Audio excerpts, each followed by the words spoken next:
Okay, good afternoon. Once again, welcome to our afternoon session for our second project seminar paper colloquium. So this is with the theme, Integrating Theory and Practice. We shall have Dr. August Balute for the synthesis and takeaways at the end of our afternoon's program. In lieu of the morning session, should have been Dr. Henry G. Magat. So we shall continue with our presentation. We shall have the presentation of the last for the Master in Education Management, and this will be followed by the Master in Management, Major in Public Administration, and then we shall have disaster crisis management and disaster resiliency, and then followed by one candidate for the Master in Public Health Administration. And with our 63 graduating students coming from the Master in Management, Major in Hospital Administration.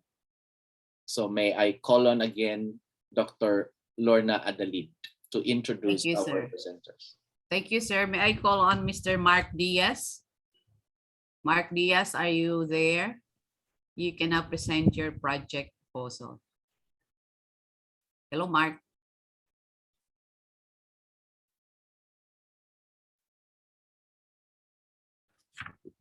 Mark Diaz.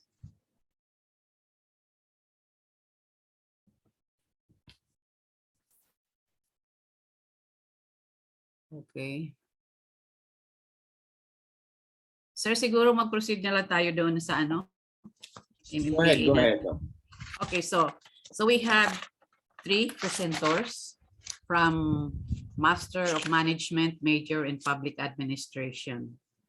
So the first speaker has a bachelor degree in BS Social Work, 2017, with aggregate government experience of 4 years as Project Development Officer 2, Head Technical Staff, Social Welfare Officers, and Financial Claims Examiner 2. She is currently heading the Administrative Communication and Record Section under Claims Division, Philippine Veterans Affairs Office, Department of National Defense, and member of Philippine Red Cross and Junior Social Welfare Association. Okay, I am proud to present to you our next presenter to talk about her project proposal. Let's welcome Miss Janice Harito.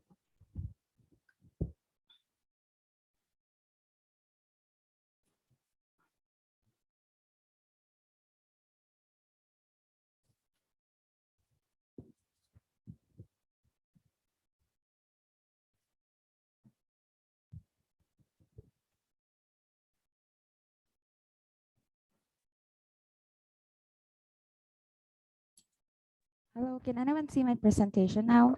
Go ahead. Okay, so thank you for introducing me, Doc. So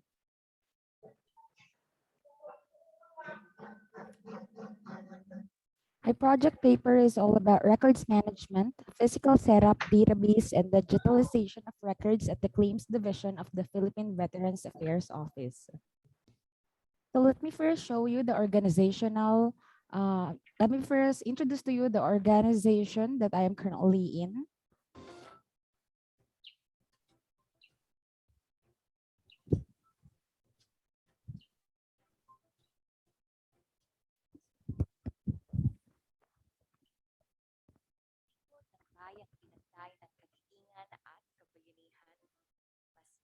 Natin ang mukha ng mga kalakihan at kababaihan at lang ang ang tawag ng serbisyo ay Renewable, ang bayang sinilangan. Sila ang ating mga bayani, ang ating mga veteranong nararapat lamang bigyang pugay at pasasalamat. Simula pa sa panahon ni Emilio Aguinaldo ay nagkaroon na ng pangunahing tala ng mga veteranong tatanggap ng pension bilang pagkilala sa serbisyong kanilang inilaan sa ilalim ng Philippine Revolution. ganito ng pagkilala at pagkaratifika ng Commonwealth Act number 288. Commonwealth Act number 605 na siyang nagtatag ng Board of Pension for Veterans noong 1939 hanggang 1940. Sa pagtatapos ng ikalawang taang Setyembre 1945 ay naisabatas ang Republic Act number 65 o ang Filipino Veterans Bill of Rights na siyang nagtakda ng pagbibigay pensyon at suporta sa pinansyal, medikal at pang-edukasyon na pangangailangan ng mga veterano. Ito rin ang nagbigay daan sa kapanganakan ng Philippine Veterans Board sa ilalim ng Tanggulang Pambansa noong 18 ng Oktubre 1946. Ang tagdapan at kanilang adhikain ay ginabayan ng mga salitang para sa mga veteranong Pilipino mula sa mga veteranong Pilipino. Dito rin sa mga salitang ito nagmula ang patnubay na sinusunod ng kasalukuyang ahensya ng Philippine Veterans Affairs Office. Ang serbisyo sa veterano, serbisyo sa bayan. 25 taon na ang nakalipas, ngunit ang pagmamahal at pangangalaga ng tibaw sa mga veterano ay nananatiling matapang at buong puso. Sinubok man ang hamon ng pandemya, nagpapatuloy ang serbisyo ng tibaw sa ating mga veterano. Nananatiling bukas ang ahensya upang patuloy mailarawan ang kaligtasan at kabayanihan ng ating mga veterano na siyang nagsisilbing ating inspirasyon laban sa pandemya. So my executive summary. To provide immediate adequate care, benefits, and assistance to veterans and their qualified dependents, the Claims Division of the Philippine Veterans Affairs Office is at the forefront in the acceptance, evaluation, and adjudication of claims application docketed in the division. Executive summary. Along this is the creation of several sections to efficiently manage and address various work processes entailing benefit claims in the agency. The Administrative and Records Management section was created to assist in its operation, primarily dealing with the management of all incoming and outgoing communications and documents in the division. As it plays a significant role in the safekeeping of defective applications and managing necessary compliances to resume the application process, it is important to set and maintain a record system both physically and electronically for an easy access and safety of files from damage and loss. Project background. Records management is a vital aspect of any enterprise and agencies for good workflow, which saves time and effort in the access of information while maintaining accountability of data collected from both internal and external sources. As the division is the heart of benefit processing, there is an abundance of files that goes in and out of its hold. Some can be traced back as far as the 1990s, while most are of recent, which awaits compliances from claimants and other third-party confirmatory bodies for processing and adjudication. Given the limited manpower, along with the quick turnover in the section, records management is an area that should be organized and looked through to respond with the increasing demand in the workplace. It is in this light that inventory and safekeeping of records should be improved and maintained using available tools to avoid wastage of time locating file folders and to prevent damage or loss of records. Solutions and approach. The Administrative and Records Management section will conduct inventory of 201 file folders kept at the Records Control Unit. Specifically, files will be physically arranged through alpha listing of claimants' names per application year. This is to allow ease of access on the physical folder of the application in case a request for processing is made with or without the use of database. Meanwhile, a database will be created vis-a-vis the physical arrangement of folder to allow easy search and tracking of files. So solutions and approach are subdivided into three, which is the file inventory, the inventory in the database, and the records digitalization. The first one is the file inventory. So physical 201 file folders will be alpha listed per year. So how to identify? So we have here the claim number for each application, wherein the first part refers to the type of benefit code. The second part is the place where the application were lodged. The third part is the year that the application were lodged. And the fourth part is the unique numbering of each application. Inventory will be encoded in a database after each project day. So Google spreadsheet will be utilized. Data will be entered as shown in this prescribed format. The next part is the records digitalization. So aside from maintaining proper inventory and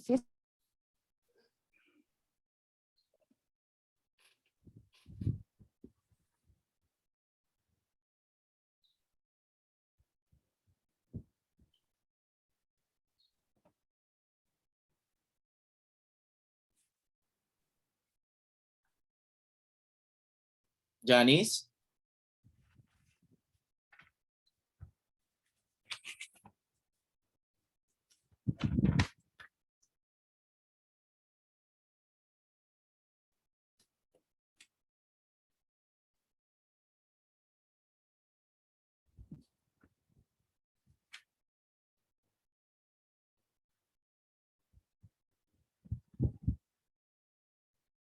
You're muted.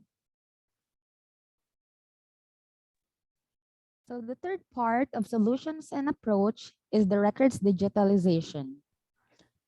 Aside from maintaining proper inventory and physical setup of records, documents must also be digitalized to serve as a backup record in case of damage or loss of physical record. Digitalization of records allows ease of access and sharing of information in a real-time manner. The following documents must be scanned. First is the tracking and processing sheets. Next is the basic requirements. Third is the additional requirements or compliances from claimants. Fourth are the letters and other communications or exchanges made by the agency to the claimants, such as PBO letters, notes of reviewers and processors, claimants' letters, and third-party endorsements such as PCC or 888.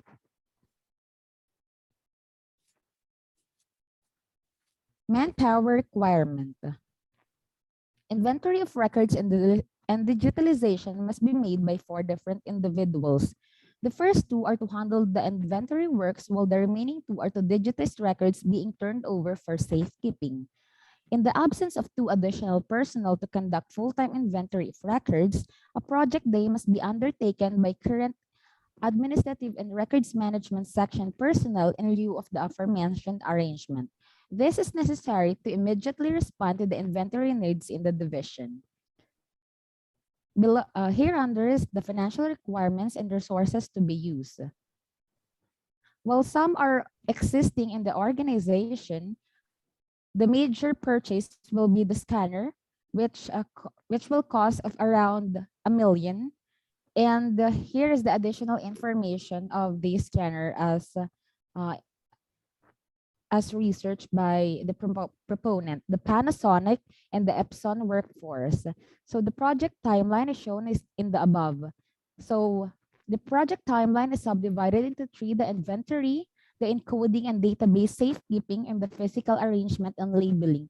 Currently, the said project is in progress and is almost done. So digitalization will be a daily work process, and it will be part of the operational part in the division, which is expected to commence in 2023. Conclusion: as organizations rely on information to operate and thrive, a well-managed record system not only safeguards data but also makes record retrieval easier. It also helps personnel save precious time and effort in looking for information that in the end may or may not be available physically. This project is expected to account the actual file folders stored at the division's control room, establish an accessible database and filing system, and digitize records for ease in record access and safety of files and information for effective and efficient records management. Here are my references. Thank you. Our duty is to honor our heroes.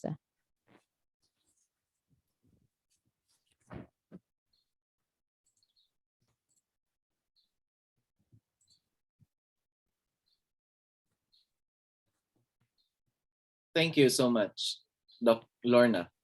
Okay. So the next presenter is currently the head of the Pacific Relations Group of the National Transmission Corporation, or TRANSCO, a government-owned and controlled corporation under the Department of Energy. Prior to enrolling in PCU TNEEP, she was a sophomore student of PUP College of Law and previously pursued Master in Communication Research from the University of the Philippines, Diliman, Quezon City. Okay, friends, our next presenter is Ms. Ann Dominique de los Santos Francisco. Dominique. Can you see my screen Good day. now? Yes, Ann.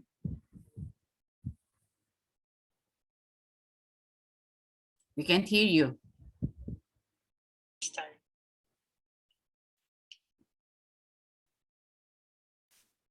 So for the executive summary, allow me to read it. On December 16, 2008, Republic Act number 9513, or the Renewable Energy Act of 2008, was passed into law. Said legislation aims to accelerate the exploration and development of renewable energy sources such as, but not limited to, biomass, solar, wind, hydro, geothermal, and ocean energy sources, including hybrid systems to achieve energy self-reliance through the adoption of sustainable energy development strategies to reduce the country's dependence on fossil fuels and thereby minimizing the country's exposure to price fluctuations in the international markets, the effects of which spiral down to almost all sectors of the economy, among others. One of the mechanisms identified to achieve the promotion of renewable energy is the feed-in tariff system, wherein eligible renewable energy plants are entitled to the applicable FIT payment for a period of 20 years. I know all of you, or most of you, already seen a Meralco bill or bill from your electric cooperative or electric distributor. Just like this one. And you may notice that under the charges for this billing period, you may see fit all or renewable. And in my case, that's 24.87 pesos because it is computed based on your electric consumption for the month. So when we speak about renewable energy sources, that means it may be in a form of biomass, solar, wind, hydro, geothermal, and ocean energy sources. So what exactly is a feed-in tariff system? Eligible renewable energy plants are entitled to the applicable FIT payment for a period of 20 years. These FIT payments are generated by collecting a FIT-all fee in every energy consumer's monthly. So as I mentioned, there are renewable energy developers in the Philippines, and once they apply and become eligible, they will receive a subsidy from the government for a period of 20 years. And these payments are generated from us consumers through the FIT-all fund or FIT-all fee as found in your Meralco bill or bill from your electric cooperative or electric distributor.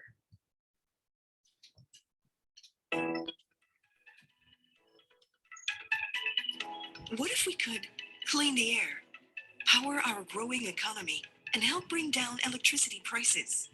Seem impossible? Think again.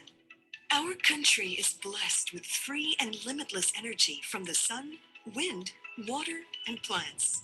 To harness these, the feed-in tariff or FIT system was introduced.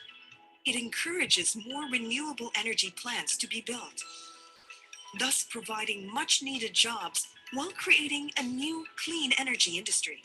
But how will this affect power prices? Our electricity rates are typically dependent on Western prices, which are set by the most expensive plant available, similar to an auction. When there is a shortage of cheaper power plants to fill the demand, Oil plants which use imported and expensive fuel run and push up WASM prices. Unlike conventional plants, fit renewable energy plants which cost almost nothing to run help bring down WASM prices by pushing out these more expensive plants. Feel helpless watching our power rates rise? Not anymore. By encouraging more RE plants, we can take control of our energy future, our health, our lives. But how do we start? For more and more RE plants to be built, a universal fit-all charge is collected to support these new RE plants. Imagine, for a few centavos we get cleaner air for healthier lives, more stable power rate to power our growing economy and create new jobs, a more sustainable future for us and for our children. So get fit for life.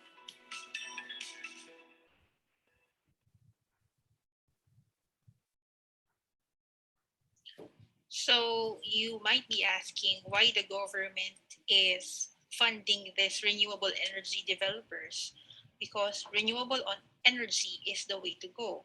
Renewable energy is the energy that is generated from natural processes that are continuously replenished. So, meaning the energy sources cannot be exhausted and constantly renewed. So it reduces the country's dependence on fossil fuels and thereby minimizing the cost exposure to price fluctuations in the international markets, like what is happening today in Russia versus Ukraine. We can see that pump prices are increasing week after week, and this may result into inflation in prices of our basic commodities, including electricity. So, in order to achieve energy self-reliance through the adoption of sustainable energy development strategies, we are having this fit-all system or feed-in tariff fund allowance system for renewable energy developers. So what is happening right now? So the National Transmission Corporation, or Transco, is the fit-all fund administrator. By the way, Transco is my agency, and I've been with the company for almost 2 years now. So since 2015, Transco has been designated to act as the fit-all fund administrator. Transco prepares a yearly fit allowance, which is a uniform charge billed to all on-grid electricity consumers who are supplied with electricity through the distribution or transmission network and submitted to ERC on an annual basis, subject to Commission's approval. So at present, I think there are around 53 approved or eligible renewable energy developers which are receiving fit-all payments yearly.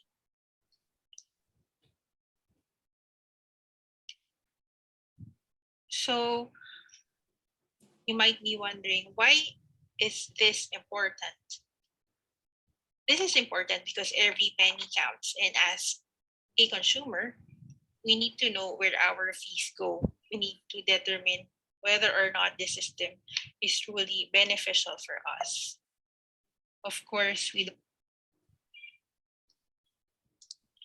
so the objectives of my study are the following. So the main purpose of this is to determine public awareness, knowledge, and consciousness on fit-all system, because maybe some of you may hear about fit for the first time. So once determined, the awareness, knowledge, and consciousness level, the project aims to popularize the fit-all fund system by employing multi-communication campaign approaches and network linkages to public high schools and public engineering schools. So the methods are the following. So of course, to determine the awareness, knowledge, and consciousness levels of the audience on fit system, I propose to conduct FGDs among public high school and public college students. And as for the population, around 30 students per each school shall be segmentized according to their academic level, and pre-test shall be given to measure their baseline knowledge on fit. A post-test effort, the FGD, shall likewise be given to measure whether their knowledge or awareness on fit increased. So the results of the FGD shall be incorporated in the design of strategic communication plan of the project, including the development of IECs or information education and communication materials. So we will also draft key messages on fit, audience segmentation, and traditional and social media engagements and strategies. Of course, the end goal is to engage. Ultimately, the project aims to forge formal partnerships with the identified public high school and public colleges or universities to ensure that information dissemination on FIT shall continue even after the project implementation. So in conclusion, the FIT-all system is still one of the most effective mechanisms in promoting renewable energy in the country. While there is a cost implication in each household electricity bill, we should give emphasis on the economic and environmental benefits of FIT because it still outweigh the current challenges. Consumers will benefit in the long run for energy resources to become more resilient, cheap, and sustainable.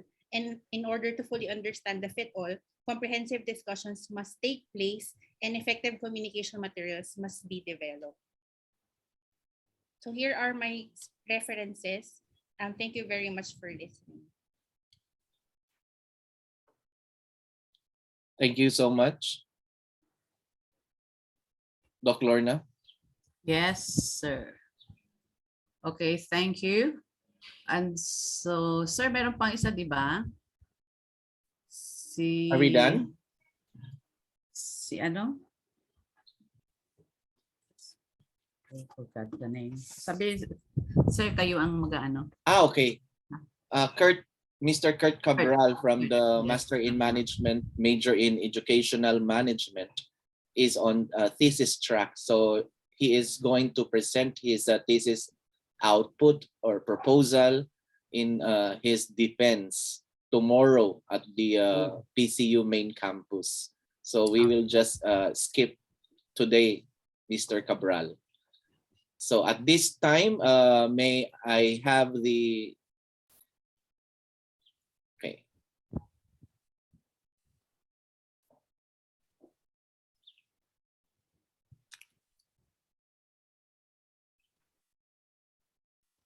Okay, at this point, may I present our candidate for Master in Management,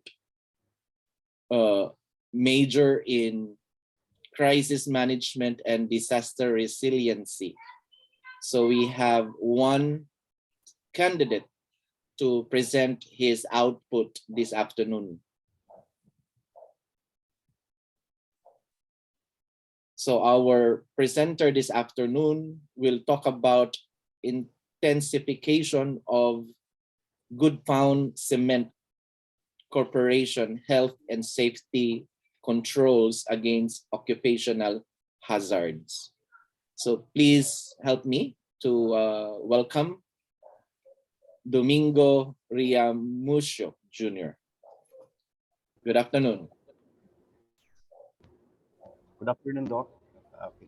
I will be sharing my screen po. Please hold on for a while.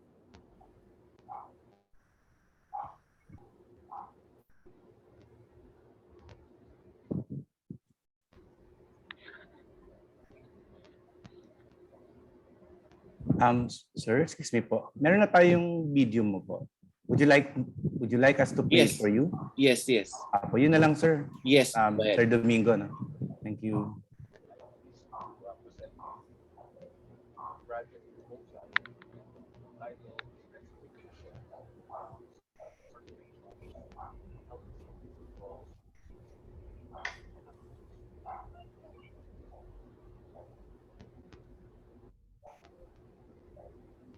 I am Mr. Domingo Riamucio Jr., MMCMDR student, and I am pleased to present to you my project proposal entitled Intensification of Good Found Cement Corporation's health and safety controls against occupational hazards.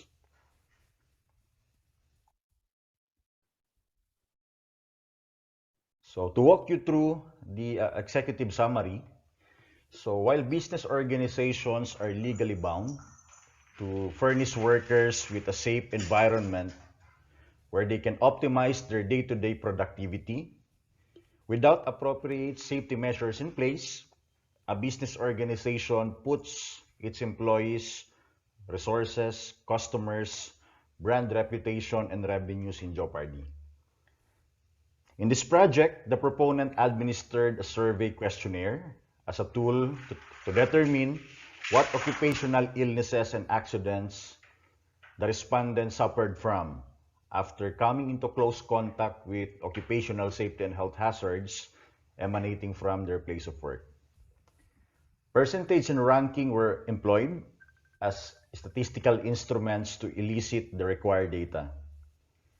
The questionnaire was administered to a total of 269 respondents, obtained using the Slobin's formula, to where the responses were obtained from. Ranking and percentage were utilized as research instrument for the analysis and interpretation of the pertinent data obtained, specifically for the top occupational illnesses and accidents. Data gathered on this study also showed that top accidents and occupational illnesses the respondents suffered from were associated with the hazardous working processes, where the occupational safety and health hazards in cement manufacturing industry originated from. Findings obtained from this study also confirms that certain on-the-job injuries and illnesses are evident and arising out from cement manufacturing industry. Hence the reason for initiating this project, intending to intensify the existing risk control measures of Woodfound Cement Corporation against the aforesaid hazards. So to continue, in this project proposal, a structured approach in the management of occupational hazards is introduced to guide the company as to what appropriate and effective controls as far as engineering, administrative, and personal protective equipment are concerned that the top management can take account of to eliminate or mitigate the effects of exposure to perceived occupational safety and health hazards, hence circumvent on-the-job accidents, injuries, and most of all, fatalities.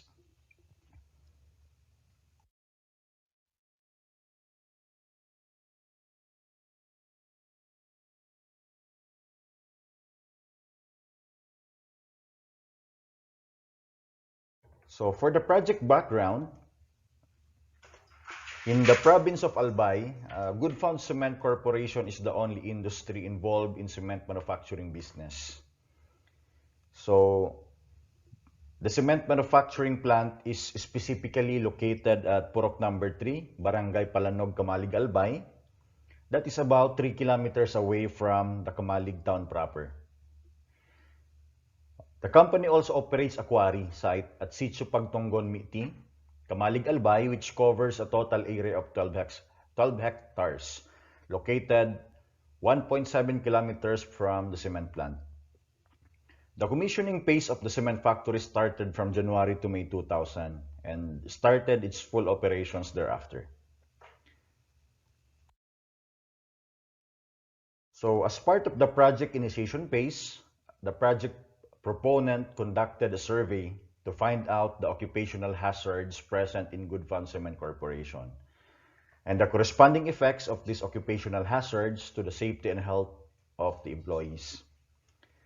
The desired outcome of this project is to strengthen the existing control, preventive measures employed by the company in dealing with these hazards, hence lower down the cases of occupational illnesses and accidents. So the goal of this project is to strengthen the existing health and safety controls of Woodfound Cement Corporation through incorporating a structured approach in the management of occupational hazards. This is to eliminate such hazards, or if not feasible, reduce the concentration into acceptable level. And also to have a better and clear understanding of the workplace situation, and likewise to establish baseline data critical to the execution of the project. A survey was made to elicit critical information relevant to the following. Number one is the top occupational safety and health hazards emanating from the cement manufacturing process of the plant. The top occupational illnesses and accidents the workers encountered secondary to exposure to hazardous working conditions. And for the data gathering procedure, the project proponent administered or circulated a survey checklist questionnaire to the identified 269 employees of the company through their respective emails, who shall serve as the respondents of the study. The respondents serve as the sample of the total working population of the company that was obtained using the Slovin's formula.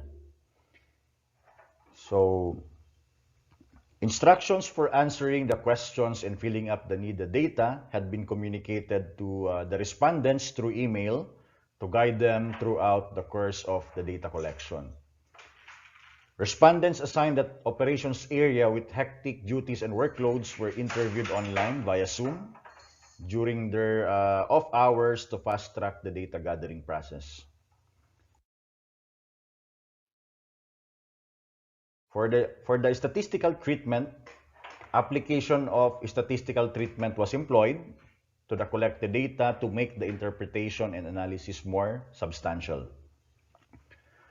For descriptive purposes, percentage was utilized to represent the expression of the relative value of a part in relation to the whole.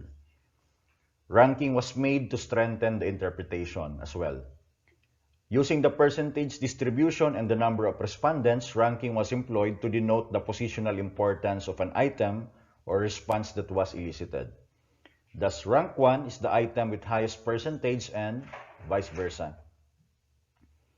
Ranking and percentage were the descriptive statistics applied to describe the occupational accidents and illnesses the respondent suffered from as a result of exposure to hazards. Moreover, percentage was employed to describe the occupational safety and health hazards employees perceived to be evident in their place of work.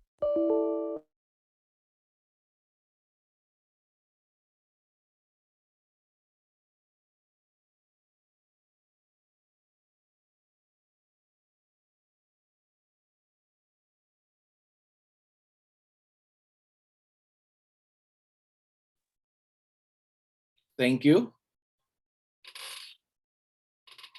So at this point, we shall have the presentation of our last two programs, the Master in Management Major in Public Health Administration and the Master in Management Major in Hospital Administration. May I call on Dr. Enrico S. Santos to introduce our graduating students, their topics, and their presentation. Go ahead, Doc Endex. Thank you. Blessed Sunday, Doc Mutt. Before we present the proponent thesis project, for two programs, the Master of Management Major in Public Health Administration and a Master of Management Major in Hospital Administration, let me congratulate the student for the coming graduation and of course the second research colloquium of Collab for the final culmination activity for non-thesis track program. Congratulations. Let me present to you, Riel. For the Master Management in Public Health Administration, let me call on the proponent, Mr.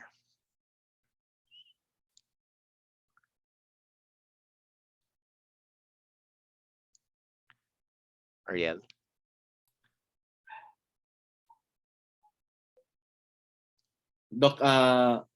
Miss Leia Cerdena is taking up her thesis track under Yes. Dr. Santos advisorship.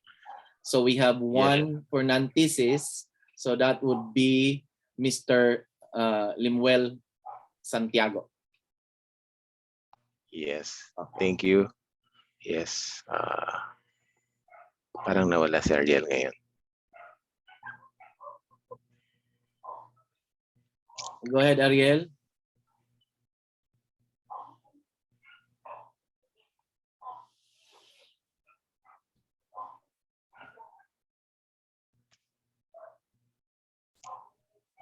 Nawala. Okay. Sorry. Share Yeah. lang. Wait lang. Okay, we would like to thank Ariel, no? Ariel Domingo for the presentation. I think for the third batch of presentation for our research colloquium, Yan. we Yan shall na. be following the format, no? So this is our format presentation for Collab, so we can have it uniform, courtesy of the initiative of Mr. Ariel Domingo. So go ahead, Ariel. So as shown on your screen is the formula for the percentage, which is the which was used during the gathering of the data. So in response to the findings obtained by the proponent during the data gathering process, the proponent recommended to implement the following engineering controls. Okay, first and foremost is the remodeling, redesigning of operations line 1 in accordance with safety regulations, preventive maintenance of tools, equipment, and machines, recalibration of the work environment tools, replacement of dilapidated safety signage, preventive maintenance and replacement of damaged machine guards, preventive maintenance of noise containment measures, and lastly, preventive maintenance of pollution control devices. So with the integration of these engineering controls in the operations, this would really help safeguard the safety of the Good Farm Cement Corporation employees against the perceived occupational safety and health hazards emanating from their workplace. To further strengthen the controls in place, the project proponent also proposed the following administrative controls. First and foremost is conducting a safety orientation for all employees to boost their awareness about the hazards and what are the countermeasures to do or to follow to prevent unnecessary exposure to these hazards.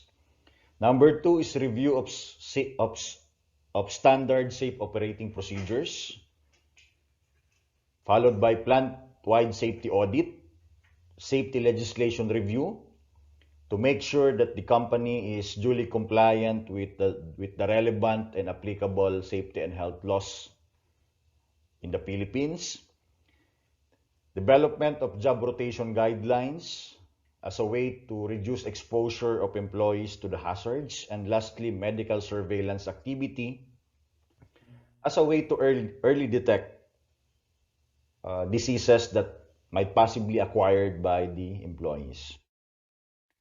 The proponent also recommended to employ personal protective equipment for the employees. So that this includes the replacement of substandard personal protective equipment with high quality PPEs, establish guidelines in the use, maintenance, and replacement of the personal protective equipment, and to ensure that everybody is compliant with the use of PPE, The third recommendation is to strictly enforce the PPE utilization. So as a conclusion, with the results of the descriptive survey obtained from the 269 respondents, underlining the top occupational hazards that they had exposed to, including the top occupational illnesses and accidents that the respondents suffered from, were the reasons that compelled the project proponent to initiate the project intending to intensify the existing occupational safety and health controls of Good Functionment Corporation. Emphasis was placed on the engineering, administrative, and personal protective equipment measures that were put in place to safeguard the employees against exposure to occupational hazards. Initially, a descriptive survey was administered to the intended respondents as part of the project initiation phase in order to determine the project impact and consequently to assess the need to push through the project development. Project resources were identified and the project charter was finalized to have a clear overview of what the project is about and its intended impact to the project sponsor. Additionally, roles and responsibilities of each project resource was properly delineated for proper task management or assignment. Proper requirements were then identified and an execution plan was established to meet the deliverables of the project. To keep track of the progress of project development, the project proponent established a KRA KPI-based approach of monitoring and evaluating the project that will be reviewed and discussed on a periodic basis with the project resources and executive team as the attendees. Lastly, a project communication plan was also established to ensure that the updates and progress of the project completion are well disseminated. Hence, promote visibility among employees and other stakeholders involved. Risks that may arise out for the duration of the project execution were also identified and mitigating measures were introduced to eliminate the operational risks that are perceived to disrupt the continuity of the operations while the project implementation is yet underway. Project expenditures and other financial details were also monitored on a monthly basis to determine if there is a need for change of plan, to consider or adjustments to be made on the financial aspects of the project. Finally, as part of the project closure phase, the project proponent made the necessary turnover for the project resources and executive team that will take ownership of the project continuation in the future. And that ends my presentation.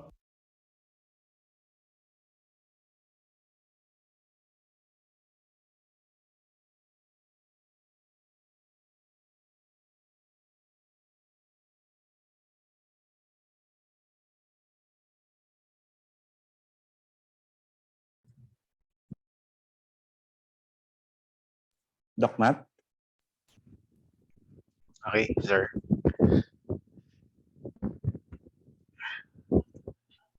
Let me share my screen first. I would like to present to you the two groups, the group of public health administration and the public of in uh, master in market management, major in hospital administration.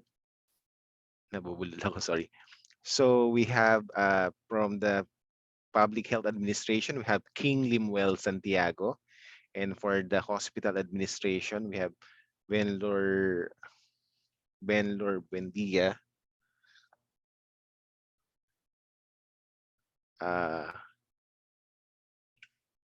Medyo maliit. I'm looking for my... Ariel, ikaw na mag-share muna. I'm looking for my sandals.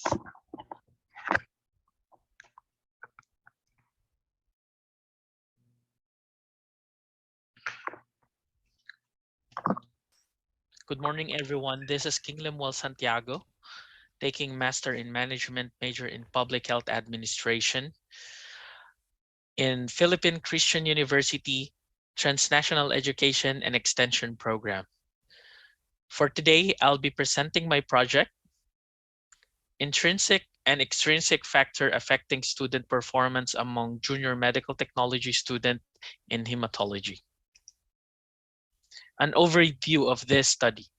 One main objective of medical education and education in general is to produce long-term learning, not just memories which perish quickly after given lecture, conference, or test.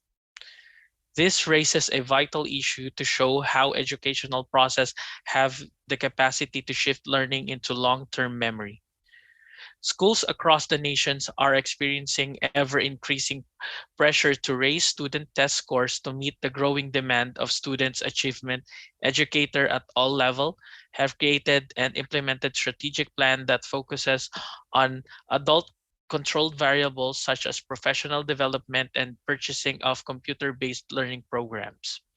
The purpose of the study was to examine the relationship among intrinsic and extrinsic factors that affect the academic achievement of the student. The background of this project. The cause of the lowering basic knowledge developing in clinical years of the student is due to lack of clinical textbook, science setting, and significant ideas which are generally not required in the exams so that the concepts are slowly forgotten. One of the best way to ensure that you succeed in school is to find sources of motivation. There are two main types of motivation. There are intrinsic motivation and extrinsic motivation. Intrinsic involves internal motivators such as desire to do well for your own pleasure. Extrinsic is motivation involves external motivators such as rewards and good grades. Through this process, the researcher can evaluate the respondent depths of thinking and how they view intrinsic and extrinsic factor that affects the academic performance of junior students in hematology subject.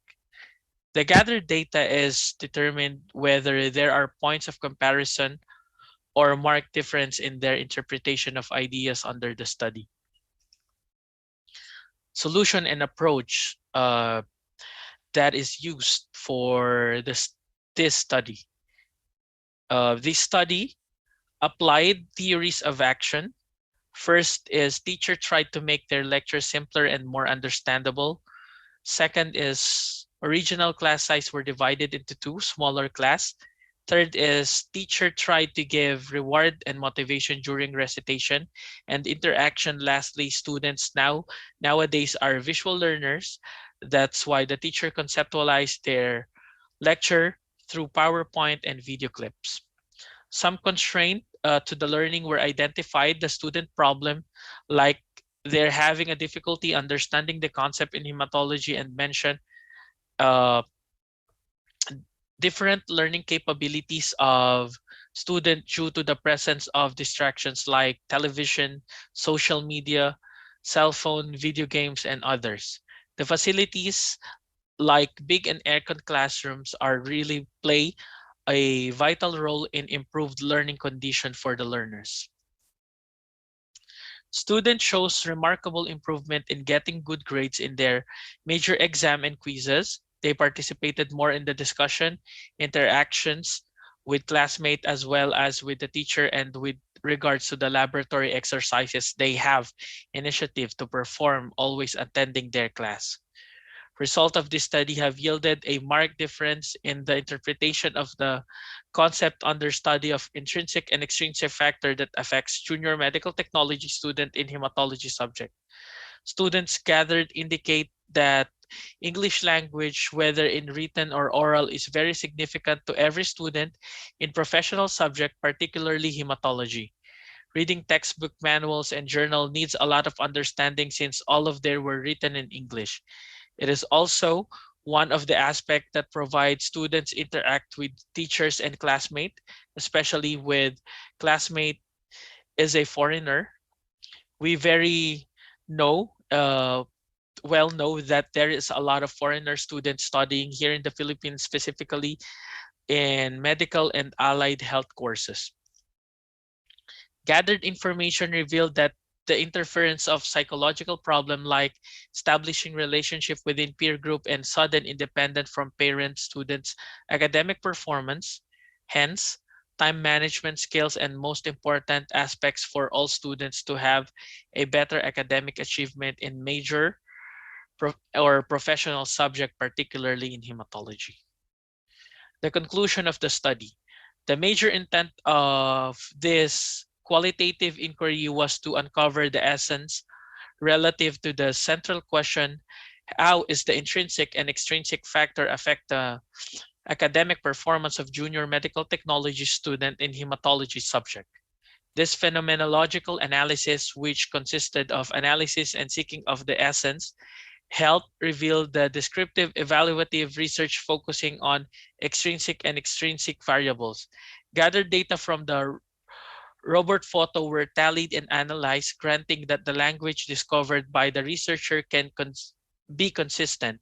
The researcher took as separate entities. Essence were taken not as a whole, but individual with their own separate foundation. The researcher recommend that further studies should be made to identify the relationship of the intrinsic and extrinsic factor that affects the student's academic performance, as well as on how to improve their learning style and study habits. No research has been done in context of medical technology or in medical laboratory science.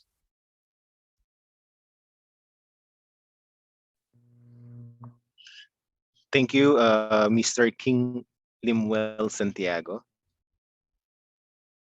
The next presenter, uh, the proponent is Dr. Madeline Olalia and Stephen John Olalia. Their thesis or project is the reason and the rate of discontinuing a progestin subdermal implant among family planning acceptor in Dr. Pabelia Memorial Hospital for the year 2020. I call on the proponent. Go ahead. Continuation rate of purchasing subdermal implant and its associated factors for the year 2020. For the review of literature, contraceptive discontinuation is a world problem that may be connected with low incentive to avoid pregnancy. Every year, about one-third of the 182 million pregnancies occurring worldwide are unplanned. Contraceptive discontinuation may indicate a missed opportunity to promote and sustain contraceptive use, and therefore it can be used to measure the effectiveness of family planning services. Discontinuation of a contraceptive method often leads to unintended pregnancy. This leads to potentially unsafe induced abortions and unplanned births that expose a risk to the health of women and ultimately reduce educational attainment. The avoidance of intended pregnancies become less dependent on rates of initial adopted contraceptives and more dependent on the ability and willingness of couples to use the method with the maximum effectiveness. In Ethiopia, nearly 1 in every 4 married women, 37% of the reproductive age group, 15 to 49 years old, does not want any more children.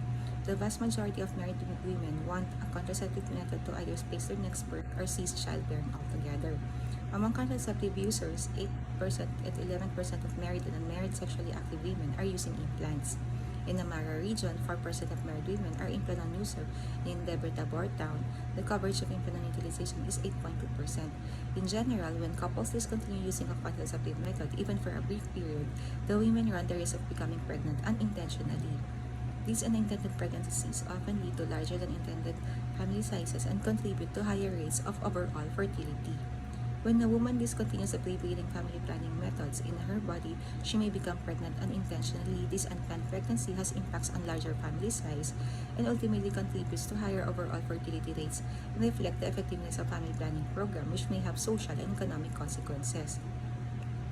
In an institution-based cross-sectional study in RC or Romeo region, 25% of early implant discontinuation was mainly due to menstrual disruption, whereas 24% was due to plan to conceive in the near future with the mean duration of 19.5 months. On the other hand, in a community-based cross-sectional study of that gray, the discontinuation rate of implant was 16% with different factors. Among the associated factors, women who developed side effects were 2.8 odds, women who were not appointed for follow-up, and women who were not satisfied with the service given during the insertion of Implanon were more than 3 times more likely to discontinue Implanon as compared to their counterparts. Determinants of contraceptive implant discontinuation within 6 months of insertion were examined among 768 low-income women attending family planning clinics in the 3 US cities. The 6-month cumulative life table discontinuation rate is 7.6%. Menstrual side effects were the most common reasons given for early implant removal, although women who discontinued use were no more likely than those who continued with the method to report menstrual irregularities. Women who opted for early removal were more likely than those who continued with the method to experience headaches, hair loss, weight gain, and arm infection. Logistics regression analysis indicates that dissatisfaction with prior contraceptive methods, a partner who wants a child within the next 2 years, perceived pressure from healthcare providers to choose the implant, exposure to negative media coverage, and the number of implant side effects significantly predict early implant discontinuation. So, women's social and demographic characteristics, Medicaid status, and motivation to avoid an unplanned pregnancy were not significantly related to early removal. Methodology: the researchers will use a descriptive research model in presenting all data that will be gathered in this study. This research will be carried out at the Comprehensive Family Planning Center of Dr. Jose Fabella Memorial Hospital, a tertiary government hospital which caters to women, children, and newborn. For the researcher to be able to attain the objectives set forth in its undertaking, a total of 3,355 cases had implant insertion. Among these, 331 cases were identified who had implant removal for the year 2020. Methodology. The researchers will use retrospective descriptive study design. In a retrospective study, the outcome of interest has already occurred at the time the study has started. The study will be carried out at Comprehensive Family Planning Center of Dr. Jose Fabella Memorial Hospital. Permission to access patients' data will be secured from the hospital's administration through a letter. Once granted, the patient's chart of the identified case will be retrieved to obtain the patient's data. The data gathered will be encoded into the computer. Most of the acceptors who discontinued belong to the 19 to 49 age group. Most of the acceptors were single, and those who discontinued were Roman Catholic, followed by born-again Christians. Those who discontinued were also housewives, followed by service crew. Most of the acceptors who discontinued were multiparous, followed by primipara. Most of the acceptors were using the implant for 12 to 14 months. 24 months before discontinuation, they were followed by those who were using the implant for 6 to 11 months. Most of the acceptors who discontinued reached high school, followed by those who reached college. Most of the acceptors said that experiencing side effects is the reason for discontinuation, followed by being separated. Most of those who said that side effects were the reason experienced headache, amenorrhea, weight loss, and prolonged menses. Out of the 3,355 acceptors, 331 discontinued the use of implants. This is about 9.8% of the acceptors. There were about 9 to 10 discontinued users per 100 acceptors for the year 2020. The discontinuation rate of PSI is low, and the reason for discontinuation is mainly due to headache side effects of PSI, and followed by the different factors such as being single, of low income status, low educational status, multipara, and Roman Catholic. With these findings, it is essential to promote sustainability of PSI as family planning program method, a thorough, complete, and effective pre-placement counseling. Women and couples who receive better counseling on their method may be made more aware of potential side effects and how to cope with them. When emphasis is given on possible side effects, counseling, reassurance, and follow-up during duration of implant utilization and women's satisfaction will be increased. With the ongoing pandemic, telemedicine, and use of social media for information, education, and dissemination of the different family planning modern methods will help in increasing and sustaining the use of family planning and improve reproductive health of Filipino women. Thank you, Madeline and Stephen John Olalia. The next presenter, uh, with the title of a survey study of association between PhilHealth at accreditation of private healthcare institution and the patient patronage. May call on the proponent, Michael Ryan Abuan, Hardin Lua, and Dr. John Hector Pagdanganan. Good day, Dr. Enrico Santos. We are students from the Philippine Christian University under your thesis writing 2, project study 2 class.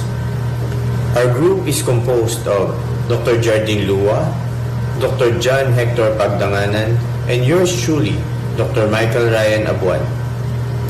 Our paper is titled, A Survey Study of the Association Between PhilHealth Accreditation of Private Healthcare Institutions and Patient Patronage.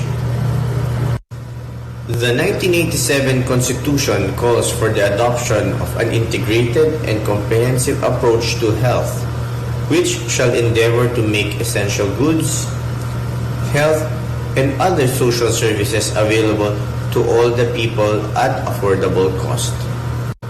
With the rising cost of healthcare, government has deemed it necessary to provide financial risk protection to all Filipinos throughout the creation of a social health insurance administered by the Philippine Health Insurance Corporation, referred to as PhilHealth.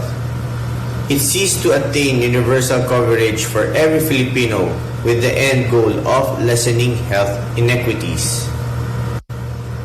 In 2019, Congress passed Republic Act 11223, otherwise known as the Universal Healthcare Act.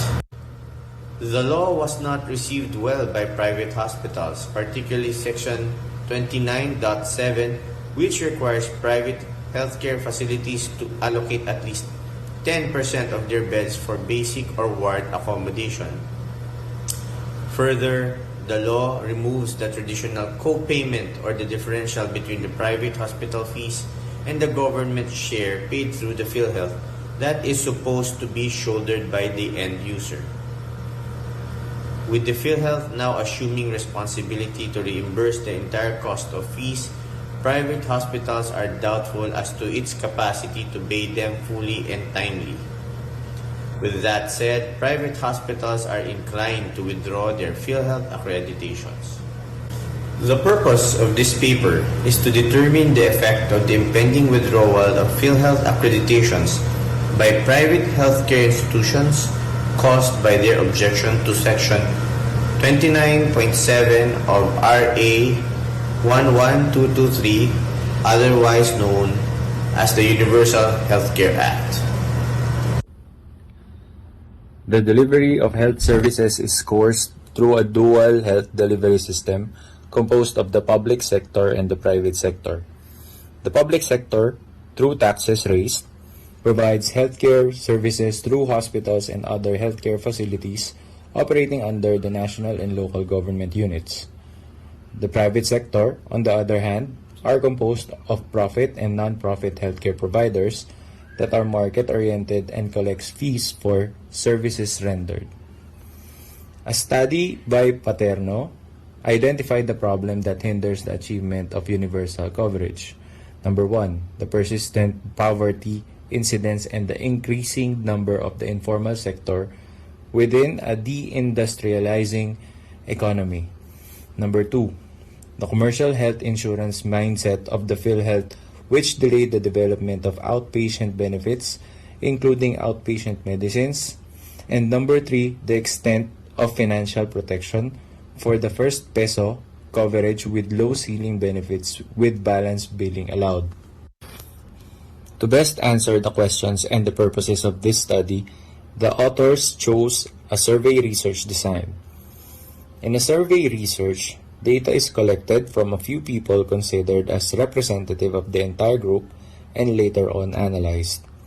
Here, only a portion of the population is studied and the findings thereof are to be generalized to the entire population.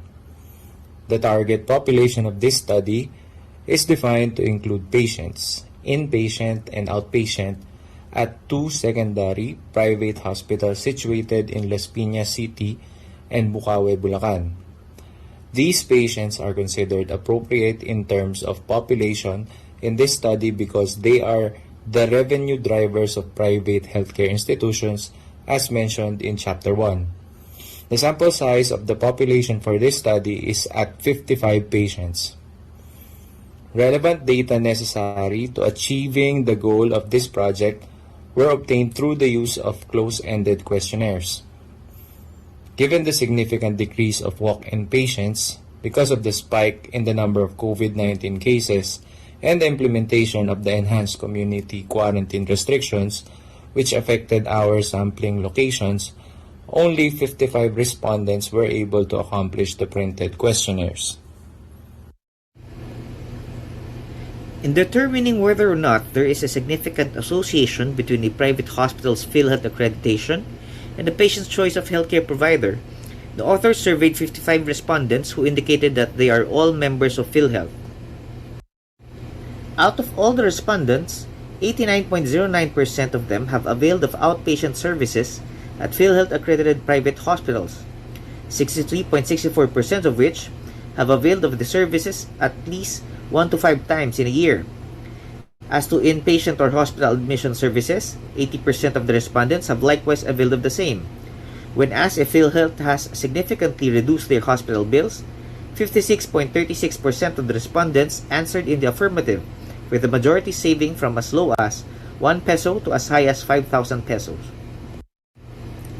As to the correlation between a private hospital's accreditation with PhilHealth and the preference of the public, it appears that patients prefer to continuously avail of private hospital services, notwithstanding the loss/non-renewal of PhilHealth accreditations.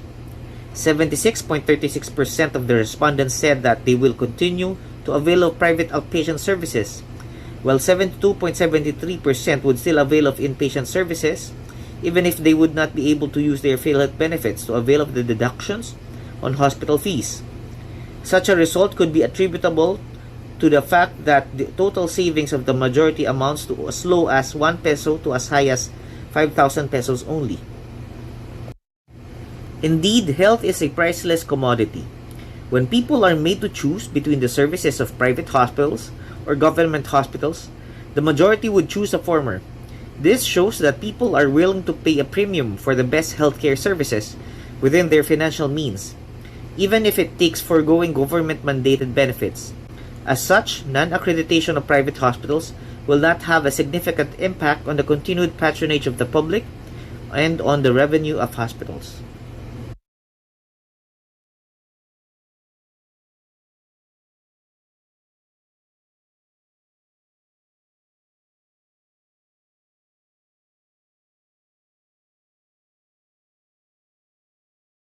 Doc Hendricks?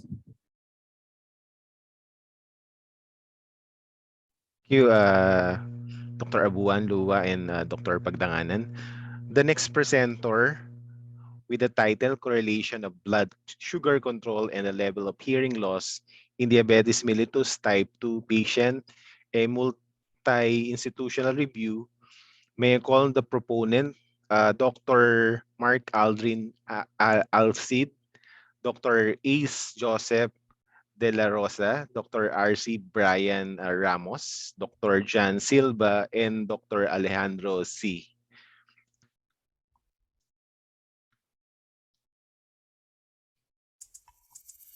Good day. We hope that you're in good health and spirits upon receiving our presentation. Today, magnified by the pandemic, another cause of hearing problem is on the rise. Along the way of our presentation, we will run down on how we have conceptualized this paper, express how important this is, reach realistic research objectives during the pandemic, draw up a research design and methodology to utilize, analyze the results, and hopefully come up with a conclusion that would benefit the community. Now, Dr. Silva has always been a proponent of this study, and here he would open the need to do this. Yes, Archie, we have debated this for the longest time already. You see, diabetes mellitus is a multifunctional metabolic disorder affecting almost all systems of the body. It is mainly due to the inability to efficiently utilize glucose by the body through insulin or an inadequate production of insulin per se. It is very alarming that the worldwide prevalence of diabetes has been increasing in the past decades, and it has hit close to home now that it has become the fourth leading cause of mortality here in the Philippines. The complications of diabetes mellitus ranges from microvascular to macrovascular coagulopathies, which lead to multiple organ system failures. One of the most common complications believed because of these is sensorineural hearing loss due to circulatory defects in the organs for hearing. Hearing loss is believed to be a debilitating complication of an illness which affects all types of population. Their quality of life is heavily affected, which may lead to further complications either medically or psychologically. Locally, there are a number of studies tackling the topic, although only a handful correlates diabetes mellitus and hearing loss in particular. The aim of this study is to aid in creating a much stronger advocacy regarding the control of lifestyle-related illnesses and their subsequent complications. I am sure that Dr. C will agree with me that this study and project will have a significant impact on these patients. I totally agree with Dr. Silva. I strongly believe that we should put enough time and effort on this kind of advocacy, as this would definitely affect a wide range of patients. But since diabetes has also this kind of racial inclination, with risk predilection pointing to Asians, particularly in the Pacific Island region, it is important that we establish a local data with Filipino subjects to strengthen the premise of the effects of diabetes mellitus. Of course, with limited time and movement we have to set realistic goals. We should be able to determine the association of diabetes mellitus with the diagnosis and the incidence of hearing loss among adult patients, and specifically to know the demographic profile of the respondents. Among the respondents, to know the prevalence of diabetes mellitus and hearing loss, and all in all, to associate those findings statistically and clinically. Since we are limited with time and ability to move during this pandemic, Dr. Ramos has organized how things will be in order to be more efficient with the limited resources at hand. Yes, Dr. C. To be able to accomplish this task, we should be able to organize in such a way to conduct a scientific study for us to come up with the basis of the advocacy and be the fulcrum of the project. A cross-sectional study design is used to study the relationship of the diagnosis and control of diabetes mellitus type 2 with the prevalence of hearing loss as a probable association with the disease. The study is to be administered at different facilities and clinics of the investigators from March to November of 2021. Now, sample size computation for binary logistic regression analysis was conducted using a G-power version 3.1.9.4. Now, according to a study of Sameli in 2017, the odds ratio for developing hearing loss among those diagnosed with diabetes mellitus type 2 was 1.96, with a null probability of 21.20%. With these parameters and with a minimum power of 80% at a significance level of 5%, a minimum sample size of 115 respondents is necessary. Hence, the final sample for the size of the study is a total of 115 respondents. Now, furthermore, a sample population of 157 would be necessary for a significant analysis. So this study will include patients 19 years old and above, diagnosed and being managed as a case of diabetes mellitus type 2. And we should, however, exclude patients with other known comorbidities, those who have taken ototoxic or CNS medications, those who have anatomic or long-standing ear diseases, and those with gestational diabetes mellitus. Now, Dr. De La Rosa will walk us through the process of doing the study. Thank you, Dr. Ramos. Patients to be recruited will be coming from a different tertiary hospital here in Manila and different geographic areas where the proponents' clinics are located. These patients will be screened in accordance with the inclusion and exclusion criteria established. Data gathering shall commence once the respondents are screened, after which the results will be analyzed by statistical analysis software with chi-square test exact binomial for the determination of odds ratio. Here's our data collection where it consists of basic information regarding our patient or subject, including the BMI, latest HbA1c result, and previous laboratories. This also includes the date of diagnosis of diabetes mellitus type 2 and the duration of treatment along with other comorbidities our subjects may have. Here's the timeline of our project along with the target accomplishments per quarter. For our results, we have a total of 155 patients. Table 1 illustrates the demographic profile of the respondents.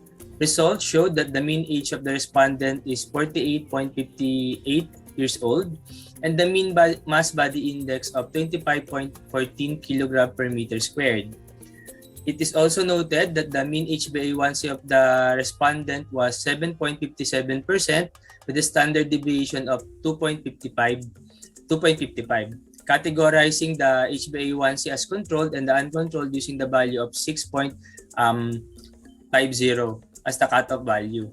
Results indicated that the most of the respondents have uncontrolled diabetes mellitus of 57.39%. The descriptive statistics of hearing loss status of the respondents is presented in Table 2. It can be noted that the overall prevalence of hearing loss was 67.83%, with 18.26% of the respondents having unilateral hearing loss and 49.57% having bilateral hearing loss. Results also show that the prevalence of bilateral hearing loss was significantly lower with a z-value of negative 2.75 and p-value of 0.006 among those with controlled diabetes mellitus, 34.69%, compared to those with uncontrolled diabetes mellitus of 60.61%. Moreover, the prevalence of respondents without hearing loss, 51.02%, was statistically higher among those with controlled diabetes mellitus. It can be gleaned that from the table that majority of those with right-sided hearing loss have bilateral mild, 29.57%, to moderate 20% hearing loss, while most hearing loss afflicting the left ear were moderate to moderate severity, 26.97%, regardless of laterality. Results indicate that most of the respondents had sensorineural hearing loss of 36.52 on the right and 33.91 on the left.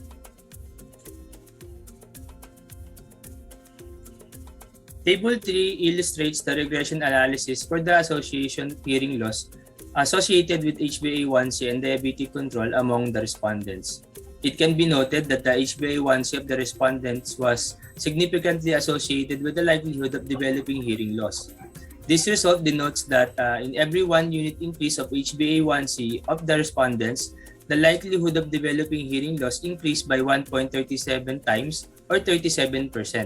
Categorizing the HbA1c as controlled and uncontrolled results that indicate that patients with uncontrolled diabetes mellitus HbA1c with greater than or equal to 6.50% were 6.69 times or 669% more likely to develop hearing loss compared to those with controlled diabetes mellitus. In particular, those with uncontrolled diabetes mellitus were 4.17 times odds ratio of 4.17, p-value of 0.014, and 4.91 times or odds ratio of 4.91, p-value of 0.001 are more likely to develop unilateral and bilateral hearing loss, respectively, compared to those with controlled diabetes mellitus. So now let me turn you over to Dr. Mark Aldin Alcid to summarize this project. Thank you, Dr. De La Rosa, for presenting the results. What we can fathom so far is that the overall prevalence of bilateral hearing loss was lower for those with uncontrolled diabetes mellitus versus those with uncontrolled condition. Prevalence of patients without hearing loss is statistically higher for those with controlled diabetes versus those with uncontrolled diabetes. And so far, higher glycosylated hemoglobin levels correlate with a higher likelihood of developing hearing loss at 1.37 times increase per 1 unit of glycosylated hemoglobin increase. So at this point of the study, we have deduced that we should minimize other confounders we encountered along the way, like other comorbidities and age-related hearing problems. Also worthwhile looking at is to take note of the prevalence of degree of control of the diabetes associated with hearing loss. With that, thank you for your time and consideration. Thank you, These are Dr. Yes, thank you, Dr. Alci, Dr. De La Rosa, Dr. Ramos, Dr. Silva, and Dr. C, the group of ENT doctors. The next presenter with the title ENT Foreign Bodies in OPD, a descriptive analysis. May I call on the proponents, John Leaf Antonio and Marifi Rivera Antonio. Good day. I am John Leaf Antonio, and together with my co-proponent, Marifi Antonio, I will be presenting our study entitled ENT Foreign Bodies in the OPD, a descriptive analysis. Foreign bodies are one of the more common problems encountered in an ENT clinic. In these cases, if left untreated, may cause complications. Individuals most of the time seek help from a specialist to remove such foreign bodies. Our objective is to identify the different types of foreign bodies seen in ENT. This study aims to be help in proper recognition, study, and management of foreign bodies. A foreign body is something that is organic or inorganic, that is lodged inside a person, that is not supposed to be there. For ENT, a foreign body is an object that lodges into a cranial facial orifice, which includes the ear, nose, and throat. This may be accidental or, in certain cases, intentional. Depending on the anatomical site, they may result with different kinds of symptoms. According to literature, foreign bodies are responsible for approximately 11% of ENT cases. Generally, foreign bodies are more common in children, and in most studies, the most common site for foreign bodies is the ears, followed by the nose, then the pharynx or throat. Although most cases will only exhibit minor problems that are easily resolved, there are certain cases in which severe complications occur if left untreated. The study is a 15-month hospital-based descriptive study performed in the Department of ENT, Mikawayan Doctors Hospital, from January 2020 to March 2021. Patients presenting with foreign bodies in the ears, nose, and throat were included in the study. A total number of 482 patients were included. All patients with suggestive history of foreign bodies and were later confirmed to have foreign bodies after examination were also included. Foreign bodies removed outside of the clinic, like cases where the patient underwent General anesthesia were excluded. Patient charts were used in data collection. The following data points were captured: date the patient was seen, age, gender, anatomical site where the foreign body is lodged, type of foreign body, method of foreign body removal, and complications. Among the total number of patients included, 284 patients are male, while there are 198 female patients. 347 out of the 482 patients belong in the pediatric group.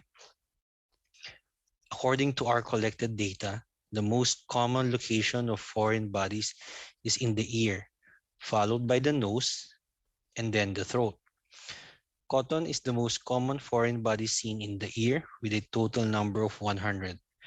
Beads were extracted from 72 patients, followed by paper or plastic, with 50 as the most common types of foreign body seen in the ear.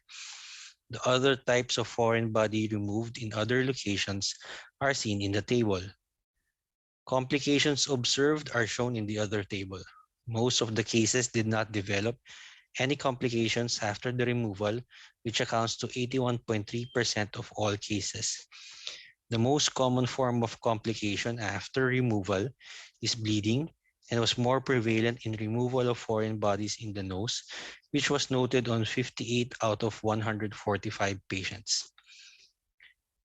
Foreign bodies in the head are relatively common occurrences in ENT. It is noted in the study that children are the most affected. The most common site is the ears. Despite obvious apprehensions of patients because of foreign bodies in the head, low complication rates are noted after the removal. A qualified and competent ENT is needed to perform such procedures.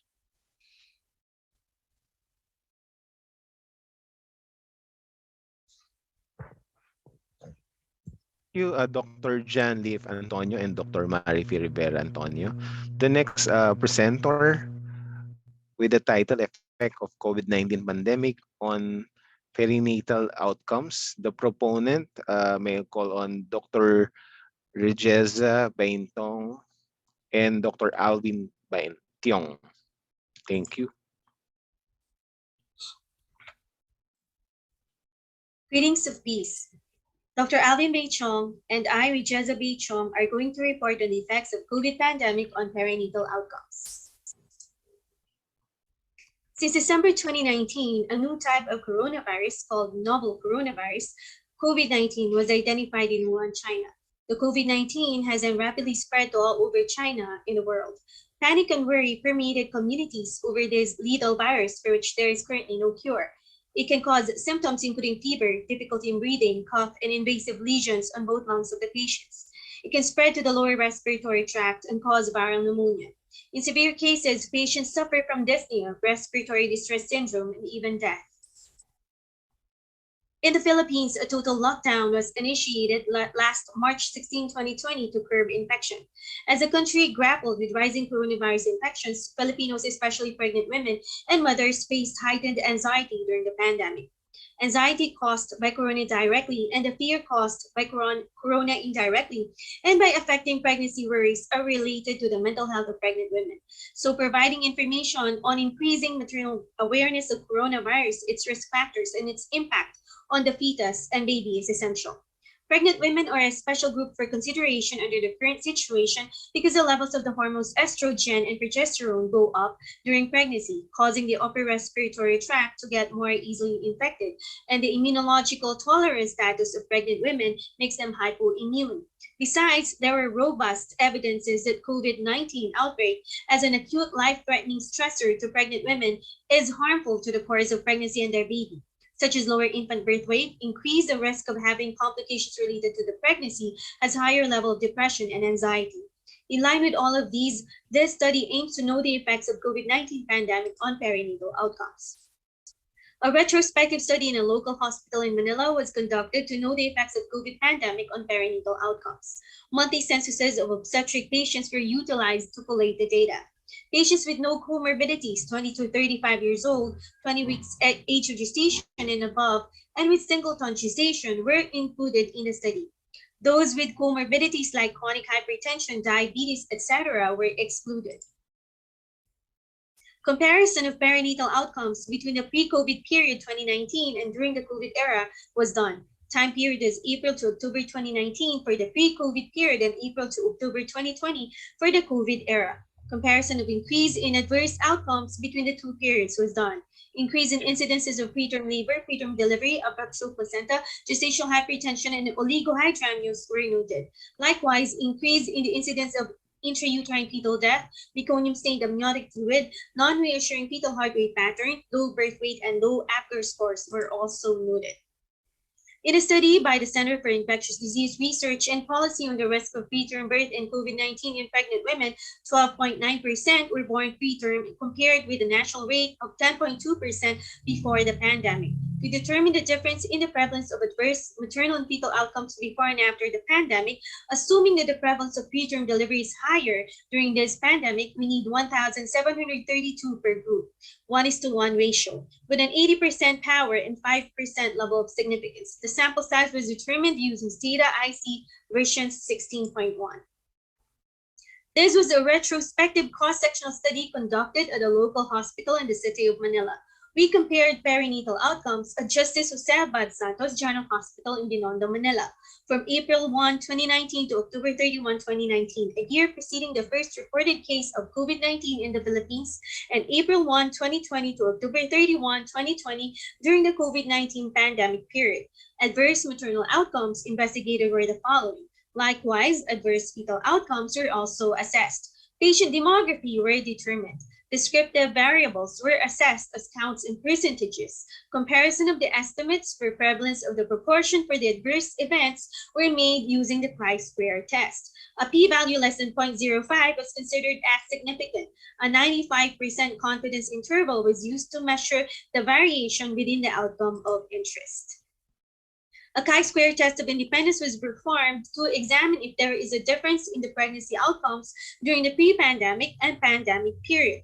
Among the maternal adverse outcomes, preterm birth and maternal hypertension showed a statistically significant increase in their prevalence from 2019 to 2020. Among the fetal adverse outcomes, intrauterine fetal death and low birth weight showed a statistically significant increase in their prevalence from 2019 to 2020. Among the maternal adverse outcomes, preterm birth and maternal hypertension showed a statistically significant increase, while that in the fetal adverse outcomes, it showed a statistically significant increase in their prevalence from 2019 to 2020, or intrauterine fetal death and low birth weight. Preterm birth, gestational hypertension, having low birth weight infants, and intrauterine fetal death can be prevented. Regular prenatal checkup for early diagnosis is essential.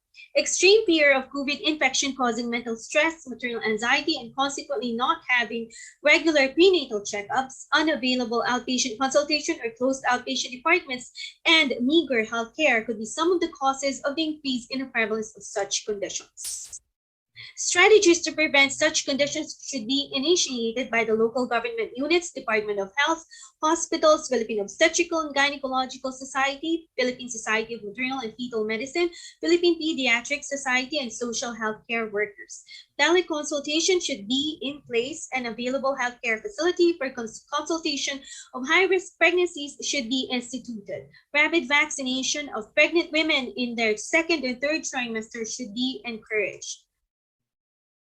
COVID-19 pandemic causing mental stress, maternal anxiety, and fear of infection has affected a significant impact on adverse perinatal outcomes. It has caused a statistically significant increase in preterm birth, gestational hypertension, intrauterine fetal death, and low birth weight infants.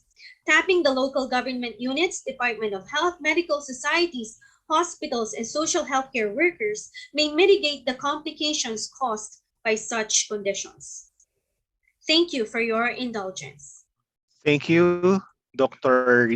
Regessa and Dr. Alvin Benchong, for that wonderful presentation. The next presenter with the thesis entitled Digital Card for Medical Doctors to Improve Doctor-Patient Relationship These Current Times.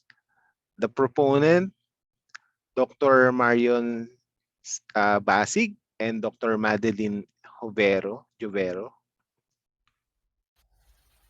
Good day, everyone. Dr. Basik and I will going to present about our project study entitled Digital Cards for Medical Doctors to Improve Doctor-Patient Relationship These Current Times. Business cards are important part of conveying a professional image.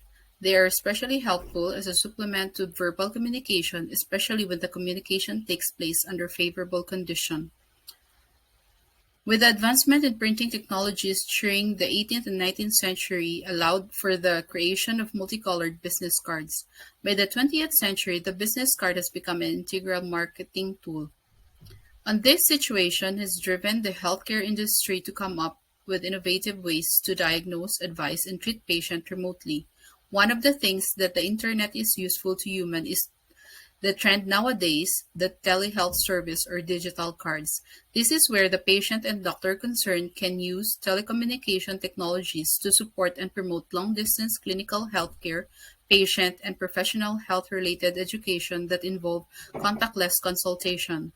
Hence, to connect more with patient, clients, and colleagues, the authors aim to create a shareable QR code business digital cards listed the doctor's name and title, phone number, and email address.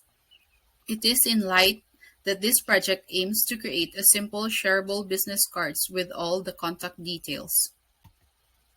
The objectives of our study are the following: to determine the level of acceptability of e-business card among the medical doctors, medical staff, patient, and IT experts as to content, design, and functionality. Next is to determine the effectiveness of e-business card for medical doctors.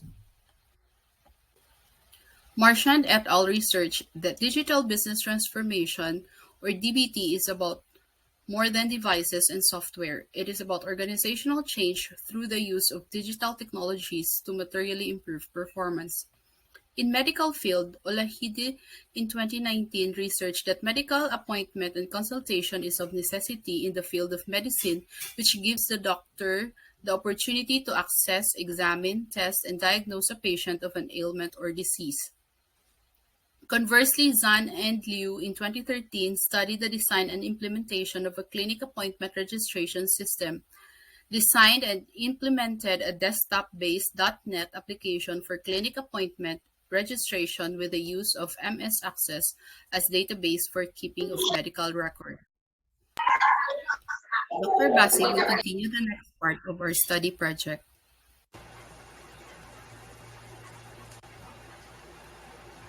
The project made use of smartphones to scan the QR code for which the patient can book an appointment with a doctor.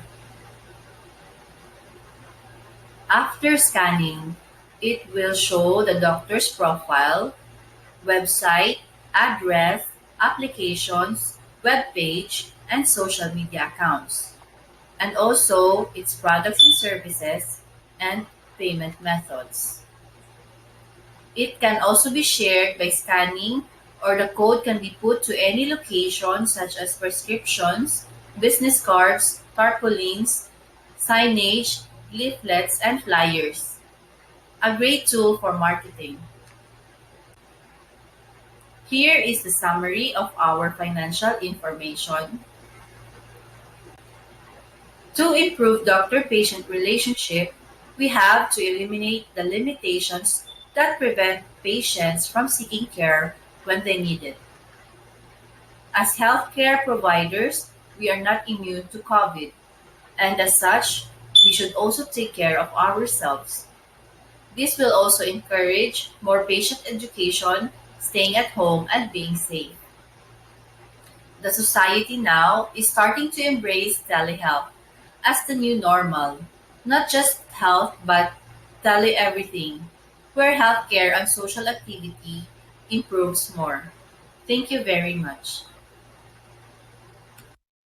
Thank you, Dr. Basic and Dr. Jobero. The next presenter with the thesis entitled Effect of Obesity and Physical Activity on Hepatic Artery Resistive Index, or HARI, in a patient with non-alcoholic fatty liver, or we call it NAFLD. With the proponent, may I call the proponent, Dr. Ernie Bautista.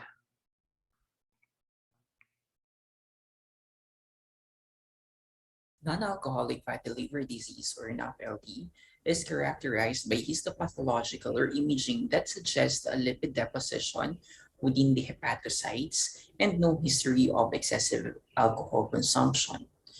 Exact etiology is not clear, but it is frequently associated with multifactorial disease that involves a myriad interface of genetics, diet, and lifestyle. Fatty liver also endure pathophysiological hemodynamic changes. Fatty liver is considered to be benign, but if left untreated, it can lead to a wide clinical continuum. Fatty liver afflict approximately 1 billion of the general population worldwide and is considered a global health concern. The population prevalence in Asia is around 25%. Data regarding prevalence of NAFLD in the Philippines is limited due to lack of data from case records and few published peer-reviewed research. However, a study done in one of the government hospitals in the Philippines showed a total of 12% diagnosed case of fatty liver. Another study conducted in one private hospital showed a total of 57% diagnosed case of fatty liver. Liver biopsy is the gold standard in diagnosing fatty liver disease, but it has a well-known limitation, including its invasiveness. NAFLD can be diagnosed by imaging modalities through ultrasound, CT scan, and MRI. Among these imaging modalities, liver ultrasound is popular and widely used in detecting fatty liver and other focal liver disorders. Despite advances in its diagnosis, the diagnostic accuracy of ultrasound to reveal sign of progressive fibrosis is low except in advanced stage of liver disease, such as cirrhosis. Other cost-effective imaging approach that can be used in assessment of steatosis and degree of fibrosis is through measurement of hepatic artery resistive index, or HARI. This technique is not routinely assessed by some radiologists and is not requested by most of the clinicians due to its unpopularity. NAFLD is a multifactorial disease that involves a multiplex interface of genetics, diet, and lifestyle. Currently, there is no single formulated drug therapy in the treatment of fatty liver. This is also the reason why up to date, the only established treatment of fatty liver is the use of diet and lifestyle changes in order to decrease the body weight, improve glycemic control, dyslipidemia, and prevent cardiovascular risk. A combination of dietary modifications and increased physical activity remains the mainstay of NAFLD management. Understanding the complex interaction of weight loss and increase in physical activity can significantly affect the hepatic arterial blood flow, in particular the hepatic artery resistive index, which may contribute to have a significant long-term benefits, formulation and non-pharmacologic management, as well as monitoring and evaluation of its effectiveness using the HARI value in patients with NAFLD. In this study, the investigator presented an additional non-invasive, innovative, and cost-effective technique in the assessment of non-pharmacologic management in patients with non-alcoholic fatty liver disease. These are the objectives of the study. An observational descriptive quantitative study design was instituted in this investigation. Data collection methods are as follows. Patients with NAFLD of both sexes aged 18 years and above are eligible for this study. Using EpiInfo application, the principal investigator arrived at the computed sample size of 81 NAFLD participants with an alpha level of 0.05. To account for exclusion due to incomplete information, 20% was inflated to the planned sample size. These are the research instruments utilized in this study. And these are the statistical methods utilized in this study. Table 1 shows the baseline characteristics of the NAFLD participants. Table 2 shows the HARI across different body mass index classification of the NAFLD participants. Those who are overweight and obese has higher BMI with corresponding lower HARI value, while those who have normal BMI corresponds with higher HARI value. Table 3 shows hepatic artery resistive index across different frequency of aerobic exercise and BMI among NAFLD participants. Those who exercise frequently per week yielded higher HARI value and corresponds with a lower BMI. And those who exercise less frequent per week or month yielded lower HARI value and corresponds with a higher BMI. This study supports the hypothesis that there are different pathophysiological mechanisms influencing the hepatic arterial resistance and the different severity of NAFLD. Interestingly, there are only few studies have correlated the hepatic artery indices with the different multifactorial causes that involves a complex interface of genetics, diet, and lifestyle. Moreover, a number of epidemiological studies have demonstrated a strong correlation between physical activity and non-communicable diseases, including metabolic syndrome. Many studies have proved that there are significant correlation of physical activity and obesity in the prevalence of NAFLD. However, there is a lack of studies that correlate the level of HARI to NAFLD with frequent physical activity and obesity. In this study, the average HARI of those NAFLD with normal BMI yielded a higher value, while the average HARI of overweight and obese group yielded a lower value. Lower hepatic artery resistive index may be attributed that NAFLD patients had an increased arterial stiffness, which was related to the severity of the liver fibrosis and increased fatty liver content. To conclude, physical activity has a significant effect in the reduction of arterial rigidity based on the measurement of HARI. Hence, these studies show the hemodynamic changes in the HARI of NAFLD patients and show the strong correlation with different complex factors such as physical activity and obesity. Maraming salamat po. Thank you, Dr. Ernie Bautista, for a NAF-LD. The next presenter with the title, this is the title, The Prevalence of Digital Eye Strain Among Medical School Students. The proponent, Dr. Benlor Bendia. Good day, sir. Today, I'll be presenting my case, the prevalence of digital eye straining among medical students. The main objective of the study is to investigate the prevalence of digital eye straining among medical students and measure the prevalence of DS among students regardless of age and gender. Specifically, the most common symptoms reported and the average screen hours spent by the student using the questionnaire. For the overview of the literature, the use of digital devices has substantially increased throughout the recent years among medical students, for it allows the people to live in the present, specifically during pandemic. However, many users fail to realize that the hours they spend with these devices could affect their visions of health. In this year, the COVID-19 pandemic has affected almost 1.6 billion students worldwide, causing the largest disruption of education system ever recorded in the history. The lockdown of the universities and schools affected 94% of the world's student population and up to 99% in developing countries. Due to this shifting to the online classes, was alternative universities and schools lean towards to ensure the safety of every student and personnel while giving quality educations from the distance.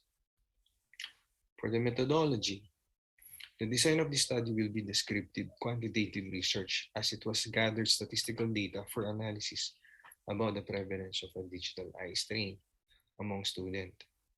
The sample size needed for this study will be 50% of the respondents, which were currently enrolled in a medical school, will be selected using simple random sample technique. The researcher will ask a permission to the possible respondent before participating in the study. The respondent will be ensured of confidentiality to all their personal information. The researcher will use the checklist type of questionnaire, which will be distributed via MS Forms to examine and identify the prevalence of digital eye strain among medical students. The total percentage obtained from each choice will be then used to present and gather data. For the result, for the frequent digital eye strain, the majority of the respondents are frequently used laptop, percentage of 42%, and moreover, 29% of the respondents stated that they use some tablet and iPads. And for the hours spent of the digital eye strain, majority of the respondents spent more than 6 hours in front of the digital screen every day.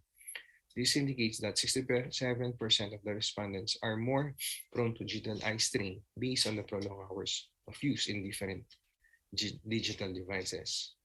On a type of school of a continuous and interrupted discussion, there are more respondents whose screen time is continuous than interrupted. This means that they are more prone to digital eye strain, that is at opposed to 46% of the respondents whose screen time is interrupted. As for 40%, so the screen time is interrupted, and they are less likely to experience symptoms of digital strain.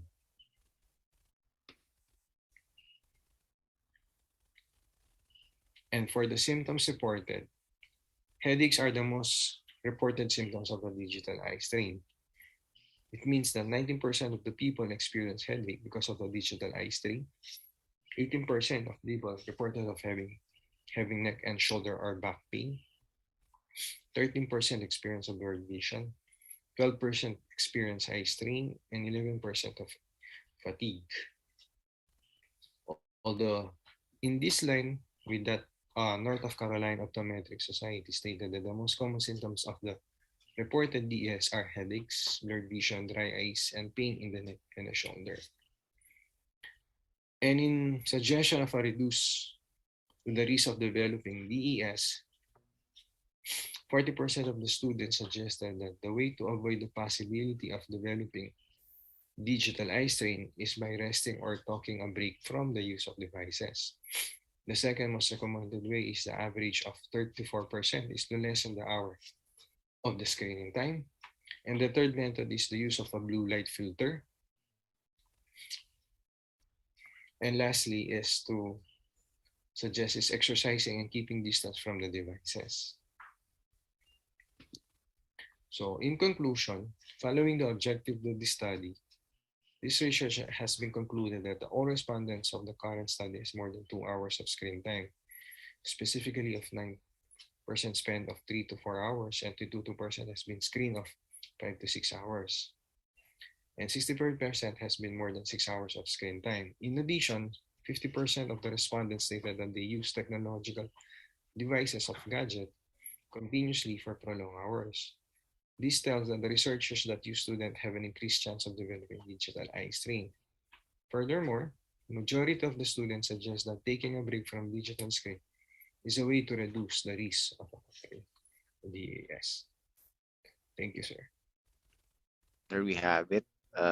Thank you, Dr. Buendia. The next presenter with the title, this is titled A Low-Cost Urology Outpatient Clinic for the Masses. The proponent, Dr. Dominador Bueno and Dr. James Ronaldo Claveria. Good morning. Our project title is about building a low-cost urology outpatient clinic for the masses. The proponents are Dr. Dominador M. Bueno and Dr. James Ronaldo A. Claveria.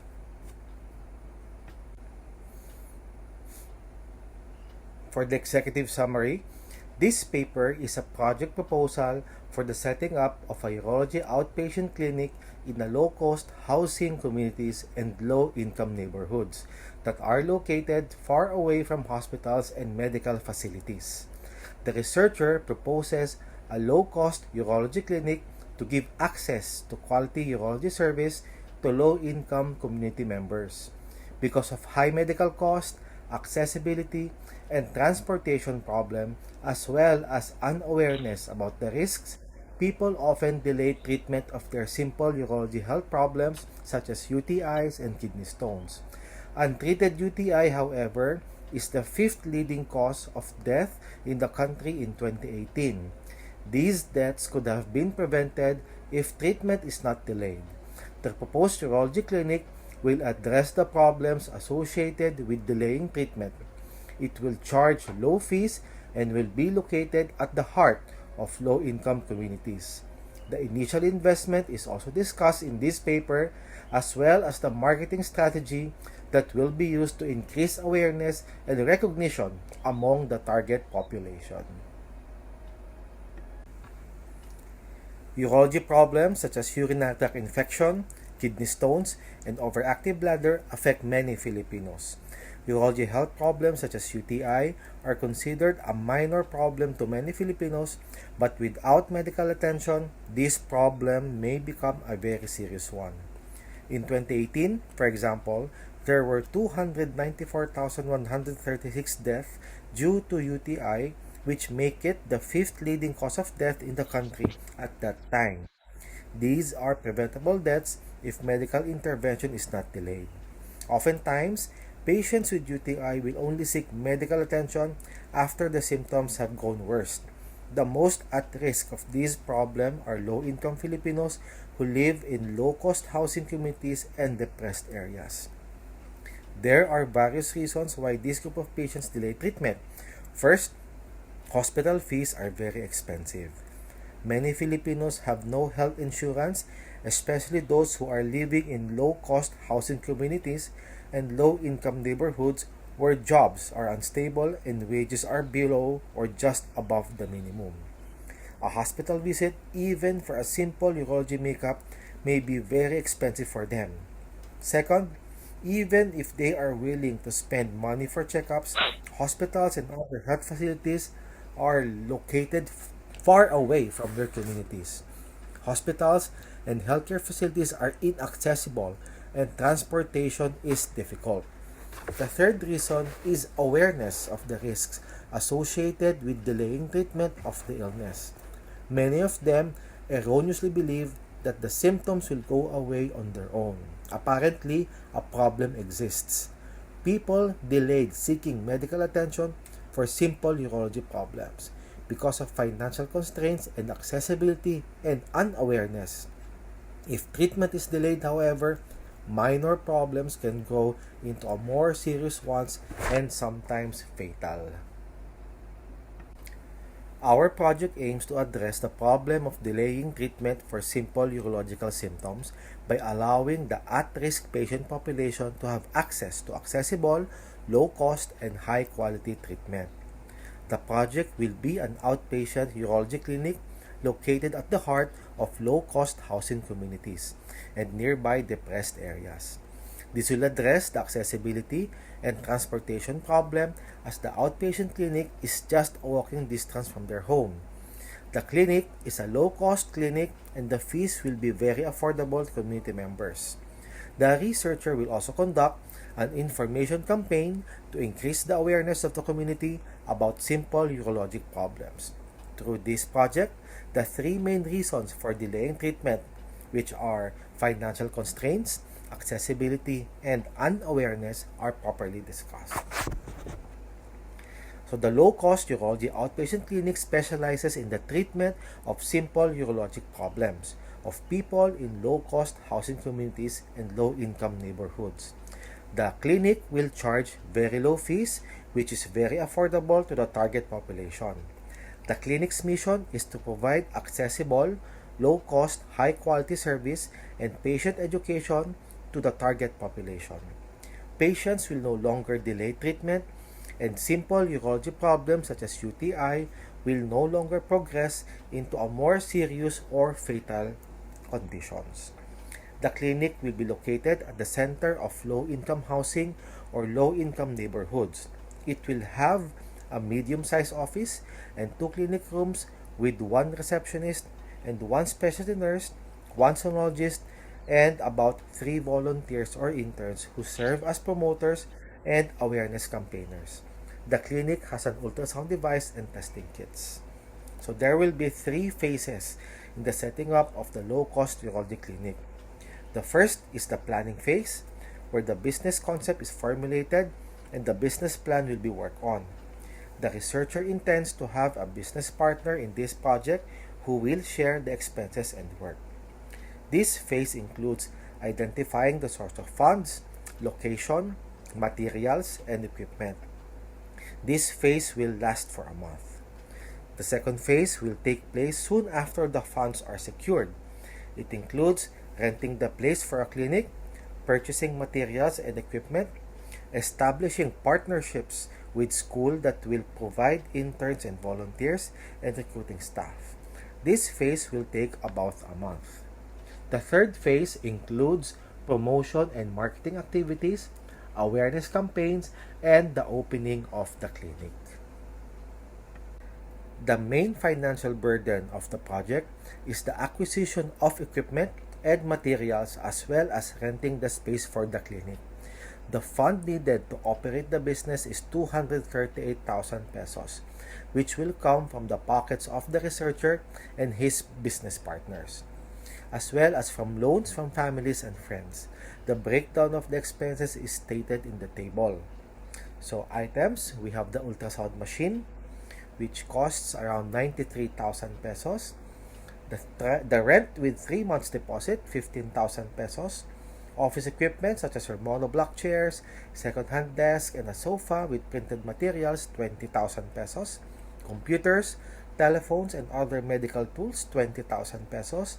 The testing kits, 20,000 pesos. Recruitment of staff and marketing and promotional activities, 20,000 pesos. Startup operation expenses during the first 6 months of operation, 50,000 pesos, for a total of 238,000 pesos. For the marketing strategies, the researchers will employ the various marketing approaches and media to reach out to urology patients and make them aware that the clinic is available in the community. A variety of marketing strategies will be utilized and include creative media planning, sales, promotion, broadcast media, print media, social media, word-of-mouth public relations, and awareness campaigns. All of these strategies will be integrated under Unified Marketing Program Communication with the objective of providing accessible, low-cost, and quality urology service. Each marketing activity will be aligned according to the marketing message, access to quality urology healthcare services. Thank you for listening. Thank you, Dr. Bueno and Dr. Claveria. The next presenter with the thesis entitled A Cross-Sectional Study on the Maternal and Neonatal Outcome of Teenage Pregnancies, a Local Government Hospital Experience. May I call on the proponent, Dr. Sherry May Cabiel. Good day, everyone. I, Dr. Sherry Velasco Cabael, will present a project study entitled A Cross-Sectional Study on the Maternal and Neonatal Outcome of Teenage Pregnancies, a Local Government Hospital Experience. Worldwide, teenage pregnancy rates range from 143 per 1,000 in some sub-Saharan African countries to 2.9 per 1,000 in South Korea. Among 6 major economies in the Association of Southeast Asian Nations, the Philippines has the highest rate of teenage pregnancies and is the only country where the rate is increasing per the United Nations Population Fund. Recent data from the Philippine Statistical Authority revealed that every hour, 24 babies are delivered by teenage mothers. As a result of insufficient prenatal care, the global incidence of premature births and low birth weight is higher amongst teenage mothers. Risks for medical complications are greater for girls 14 years of age and younger, as an underdeveloped pelvis can lead to difficulties in childbirth. The present study aims to determine the maternal and neonatal outcomes of teenage pregnancy in a local government hospital. For the specific purposes are: first, to determine the maternal characteristics of teenage mothers who delivered in a local government hospital, such as age, gravidity, marital status, prenatal checkup, maternal illness, religion. Second, to determine the neonatal characteristics of babies' teenage pregnancies in a local government hospital, such as sex, weight, length, head circumference, chest circumference, abdominal circumference, age of gestation by Ballard score. Third, to determine the maternal and neonatal outcomes of teenage pregnancies in a local government hospital, such as manner of delivery, amniotic fluid, degree of laceration or episiotomy, Apgar score, disposition after delivery, gestational age, morbidity, disposition after 24 hours. Fourth, to determine the association of maternal characteristics with different maternal and neonatal outcomes.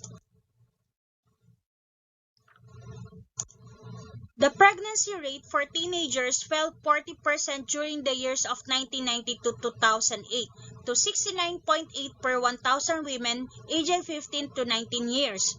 The rate of the youngest teenagers was 1.4 per 1,000 aged 10 to 14 years in 2008, the lowest rate ever reported. More recent birth data for teenagers show that the birth rate has continued to fall from 2008 through 2010 by 15%. Preliminary data for 2010 show a rate of 34.3 per 1,000 women aged 15 to 19 years. First teenage births are not independently associated with an increased risk of adverse pregnancy outcome and are at decreased risk of delivery by emergency cesarean section. However, second teenage births are associated with an almost threefold risk of preterm delivery and stillbirth. For the methodology, this is a cross-sectional study conducted in Mandaluyong City Medical Center over a 12-month period. Data were retrieved from hospital records. All teenage mothers who delivered during this period will be included in the study, and the neonatal outcomes were collected from the data in 10 to 19 years old who had delivered during the same period. Inclusion criteria are teenager and pregnant, age 10 to 19 years old. For the exclusion criteria, incomplete records, those subjects should have their maternal demographic characteristics along with the maternal and neonatal outcomes. Obstetric complications identified were pregnancy-induced hypertension, preeclamptic toxemia, eclampsia, gestational diabetes, oligohydramnios, premature onset of labor, and presence of chorioamnionitis. Details of delivery and postnatal period were noted. In newborns, anthropometric measurements recorded within 24 hours of birth were birth weight, crown heel length, head circumference, chest circumference, abdominal circumference. Gestational assessment was done from history, calculated from first day of last menstrual period, fetal ultrasound, if available, and clinical assessment by modified Ballard score. Neonatal morbidities assessed were birth sepsis, meconium aspiration syndrome, neonatal pneumonia, respiratory distress syndrome, neonatal hyperbilirubinemia, and congenital anomalies. Mothers and babies were examined twice daily for development of any complication till discharge. All records were dealt with strict confidentiality. For the sample size, the number of subjects collected was computed using 95% level of confidence, with an estimated prevalence of teenage pregnancy at 60%. At least 368 subjects are needed, as shown on the PowerPoint. Data processing. Data were encoded in Microsoft Excel 2010 and tallied in SPSS version 10 for Windows. Descriptive statistics were generated for all variables. For nominal data, frequencies and percentages were computed. For numerical data, mean, standard deviation were generated. Analysis of the different variables was done using the following test statistics. Chi-square test used to compare associate nominal categorical data. Fisher-exact test, a modification of chi-square used for 2x2 table when there are expected frequencies less than 5. For the results and discussion, out of 2,613 total number of deliveries, 398, which comprises 15.2%, were teenage pregnancy subjects included in the study. Table 1 shows the distribution of subjects according to maternal characteristics. Their age ranged from 13 to 19 years with a mean age of 17.58 years. Average year of menarche was 12.7 years with 5.5% having irregular menarche. Duration of menarche lasts for 2 to 9 days with an average of 4.79 days.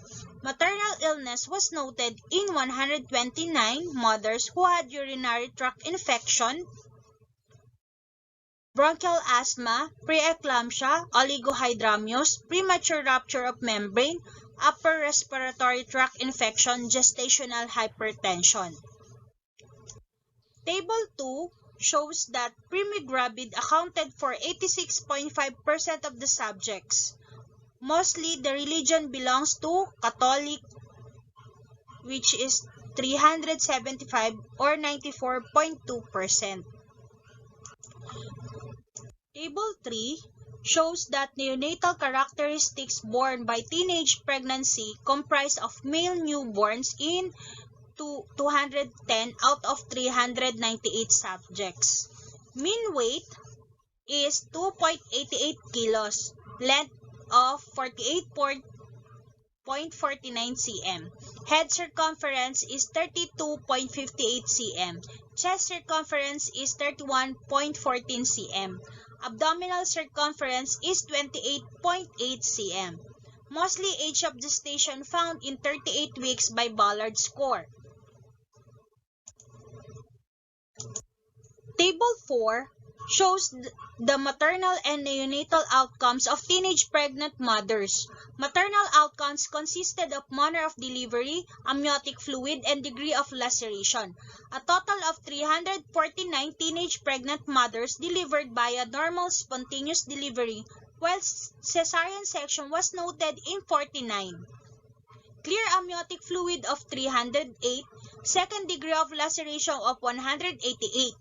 Neonatal outcomes comprise of Apgar score, gestational age, disposition after delivery and after 24 hours, and morbidity. Newborns had an Apgar score of 9, which comprised of 332. Appropriate gestational age of 355. No morbidity of 367, which is 92.2%, room in of 388 or 97.5%. Only 2.5% admitted in nursery ICU. 391 were discharged, 5 were died, and 2 were discharged against medical advice. 2000 study showed that the age of teenage pregnant mothers included in the study ranged from 13 to 19 years, with a mean age of 17.58 years. Maternal illness was noted includes urinary tract infection, bronchial asthma, preeclampsia, oligohydramnios, premature rupture of membrane, upper respiratory tract infection, gestational hypertension. Prenatal checkup done regularly, which comprised 268 or 67%.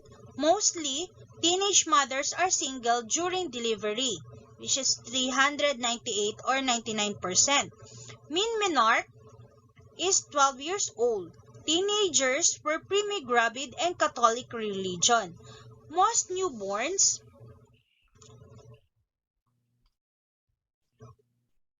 is male, weight of 3 kilos, length of 48 cm, head circumference of 32 cm,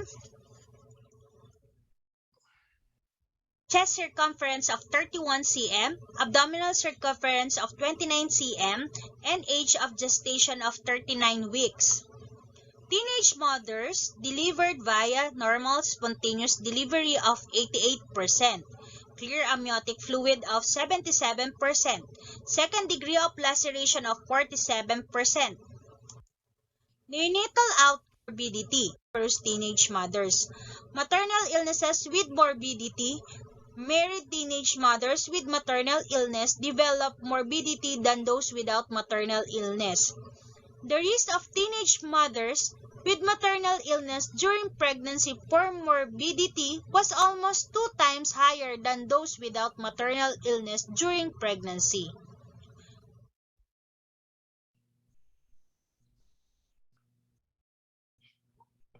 Thank you, Dr. Gabriel. Thank you for listening. Stay safe. The next presenter with the thesis entitled Consultation Preference in the Time of COVID-19 Pandemic. The proponent, Dr. Bobby Pearl Calleja and Dr. Vincent Michael Estrada. The current pandemic has certainly affected the way medical services are delivered and conducted. Strategies have come up due to the need to reduce exposure and increase safety for both clinician and patients. The emergence of teleconsultation required changes in the way examination and consultations are being conducted. However, traditional face-to-face consultations cannot be completely phased out since most aspects of proper examination requires physician and patient interaction. Good morning, I am Dr. Mike Estrada together with Dr. Bobby Calleja, and we are here to present our research titled Consultation Preference in the Time of COVID-19 Pandemic. The purpose of our research is to determine the mode of consultation patients prefers during the COVID-19 pandemic. We also want to determine the factors and reasons for consultation preferences and determine the level of satisfaction. It is apparent that the current COVID-19 pandemic has caused significant strain in our healthcare resources. Thus, concerns about reducing the exposure to COVID-19 is on the rise. Study shows that the 3 main pillars of medical communication include information exchange, interpersonal relationship building, and shared decision, contributing to better patient-physician interaction and more satisfied patients, as well as physicians in offline consultation. Studies by Di Matteo as well as Vickery revealed that traditional face-to-face consultation has been the most common form of consultation in our country, and in some studies, it accounts to about 25% to 75% of all consultations. However, teleconsultations can be integrated into the healthcare system as an approach to maximize the efficiency of healthcare delivery. So for our methodology, the study is a cross-sectional survey analysis and consultations done via face-to-face consultation and teleconsultations from March to April 2021 in various ENT clinics. Subjects ranges from 18 years old to 60 years old. The research questionnaire includes consent, background information of the subject, multiple choice questions, and all data gathered from each patient will be kept confidential.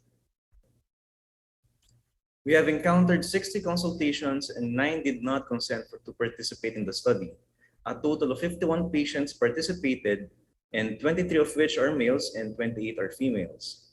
Only participants who consented were given questionnaires at the end of each consultations. The study revealed majority of the patients are more likely to do face-to-face consultation, while 8 patients opted to do teleconsultations and 2 patients opted for both. Most subjects opted for the former because they have less difficulty in stating the reason for the consult. In fact, this is further supported by 84.3% of the subjects opting for traditional consultation for initial visits. Results also revealed that 82.3% of the survey population noted a significant difference between the traditional face-to-face consultations and teleconsultation. Most signified reason was the lack of physical examination that sorely affected the experience. A notable percentage identified doctor-patient interaction and reliability of the diagnosis as the second and third most reasons, respectively. This reveals that patient feels more at ease when seeing a patient in person and gives significance in building a doctor-patient rapport. Regarding teleconsultation, only 41.1% of the subject find it easy to set an appointment for teleconsultation, whereas 45% find the process challenging. Although this method was not the first choice for initial consults, the survey population still signified that it is a good option for follow-up consultations instead. All in all, 74.5% of the surveyed population are satisfied with the teleconsultation experience. For our conclusions, despite the challenges of conducting traditional face-to-face consultations, majority still find it to be the method of choice. Patients acknowledge the need to conduct appropriate physical examination as well as accurate and more reliable diagnosis. Teleconsultation can still be an option for follow-up consultations because of its accessibility. Results also suggest that teleconsultations are not viewed as a replacement but remains as a method that can be an adjunct to the additional type of consultations. Thank you. Thank you. Thank you, Dr. Calleja and Dr. Estrada. The next presenter with the thesis is entitled Compassion Satisfaction, Compassion Fatigue, and Risks of Burnout Among Operating Room Nurses During the COVID-19 Pandemic. The proponent, Dr. Lester Cua, Dr. Mayfeline Therese Cua, Therese Cua, and Dr. Michael Ronald Madarang, and Dr. Christina Milo, and Dr. Elvira Milo.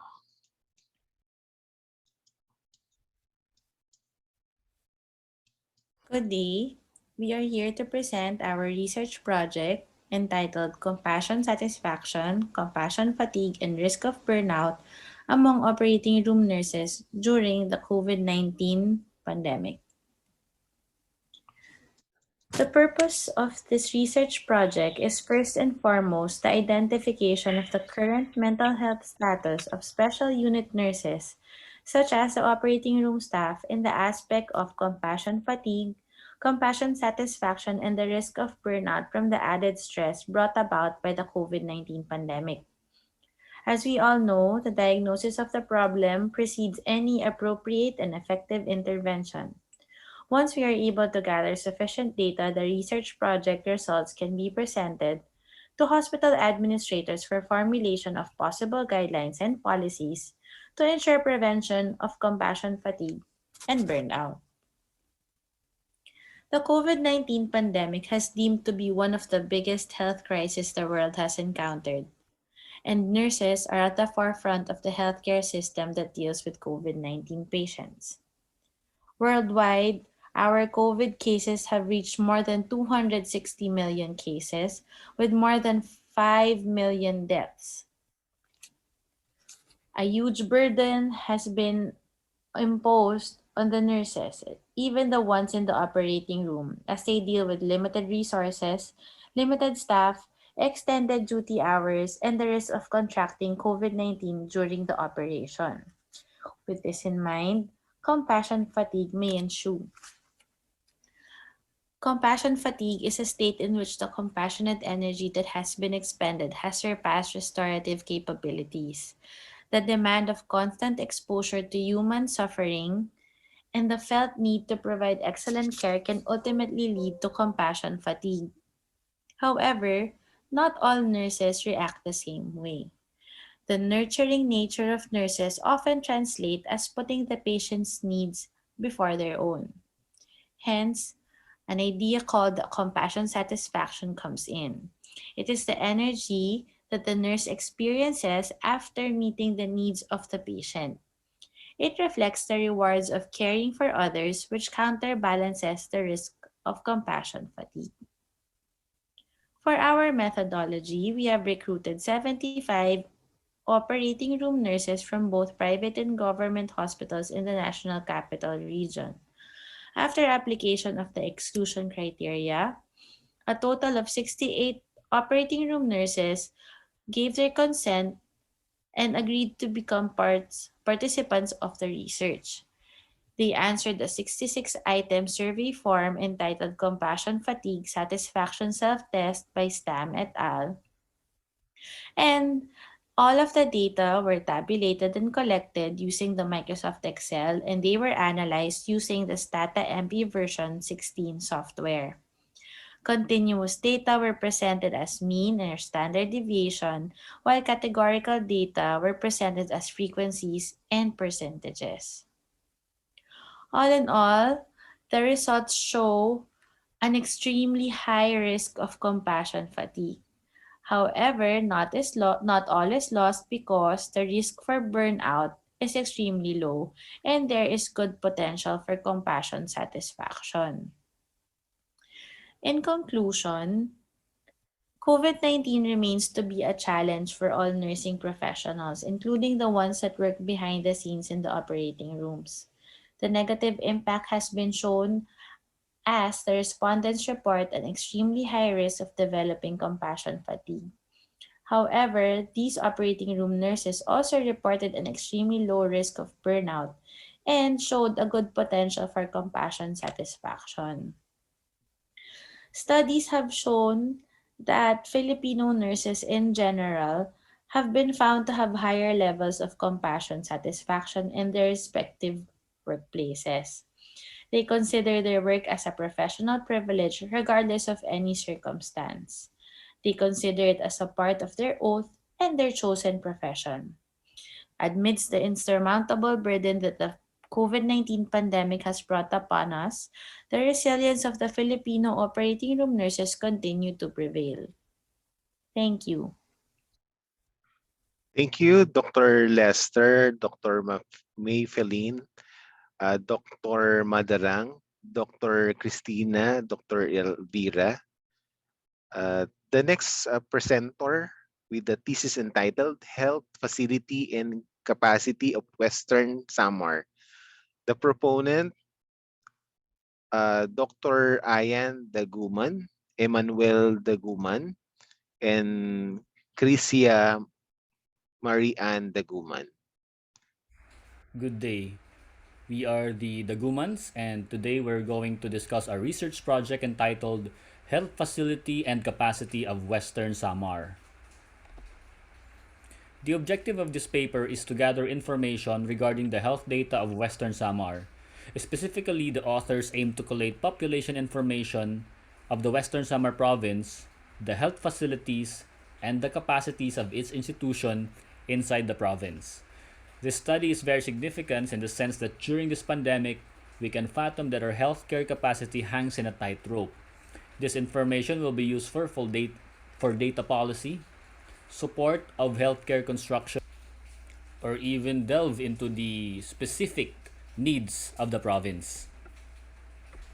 So for the methodology, the authors went into various government sectors such as the Department of Health, the Philippine Statistics Office, the local government units, and even World Health Organization or WHO data. Primarily, we wanted to assess the national data process in terms of the health information system by using the assessment matrix as recommended by the WHO, which is the HISPIX or the HISPIX. This is the Health Information System Performance Index. This has been proposed by the WHO which summarizes the measurements for assessing data quality and overall performance of the health information system. However, insofar as the author has searched, there is no available HISPICS data in the Philippines. Some experts would attribute this lack of data to redundancy of some of the national versus local government efforts because of the devolution of our healthcare. During the 1980s, the LGUs were given a certain autonomy to gather or even not to gather healthcare data and indicators. This is another limitation of this study.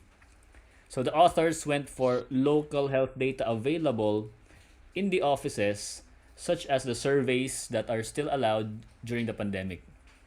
The hospitals and the municipalities were surveyed to determine the current available hospital beds within the target market.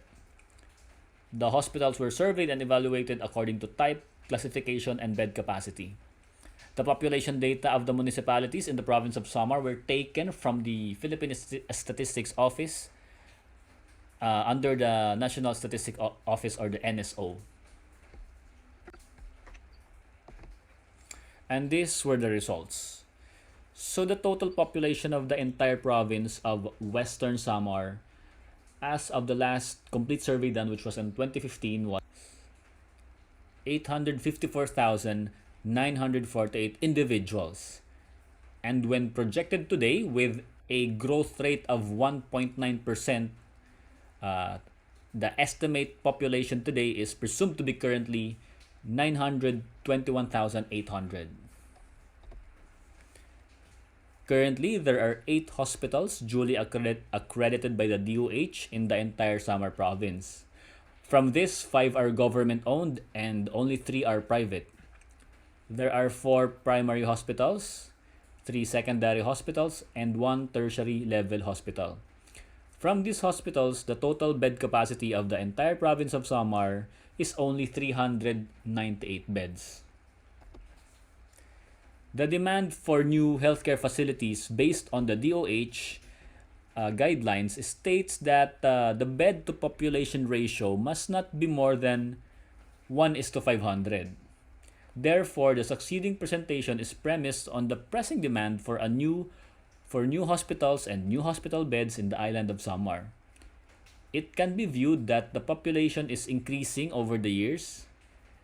The projected population, which is 921,000, will require 1,800 hospital beds. We only have estimated of 398. Obviously, there is a growing demand for hospital beds through the years at an average of 34 beds per year. And based on the survey on the existing hospitals, the available and existing hospital beds, there is a deficiency of 1,700 beds. This will continue to increase in the future years, and currently the deficit is already 1,800, not taking into consideration the impact that the pandemic we now have. The province of Samar is also very poor, with lagging sector in the Eastern Visayas, both in development and infrastructure. It was only because of the Typhoon Yolanda that some funds gave rise to many health facilities, but most of them are in Leyte, wherein they were badly hit by the typhoon.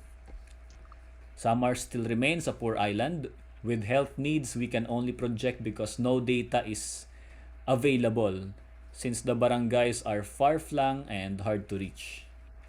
So poverty, persistence of armed rebellion, lack of great leadership, and the culture of being backward and guilt always hinders the development of this province. Coming back home is both a blessing and a curse. However, this study has opened my eyes into serving and also accepting the fact that medical practice here is very limited. The population is very underserved, but then again, there is no place like home. I would like to thank you for your kind attention and have a safe one. Thank you, Dr. Ian, Dr. Emmanuel, and Dr. Crisia Marie Ann Daguman. The next presenter with the thesis entitled Initiative to Promote, Protect, and Support breastfeeding during COVID-19 pandemic. The proponent, Dr. Mary Ann Dancel. Good day. I am Mary Ann Dancel and I'm going to present my project proposal entitled Initiative to Protect, Promote, and Support Breastfeeding during COVID-19 Pandemic. The COVID-19 crisis has brought a new and unique set of challenges for pregnant and breastfeeding mothers. New parents have had to adapt to changing and uncertain circumstances. Disrupted access to health services, brought about by lockdown measures, meant that many women are not receiving critical health and nutrition information and support when they needed it most. Confusion and misinformation, coupled with the fear of spread of the disease, may affect their decision to breastfeed or not. The COVID-19 pandemic has greatly impacted our health systems. It has undermined breastfeeding with some misinformation and doubts on the safety of breastfeeding practices and its associated risks with regards to possible transmission of infection. In a study by Barwaj, as of late August 2020, 48 out of 127 countries across the world have experienced at least some disruptions in their breastfeeding protection and promotion programs. A mother's decision to breastfeed predates the birth of the child and will depend on all the information she gathers and the support she gets from her physician, home, work, and community.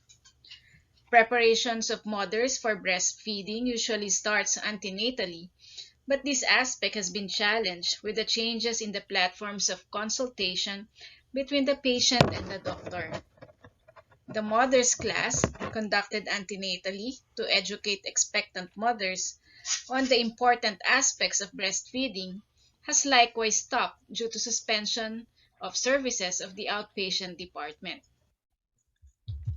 In a survey conducted at Justice Jose Abad Santos General Hospital, the most common factors that have motivated mothers to breastfeed were the support given to them by their partners and family members, followed by the influence of the information gathered through technology and social media platforms.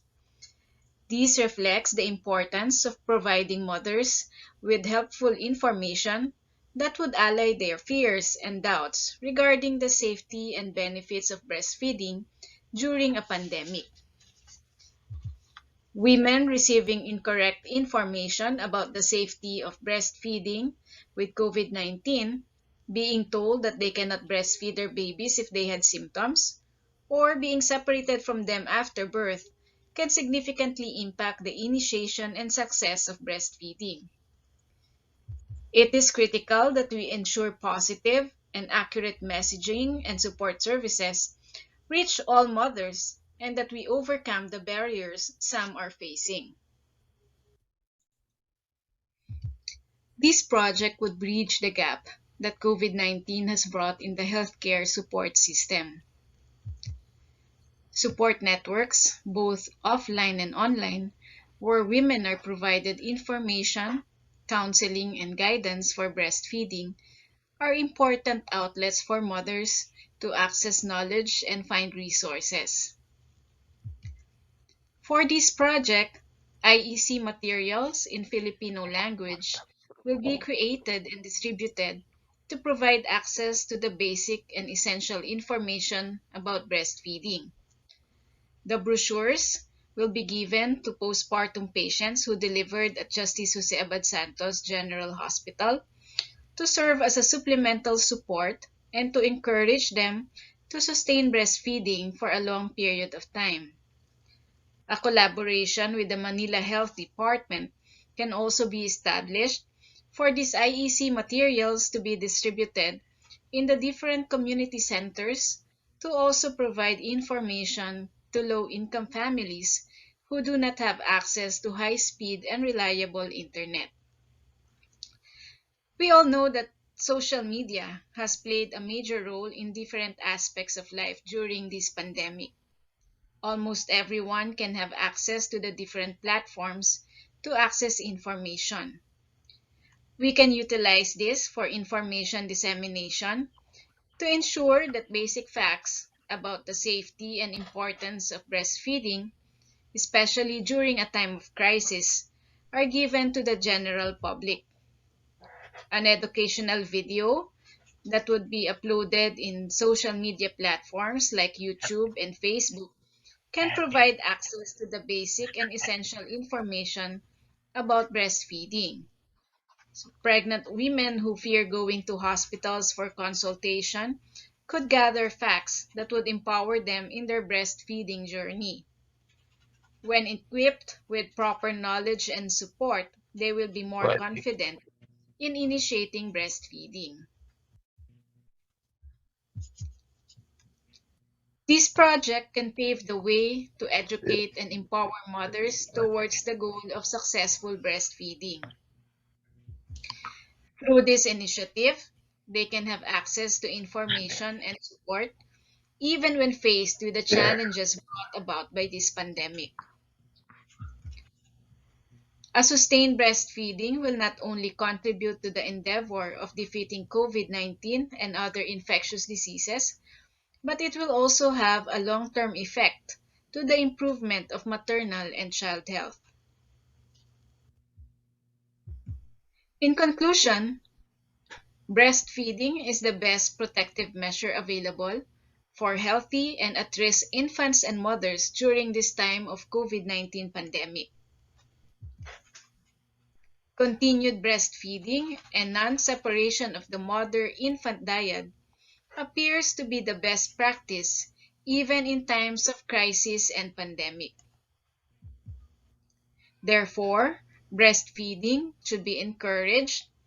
Mother and infant dyad should be cared for together and not be separated, and skin-to-skin contact ensured to facilitate early initiation and continuation of breastfeeding. Thank you very much for listening. Thank you, Dr. Mary Ann Dancel. May I call on the next presenter with the thesis entitled Determining the COVID-19 Vaccine Acceptance and Hesitance Among the Pregnant Patients in Level 1 District Hospital, an approach to increase vaccine acceptance.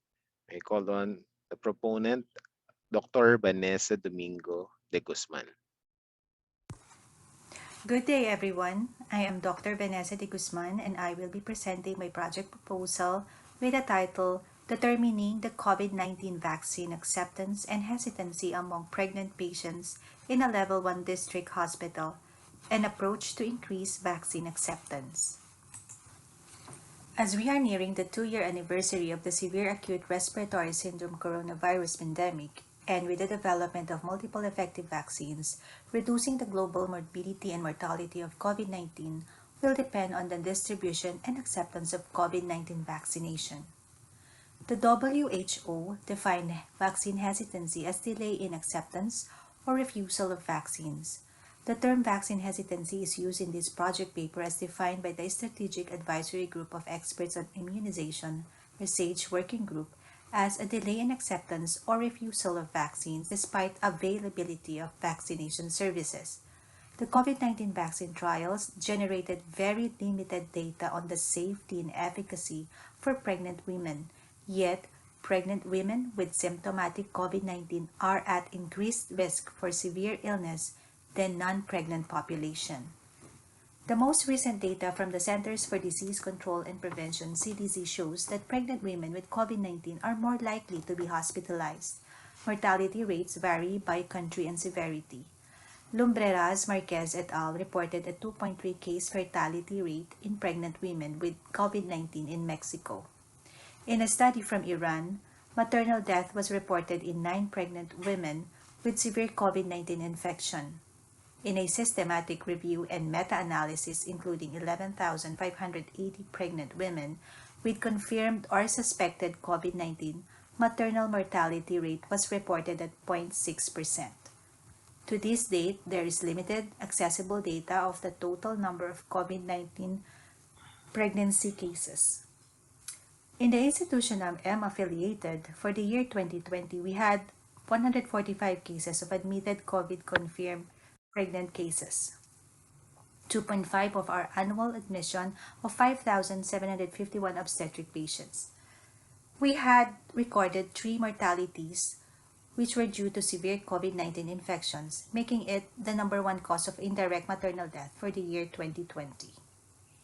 COVID-19 vaccination in the Philippines started in March 2021, with its rollout giving priority to health frontliners, senior citizens, and those with medical comorbidities. But pregnant women were not included because safety and efficacy data in pregnancy were limited due to non-inclusion in the phase 3 clinical trials. It was only on July 30, 2021 that the American College of Obstetricians and Gynecologists, ACOG, recommended that pregnant individuals be vaccinated against COVID-19. And it was only on August 1, 2021 that the Philippine Obstetrical and Gynecological Society, or POGS, released a practice bulletin that COVID-19 vaccination is recommended for pregnant and lactating women with the following recommended brands or types as recommended by the US CDC and WHO. Messenger RNA vaccine Pfizer-BioNTech, Moderna mRNA, inactivated vaccine like Sinovac, Coronavac, and viral vector vaccines like Oxford, AstraZeneca, and J&J by Janssen. As of November 24, 2021, around 35.7 million people were already fully vaccinated from COVID-19 virus in our country, in contrast to 42.29 million people still awaiting their second dose of vaccine. Estimates of global vaccine acceptance among pregnant and mothers of young children are yet unknown. To my knowledge, there is very limited or no published study yet conducted to assess the prevalence of COVID-19 vaccine acceptance among pregnant women locally. Immunization has been one of the most important strategies in public health and it is one of the most cost-effective interventions that lead to improvement of global health outcomes. Evidence about factors associated with COVID-19 vaccine hesitancy among the pregnant population in the Philippines is lacking. This study is timely due to reports of high vaccine hesitancy among our pregnant patients. This study proposal aims to determine the factors or determinants behind for COVID vaccine refusal. To better understand the drivers of vaccine hesitancy, survey questions were listed or clustered in 3 major domains as adopted from the Working Group of Strategic Advisory Group of Experts SAGE on immunization are as follows. 1. Contextual influences. Influences arising due to historic, sociocultural, environmental, health systems, institutional, economic, or political factors. Number 2, individual or group influences. Influences arising from personal perception of the vaccine or influences of social or peer and environment. And 3, vaccine-specific issues, those directly related to vaccine or vaccination. This study survey will capture data on the topics of vaccine acceptance and its predictors. It aims to determine the factors or determinants behind vaccine refusal. It will use cross-sectional descriptive study design with modified questionnaires adopted from the SAGE Working Group on Vaccine Hesitancy and Acceptance or Confidence. The questionnaires will be translated into Filipino. Demographic and attitudinal factors will be run determining descriptive frequencies and analysis using chi-squared tests using SPSS version 24.0 of factors as variables against vaccination status of respondents. Groups will be compared with Spearman's raw test for correlation between socio-demographic variables and COVID-19 vaccine acceptance. A type 1 error below 0.05 will be considered statistically significant. The survey will be conducted for 3 to 4 weeks via online using Google questionnaires as accessed through the hospital's website as part of their prenatal consultation and self-administered questionnaires survey for those who with no access to technology. This survey will include pregnant women 18 years old or older All potential participants will be informed of study objectives as well as standards of data confidentiality and voluntary nature. Permission from the hospital administration will be secured. Findings will provide important information that can be used for evidence-based policy and program making to ultimately enhance vaccination of vulnerable populations such as pregnant women, identifying the right messages to promote vaccine confidence, countering misinformation, and targeting outreach to vulnerable and at-risk population will be necessary to achieve high coverage. It is important to understand and act on drivers of vaccine acceptance and uptake. Ideally, before preparing any informational material, the population's knowledge and perception of the disease and vaccination should be evaluated so that information and education needs can be determined and appropriate content prepared. The Information Education Communication or IEC materials developed will address all three factors.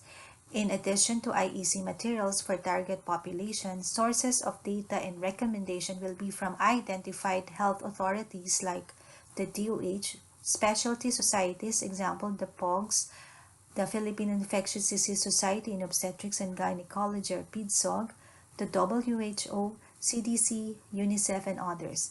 These vaccination promotions can be posted in the hospital's official website, for example, video recorded presentations, leaflets, brochures to address lack of knowledge, misconceptions, or distrust in the vaccination that arise within the healthcare system. Pregnant women are among the vulnerable population in COVID-19 infection. Determining attitudes of pregnant women toward the COVID-19 vaccine and identifying the factors of vaccine hesitancy must be addressed as early as possible. This project aims to provide important information that can be used for evidence-based policymaking to ultimately enhance vaccination of vulnerable populations such as pregnant women and children. Connected with this, the monitoring of side effects of approved vaccines and regular and reactive feedback to healthcare professionals are essential to ensure trust in both COVID-19 vaccines and health authorities. We need guidelines, frameworks, and tools that have proven their effectiveness in addressing vaccination concerns to address general and specific vaccine hesitancy. Reluctance toward vaccination is a direct threat to the fight against COVID-19, as achieving population immunity depends on the effectiveness of the vaccine itself and the readiness of the population to accept it. Pregnant and breastfeeding women often play a key role in the acceptance of vaccination in the entire family. COVID-19 vaccine acceptance and its predictors among pregnant women vary globally, and therefore vaccination campaigns for this population should be specified in order to attain the largest impact to address this pandemic. These are my references.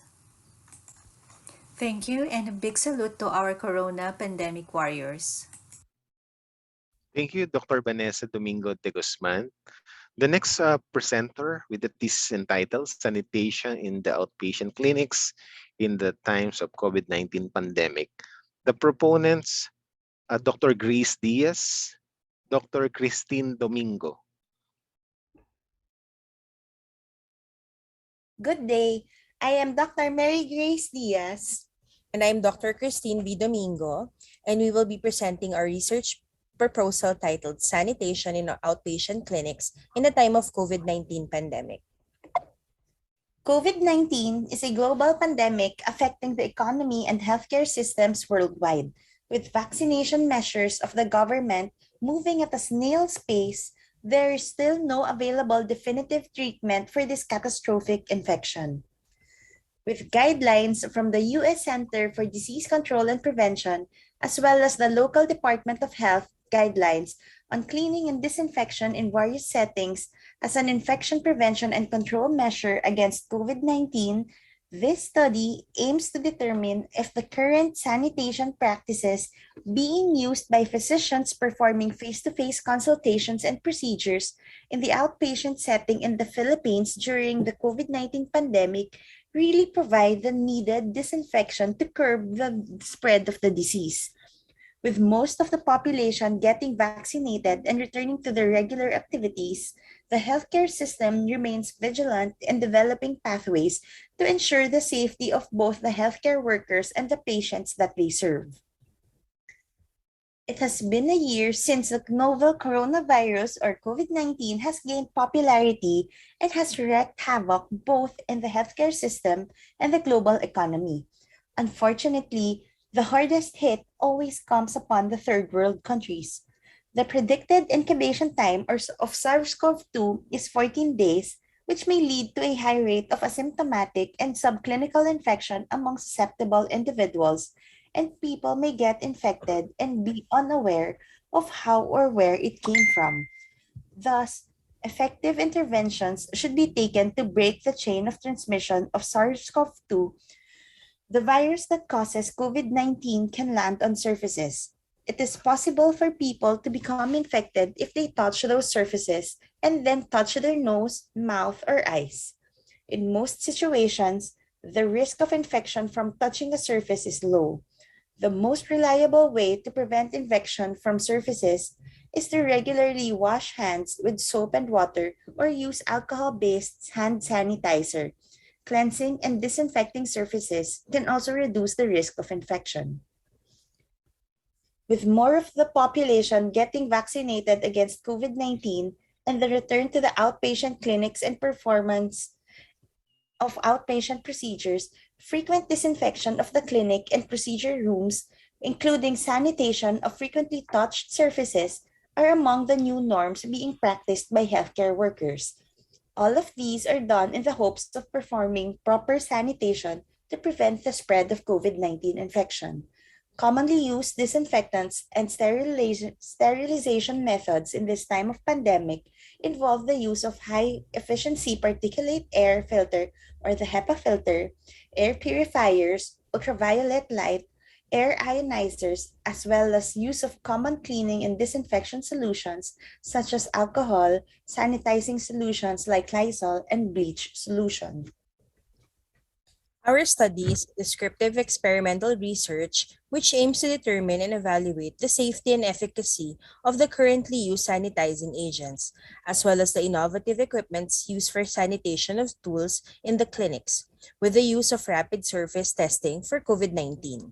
Aside from evaluating practices in sanitation, this paper will give information that may be used in outpatient clinics, hospitals, and diagnostic centers in their day-to-day operations. In the midst of patients going back for face-to-face consultations and procedures, the strategies for proper sanitation formed through this paper shall provide assurance for patients of proper sanitation practices in order to prevent the spread of COVID-19. Frequent disinfection of the clinic room, including sanitation of frequently touched surfaces, is another new norm being practiced by healthcare workers. Test kits have been developed abroad for the detection of COVID-19 virus on surface swab samples. A rapid test kit produced by Prognosis Biotech is able to detect concentrations of virus on contaminated surfaces.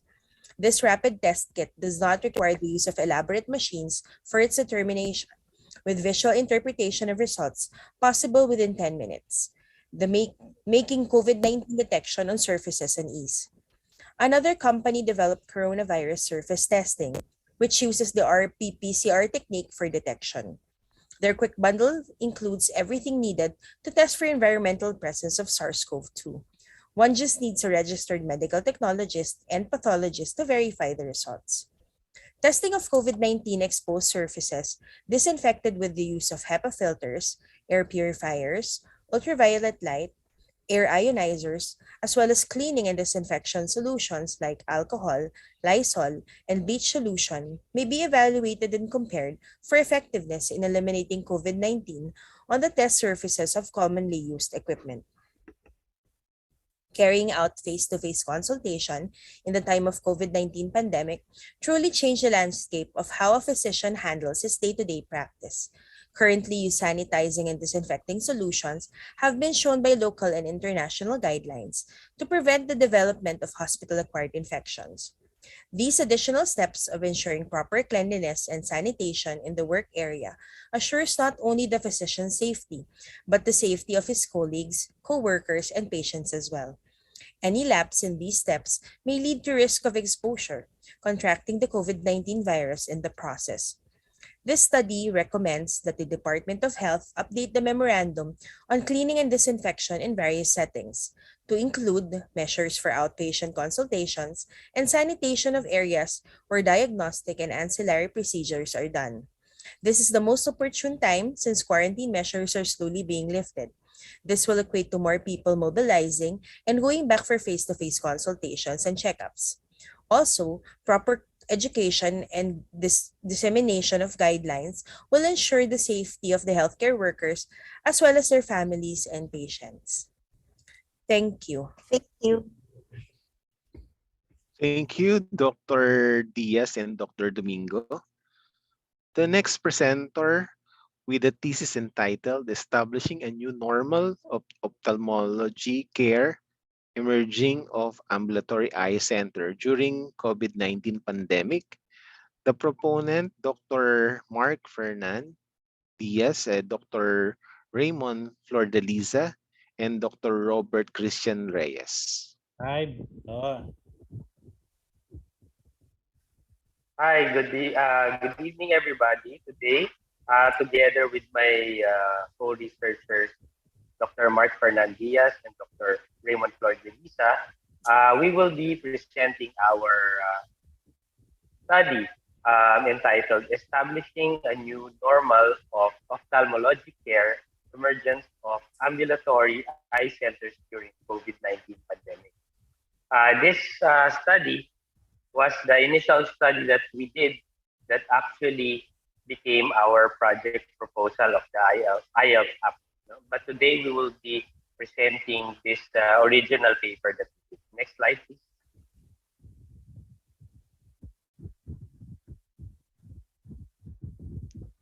Next slide, please. There. So for the objectives and methods of this study, the objective is to determine why patients opted to go for consult or procedures at an ambulatory eye center on eye center compared to private hospitals during COVID-19 pandemic. So we were trying to see why the patients would want to go to an ambulatory eye center and not to a private hospital. The methodology of this paper is as follows. So the study was a multi-center descriptive analysis involving participants above 18 years old who underwent consult and treatment in 3 distinguished ambulatory eye centers. That was conducted during March to May of the year 2021. Now, data was gathered through a 3-part questionnaire survey form and then was analyzed. Next slide, please. So, in late December 2019, coronavirus disease plagued the whole world and with its devastating pathologic capability, producing numerous morbidity and mortality to people worldwide. So the practice of ophthalmology requires intense, careful, and thorough eye examination. And upon each consultation, the patient is in very close proximity to the physician through the slit lamp and conducting visual acuity tests to determine the best visual capacity of the patient. The ambulatory eye centers, or AECs, became the epitome of advancement in medicine when it came to the COVID-19 pandemic. In essence, it adopted a dual provider model wherein the patient was treated and as well, while being separated from the majority of the COVID-19 cases. So the purpose of the study was to therefore to determine patient preferences in choosing where they get their eye consults um, in an ambulatory eye center compared to the conventional hospital setting for their personal eye disorders during this pandemic era. Next slide. For the methodology, so this is an exploratory and descriptive multi-center study that was conducted during March to May of 2021. It specifically included 3 ambulatory eye centers, which could be located in Cavite, in Pampanga, and in Manila. So the inclusion criteria would include patients that is above 18 years old, should be considered as a new patient and not referred by other physicians, and those patients who utilize eye care services in these 3 institutions. So we use a 3-part questionnaire, which includes the demographics, the knowledge of COVID-19, and their preferences for eye center evaluation. And these data were gathered and subjected to analysis. So this is an example of the questionnaire. So it also adapts to the knowledge of COVID-19, at the same time includes why they prefer and how they were able to reach the ambulatory eye centers. So our results showed that a total of 114 patients that were included in the study. So the demographic data revealed that most participants belong to the adolescent age group, which is 18 to 25, which comprises 25.43%. On the other hand, seniors were covered for only 13.5 of the total participants. Knowledge of the ambulatory eye center facility was attributed mostly by friends of participants, followed by advertisements found in the internet. Doctor preference was the key reason for most of the participants' consult, and it comprised 52.63% of all the responses. And safety within the eye centers was highly significant at 22.8% as well. So majority of the participants were highly satisfied of the services that were done during their stay in the ambulatory eye centers, which comprises 87% of the responses. So for the discussion, ambulatory eye clinic became an avenue for non-COVID eye checkup during the pandemic. Hence, proper knowledge of eye center facility is key. As an effect of continuous isolation in avoiding transmission of SARS-CoV-2 virus, current trends have shifted to modern technology and close family ties. Ambulatory eye clinic poses advantages compared to primary hospitals during this crisis. Most patients prefer to visit ambulatory eye center primarily because of their preferred ophthalmologist and safety-related concerns. Next slide. For our conclusion, with the evolving COVID-19 pandemic and its newer strain with its high infectivity among healthcare workers and the general population, the people are fearful in entering a hospital, even at the doctor's clinic. An ambulatory eye center will be an essential alternative for patients who are hesitant to seek consult in primary, secondary, and tertiary hospital settings. Thank you. Thank you. Thank you, Dr. Diaz, Dr. Flor de Liza, and Dr. Reyes. The next presenter with the thesis entitled is Spiritual Profile of Chronic Mental Ill Patient in a Private Mental Health Facilities, a breakthrough pilot project during COVID-19 pandemic. The proponent, Dr. Leslie May Javier Dumagas and Dr. Nestor Dumagas. For a connection between the spiritual needs and the unexplainable bizarre behavior manifesting in our mentally ill patients? How are these needs identified and properly addressed at home before admission and after discharge from the health facilities? Good evening. I am Dr. Nestor S. Dumagas.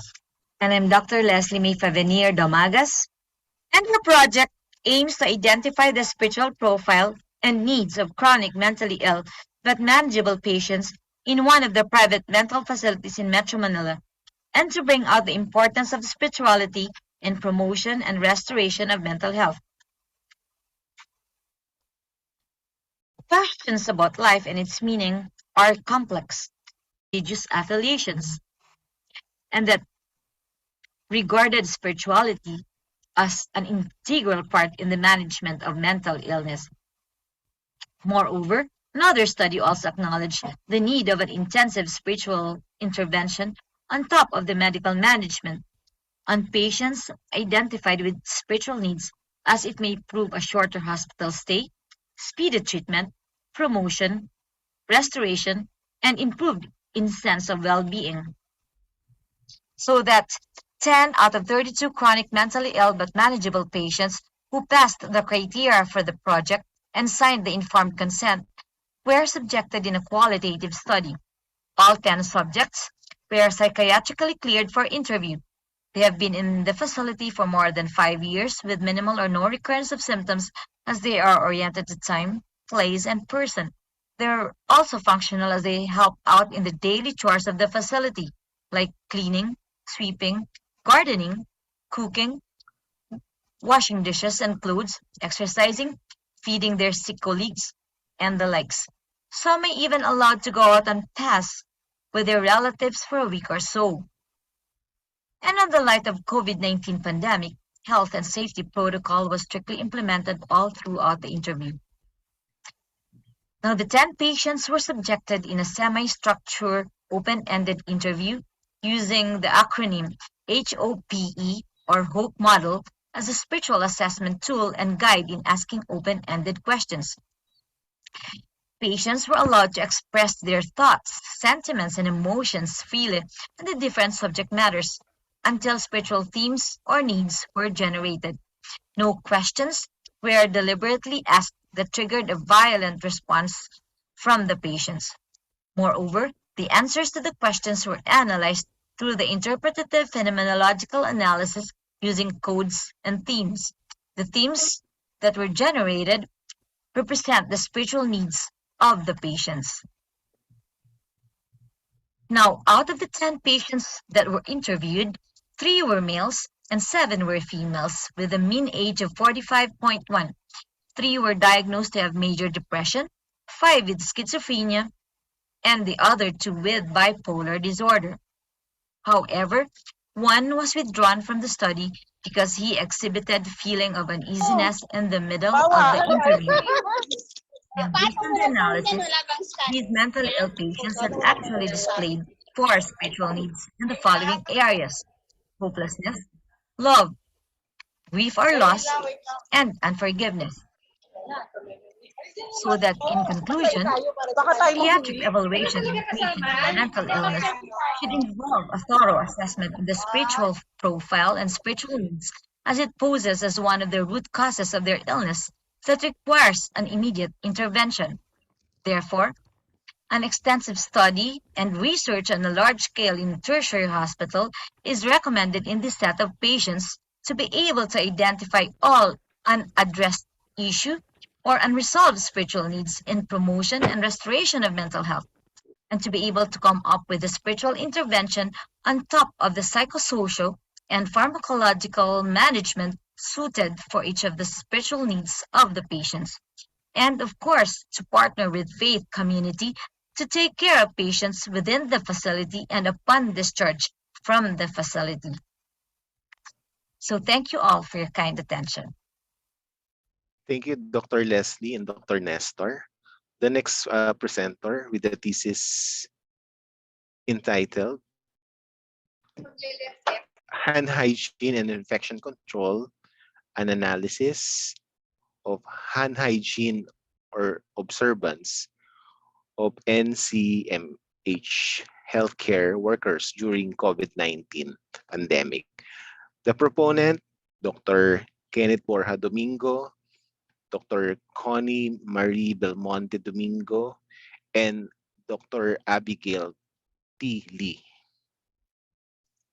Good day, I am Abigail Lee and I'm here to talk about our paper entitled Hand Hygiene and Infection Control, Analysis of Hand Hygiene Observance of NCMH Healthcare Workers During the COVID-19 Pandemic. Studying the compliance of healthcare workers in the National Center for Mental Health emphasizes the role that hand hygiene plays in caring for patients, in preventing diseases from spreading, in controlling outbreaks, and in ensuring safety. The aforementioned objective is important and relevant in today's situation as we are faced with a disease that affects different countries worldwide. Campaigns and medical observances such as the Global Hand Washing Day are instituted in order to elevate one of the important myths to prevent such diseases. Jurassic ako dyan. That a simple practice accessible to both healthcare workers and different individuals can reduce the risks for the disease and potentially save lives. Hand hygiene should be a priority now more than ever and also for the early 19th century, hand washing integrated with patient care was introduced. Issues in hand washing are rooted from the decontamination of hands, which caused infection-related illnesses. The CDC, or Centers for Disease Control and Prevention, instituted guidelines for proper hand washing in 1975 and 1985. These guidelines were made for the staff and healthcare workers in the hospitals. Hand washing with water and antimicrobial soap was the primary protocol, and alcohol-based solutions were alternatives. Healthcare-associated infections, some caused by hand decontamination, encouraged the World Health Organization to launch a hand washing or hand hygiene campaign. The National Institute of Health in the United States, together with the Office of the Surgeon, attempted to study the impact of antiseptic hand washing. The investigation showed that the cleansing of hands using antiseptic agents alleviated pathogen transmission. Just as religious implications in hand hygiene adherence of affected healthcare workers' social and psychological conditions can also be taken into consideration. According to WHO, each staff's beliefs, environment, and other aspects within their social and psychological boundaries play a role in their adherence and behaviors when it comes to hand washing. Understanding the factors that play a role in an individual's adherence will help in the evaluation of complexities of hand hygiene behavior and the social conditions that affect it. Descriptive research method was used in this study in order to examine in detail the compliance and knowledge of the healthcare workers on the correct hand hygiene practices and protocols in NCMH during a pandemic.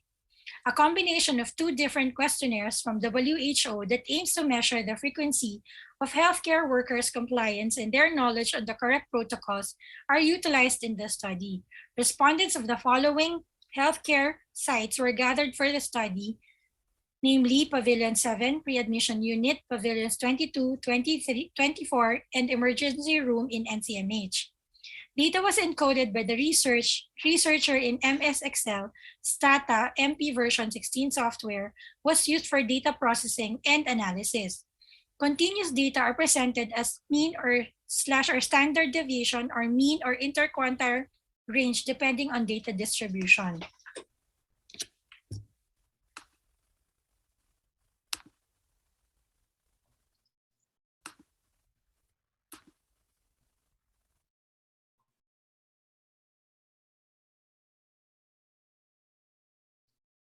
Thank you. Hello, thank you very much, Dr. Domingo, Dr. Connie Marie, and Dr. Abigail T. The next presenter with a thesis entitled Trend Analysis in the Patient Satisfaction at the Tertiary Hospital in Manila. The proponent, Dr. Joanna Florendo, MD. Trends in Patient Satisfaction at the Tertiary Hospital in Manila by Joanna Florendo. A critical challenge for health service providers in developing countries is to find a way to make them more client or people-oriented. People-centered care is highly recommended in current healthcare system as a method of lowering health service burden and improving people's health. Capturing patients' experiences of care and using the results to improve service quality is one of the key ways of building person-centered organizations. Patients' perception towards the service quality is believed to influence the patient satisfaction positively, which indicates that the patient satisfaction is a result obtained from the provided treatments. Satisfied patients are more important to hospitals as these patients are more likely to continue using their services, comply with medical treatment, maintain the relationship with the healthcare provider, and recommend to others. It is perhaps one of the most commonly measured patient attitudes in the past decade or so, as contemporary consumers are becoming more aware due to the advancement in technology. There are several motivations for surveying patient satisfaction. First, this can influence healthcare utilization. Second, it can be used as a predictor of subsequent health-related behavior and whether they will recommend to others. Third, it can assess patterns of communication. And lastly, patients are the best source of accurate information. Analyzing patient satisfaction scores over time can provide hospitals quality interventions which they can later assess the effectiveness of improvement programs. From the perspective of the patient, the results of analyzing patient satisfaction score can be used for marketing and administrative purposes. The hospital management can work more effectively and efficiently to improve the level of consumer satisfaction.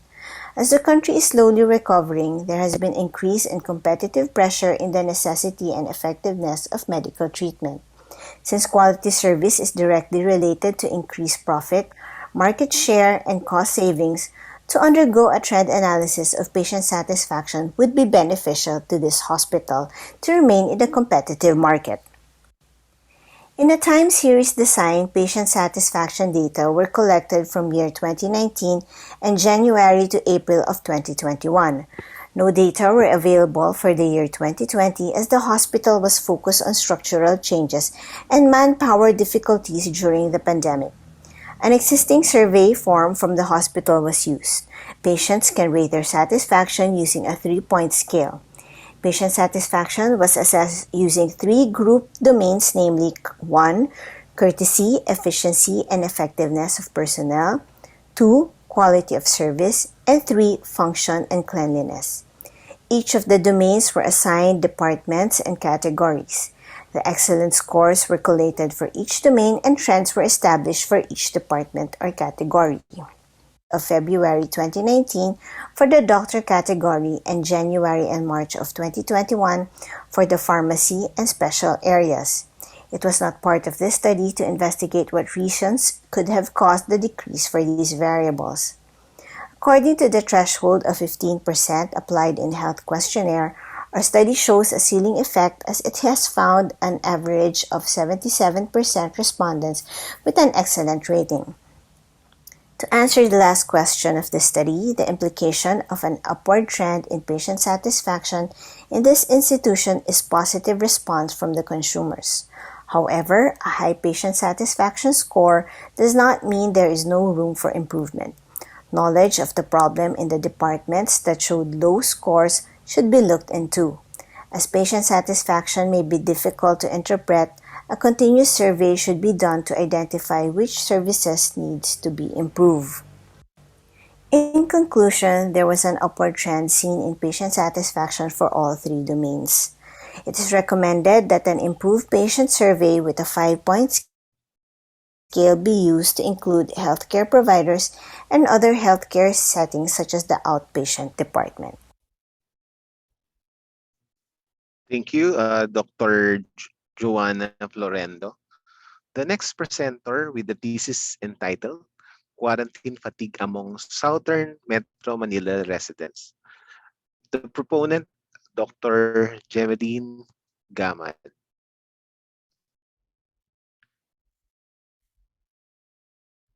Good day. I am Dr. Jemeline C. Gamad, and I will be presenting my paper on quarantine fatigue among Southern Metro Manila residents. To begin, as countries went on global race toward the development and delivery of a vaccine that would put an end to this pandemic, governments were forced to impose lockdowns and implement health protocols to control the transmission of COVID-19. As in the case of Philippines, It had been implemented a nationwide community quarantine that would later be known as the world's longest lockdown. Although studies regarding the effectiveness of health and safety standards were adopted by our government, there has been no study yet on the attitude of the public towards the same. This study seeks to find out and compare the attitude and compliance of the public towards the safety protocols from the time of their imposition to the present. It is the theory of the author that the increase in the population with a lax and or non-compliant attitude with regard to practicing the health and safety protocols translates to the ongoing surge to the number of COVID-19 positive patients. To the least likely followed. Individual practices during modified enhanced community quarantine will be compared to the practices during the GCQ. The study will include individuals from the southern part of Metro Manila, namely Parañaque, Muntinlupa, Las Piñas, and Laguna, who are aged 18 to 65, as they are the most likely individuals who are permitted to travel. This study will not include areas north of Parañaque nor south of Laguna. Descriptive statistics will use such as mean, standard deviation, and frequency and percentages. Comparative analysis will make use of paired t-tests, and ANOVA one-way will also be used to compare significant differences in the means of more than the groups. The data will be analyzed using SPSS. So this study revealed that overall compliance to health protocols during 2020 up to early 2021 did not significantly change. However, if we will look into the certain specific practices of these protocols, we find a significant difference in terms of the manner of wearing the face shields and face masks from early 2020 to 2021. Furthermore, the recent softening of quarantine restrictions, slow opening of businesses during GCQ have been correlated with the resurgence of cases. Comparing 2020 and 2021, it can be deduced that upon softening of quarantine restrictions, people have been lax in terms of proper wearing of face masks and face shields, and have been quite negligent of appropriate social distancing. It is inferred that people will adhere to health rules regardless of how uncomfortable it may be, for as long as it is perceived as effective against contracting COVID-19. So in conclusion, this study revealed that while general compliance did not significantly change over the years, certain practices like proper wearing of masks and shields and strict observance of social distancing were not taken lightly. Strict implementation of proper way of wearing protective masks and appropriate situations are integral in controlling the spread. Furthermore, observance of social distancing and avoidance of large gatherings are common loopholes in compliance.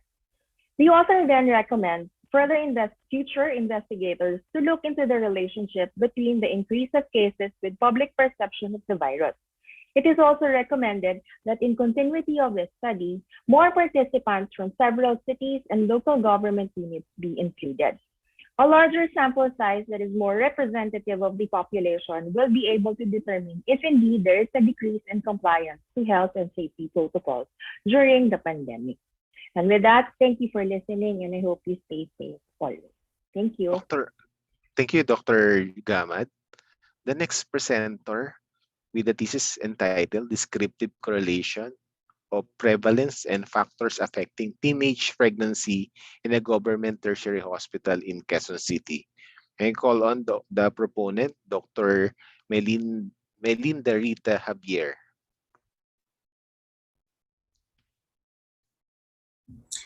Good day, Dr. Santos. I am Dr. Melinda Rita Javier, and I am here to talk about my project study entitled Descriptive Correlations of Prevalence and Factors Affecting Teenage Pregnancies in a Government Tertiary Hospital in Quezon City. The purpose of this project is to describe the socio-demographic attributes of teenage pregnant patients and correlating them with the prevalence rates based on a Google survey form from patients admitted to the emergency room of a tertiary government hospital in Quezon City. Features of the data and no inference or conclusion were made from the results. Data visualization shall be constructed to effectively convey the various survey outcome measures such as bar charts as shown in my results. So going through the results of my study, you can see here the bar graph based from the data collected Out of 66 teenage pregnancies, it was seen that most of the adolescents are aged 18 years old, and the youngest in the population is 11 years old. Out of the 66 patients in the study, 72% are on their first pregnancy, and 18 or 27% of them already had their second or more pregnancies. 75% are alcoholic drinkers and 30% are cigarette smokers. Alcohol use increased the risk of having unprotected sexual activity, leading to unwanted pregnancy. And the adolescents who are using contraceptive method may not be properly advised and would probably get them from peer suggestions and therefore are often misused. 35 out of 66, or more than half of the patients, are enrolled in school before pregnancy and mostly in senior high school. There should be proper knowledge on sex education, which can also lead to better prevention in sexually transmitted diseases and unwanted pregnancy. The Philippines has subsidized contraceptives at health centers and public schools and hospitals as guaranteed by the Reproductive Health Law of 2012. Based on my study, even those adolescents living with parents are increased risk for teenage pregnancy, and dysfunctional families were also found to be a significant factor. So in conclusion, this study correlates our findings with the NOH objective that the key interventions on inadequate sex education and lack of access to birth control are key to prevent teenage pregnancy. Based on a retrospective study conducted at Carino in 2017, it showed that pregnant teenagers delivered preterm had pregnancy-induced hypertension, gestational diabetes, and most of them delivered via cesarean section. Thus, said complications will not be prevented if the government does not do something to control or eliminate such pregnancy. I wish to establish a teenage pregnancy clinic in our institution to provide a center of wellness and better care access to obstetric and gynecological services of teenage and adolescent female patients. The clinic shall be called QAMP, QAMP, as Quirino Adolescent and Maternal Pregnancy, pronounced as QAMP Clinic. Teenage pregnancy prevention strategies will give emphasis on proper sex education and use of contraceptive pills to curtail its incidence.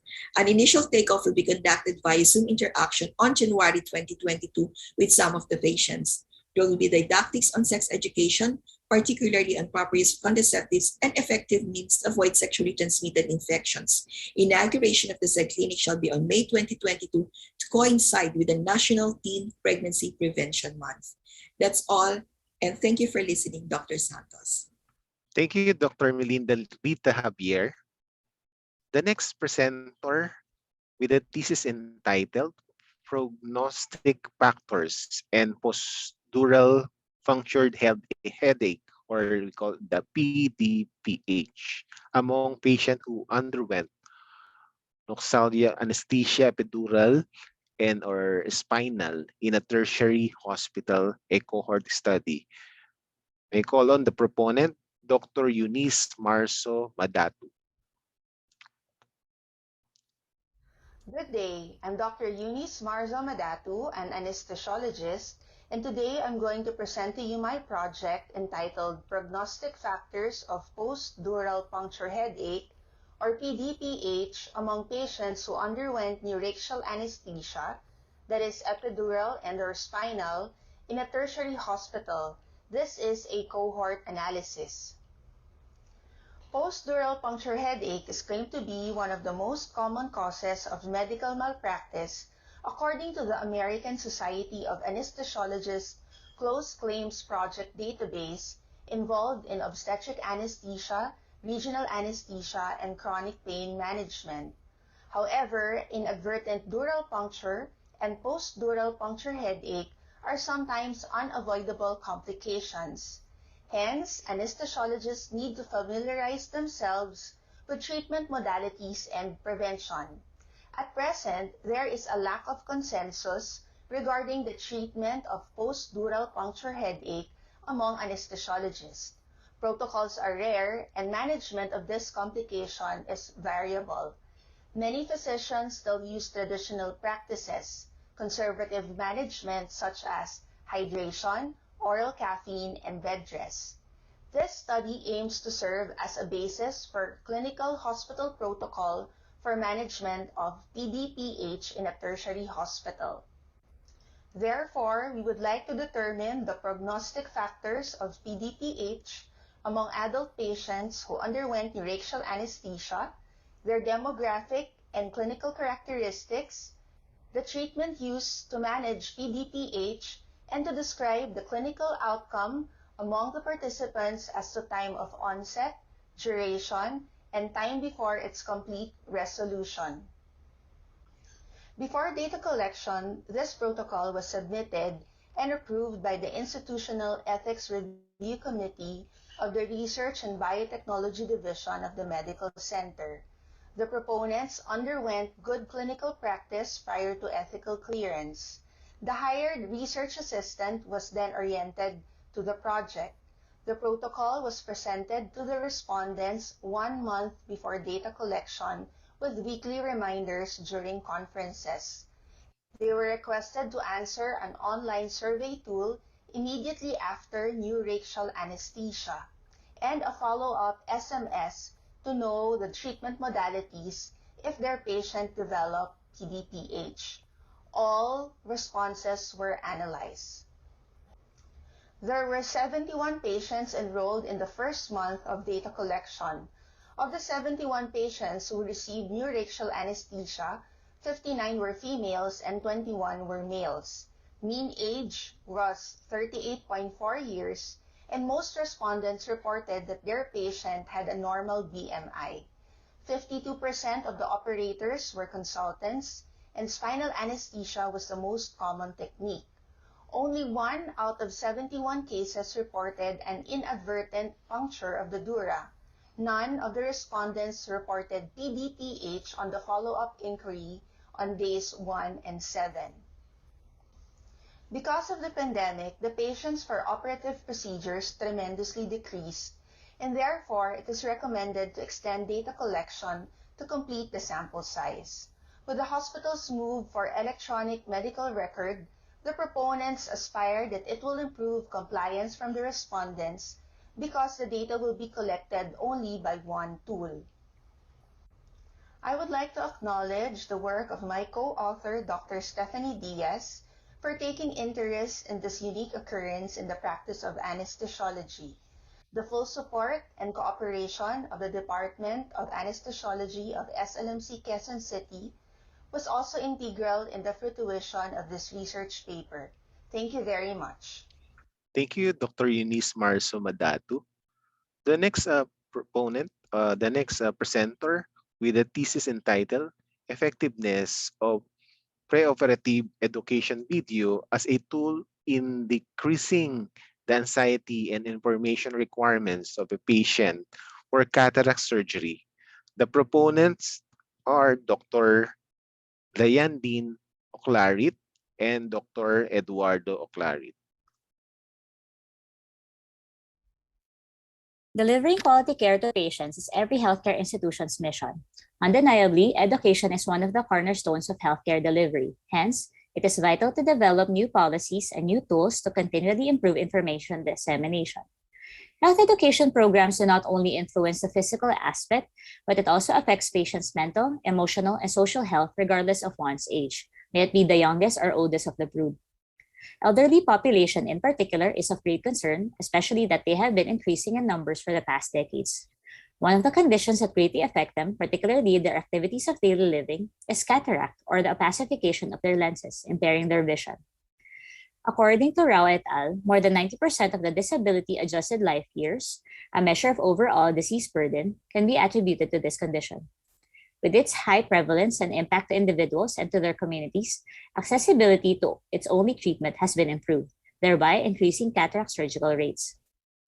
In a multi-center study done by Eusebio et al. Has reported that at baseline, cataract patients were less likely to spend less time on productive activities due to their visual concerns. But 1 year after being operated on, these patients have converted to a more productive and more active lifestyle. This only shows how cataracts, when left untreated, is detrimental, and when operated on, can greatly improve one's life. Cataract surgeries can usually be done under topical anesthesia, given that the patient's collection is at 80 to 120. But due to the pandemic leading to lower number of consultations, we have adjusted the target population to 100, with 10 as the minimum sample size needed. After the patient with cataract undergoes a routine preoperative assessment and counseling, a full and informed consent for the study was obtained. A pretest in the form of a questionnaire based on the Amsterdam Preoperative Anxiety Information Scale, or APAIS, both stated in Tagalog and English, were administered to measure the level of anxiety and information requirement of the patient. The questionnaire also included patient characteristics such as age, gender, educational attainment, and surgical history. Before we proceed, what is the APAIS questionnaire? The APAIS questionnaire is a validated questionnaire designed to assess patients' anxiety level and information requirement in the preoperative phase, published in 1996. It is preferred over other anxiety assessment questionnaire because it is short, specifically attuned for the preoperative situation, and easy to interpret. It is a 6-item questionnaire wherein 4 of the items represented for fear of anesthesia, fear of the surgical procedure, while 2 items represented the need for information. The subject's answers depends on the measure of his or her agreement with the statements, which are graded on a 5-point Likert scale, from 1 not at all to 5 at extremely. The intervention in the form of a 5-minute educational video patterned on the video from the Patient Education Library, with information from the American Academy of Ophthalmology and Cataracts, was then shown to the patient. The patient was presented in Filipino at a grade 7 learning level and featured detailed information describing cataract as a disease, the benefits of its surgery, the procedure itself, what to expect during the surgery, and post-operative care. The difference of this video from the ones done abroad is that this is dubbed in Tagalog, and most spots that are seen in the footage are of actual surgery here in the Philippines. This aims to cater to the understanding of the Filipinos. After which the patient were given a post-test, same as the pre-test, and after that, all data were handled confidentially. For the data analysis, clinical characteristics of participants were summarized by descriptive statistics, and the anxiety scores were computed as a sum of the responses in statements 1, 2, 4, and 5, while the need for information score was computed as a sum of the responses in statements 3 and 6. Initial comparison of the pre- and post-intervention anxiety and need for information mean scores were analyzed by paired t-test. And repeated measures ANOVA and multivariate linear regression analysis, each for the anxiety and need for information scores, were attempted to adjust for the different clinical characteristics. However, the models violated the heteroscedasticity assumption of both ANOVA and linear regression. There were a total of 30 participants included in this study, with the age spanning from 41 to 84 years old, mean of 63, 60% were female, and almost same distribution of educational attainment, and 50% with previous surgical history, as seen on Table 2. As expected, in the preoperative phase, majority of the participants expressed moderate to high level of anxiety and information requirement to the anesthesia and surgery, as seen in Figure 1. In correlating patient characteristics, the educational level was found to be significantly associated with anxiety. The odds of having anxiety is 18.96 times higher among college graduates compared to those without education. On the other hand, other patient characteristics were found to have no significant correlation, which may be due to the small sample size. For the conclusion, health education in any form is beneficial to our patients. It improves their knowledge and attitude towards their condition, its causes, course, treatment options, etc. In the preoperative phase, an accurate and easily comprehensible educational video can help alleviate the high levels of anxiety and information requirement. It is therefore a useful adjunct to the conventional preoperative counseling between patients and surgeons. And for future studies, we recommend that it be done in a bigger and more diverse population, and also subgrouping may be done. Thank you for listening. Thank you, Dr. Diane Oclarit and Dr. Eduardo Oclarit. The next presenter with the thesis entitled Evidence of the Association Between Erectile Dysfunction and the COVID-19 Among COVID-19 Positive Male Patient in Rizal Medical Center Using the International Index of Erectile Dysfunction Questionnaire, or IIED-5. May I call the presenter, Carlo Ramon Omania, and Dr. Oyai Arellano.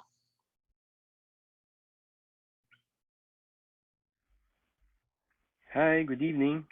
I'm Dr. Paulo Carlo Ramon D. Omania. I'm a urologist. This is the research that we submitted to Dr. Matt last semester.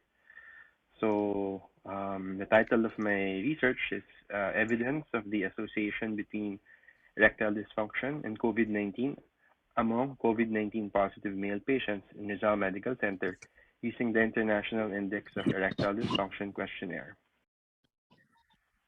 So the proponent is me, Dr. Paulo Carlo Ramon D. Omania.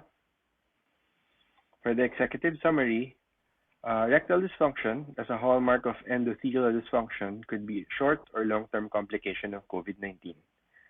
So we reviewed data from administering the International Index of Erectile Dysfunction Questionnaire performed between April 4 to May 4, 2021 in Rizal Medical Center, and retrieved a sample of Filipino male sexually active subjects with reported SARS-CoV-2 infection through RT-PCR testing or through the nasopharyngeal swab test. So results showed that men with COVID-19 admitted in Rizal Medical Center with mean age of 46 has a mild erectile dysfunction, therefore linking mild ED to COVID-19 virus. For the project background, COVID-19, the coronavirus disease caused by the severe acute respiratory syndrome coronavirus 2, features several clinical phenotypes ranging from mild to severe forms. ED or erectile dysfunction has been often considered a hallmark of endothelial dysfunction, and as such, a potential association between ED and COVID-19 has also been postulated. So the present study is, to our knowledge, the first one investigating the prevalence of ED and the possible association between ED and COVID-19 from real-life data in Rizal Medical Center. So our solutions and approach. So we administered the International Index of Erectile Dysfunction Questionnaire, the IIEF-5, on all of our sexually active male subjects and gathered the results afterward. So 25 sexually active men positive for the SARS-CoV-19 virus through RT-PCR admitted in Rizal Medical Center COVID ward with ages ranging from 25 to 75 years old, classified into mild to moderate symptoms, were therefore identified in this study. Results of the survey agree with linking mild erectile dysfunction to COVID-19 virus. So financial information, I have no financial disclosure for this study. So additional information, this is the questionnaire that we had administered to our subjects. So this is graded. They have 5 questions for each, and we grade it accordingly. So if the score is 5 to 7, you have a severe erectile dysfunction. If it's 8 to 11, the total, you have moderate erectile dysfunction. If you have 12 to 16, 17 to 21, you have mild. 22 to 25, no erectile dysfunction. So highest score for each is 5, and this was graded accordingly. So for our conclusion, this has shown us that men with COVID-19 admitted in Rizal Medical Center from April 4 to May 4, 2021 with a mean age of 46 has or have mild erectile dysfunction given the result mean of 21.28. Results of the survey agree with linking mild erectile dysfunction to COVID-19 virus. So that's all. Thank you. Thank you, Dr. Manya and Dr. Yai Arellano. The next presenter with the thesis entitled Creation of Ambulatory Surgery Center for Laparoscopic Cholecystectomy in the Tertiary DOH Hospital. The proponent may call on Dr. Grace Rojas. Good day, I am Mary Grace Rojas, and I'll be presenting my project proposal entitled Creation of Ambulatory Surgery Center for Laparoscopic Cholecystectomy in a Tertiary DOH Hospital. Laparoscopic cholecystectomy is considered gold standard in the management of gallbladder disease. It has proven benefits including less pain, faster recovery, better cosmesis, and shorter hospital stay, but it costs higher compared to the traditional open surgery.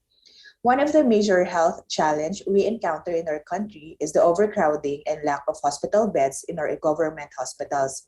Majority of the population still seek health assistance in government hospitals because of financial constraints. So with the creation of ambulatory surgical service for laparoscopic cholecystectomy, we are making it more accessible and affordable for our patients. Since patients will not be admitted for more than 24 hours, we can alleviate the problem on overcrowding and allocate our beds for more critical cases. Furthermore, there will be efficient utilization of resources that will give additional savings for the hospital. So since the advent of minimally invasive surgery, laparoscopic cholecystectomy has been the gold standard in the management of gallbladder disease. And the East Avenue Medical Center is a tertiary DOH hospital with a 600-bed capacity. So it is a government-subsidized training hospital catering to both charity and private patients. It is a referral hospital with clients coming from Metro Manila and nearby provinces. So the Department of Surgery has been encountering massive referrals with numerous backlog of patients for elective surgery, and the waiting time may take 2 to 3 months.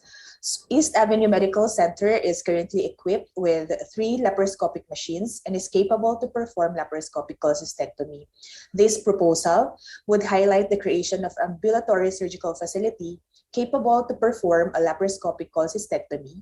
Currently, the outpatient department of the OPD has minor operating room, which caters minor surgeries under local anesthesia. Hence, to facilitate this plan, we need renovations to the existing minor operating room to equip it for major surgeries. And if this will be put in place, patients coming in for laparoscopic cholecystectomy can have their schedule at an earlier time. Hence, we can decongest our patient load and shorten their waiting time. In congruence with the East Avenue Medical Center's primary goal of providing quality healthcare services to all patients, this project proposal aims to make laparoscopic cholecystectomy affordable, available, and accessible. The ambulatory surgical service for laparoscopic cholecystectomy will be under the management of the Department of Surgery, and the project proposal will be presented during a management committee conference. Once approved, the financial support will be requested and budget may arrive a year after. This will be followed by project procurement and infrastructure renovation. The estimate time for it to become operational would take 3 years. Once operational, protocols must be followed from patient selection to patient discharge, as depicted by the flowchart here.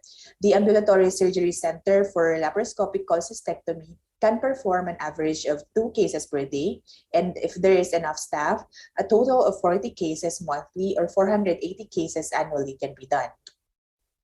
Since the East Avenue Medical Center is a government-subsidized institution, budget for this proposal is, if approved, will be coming from the annual budget of the Department of Health.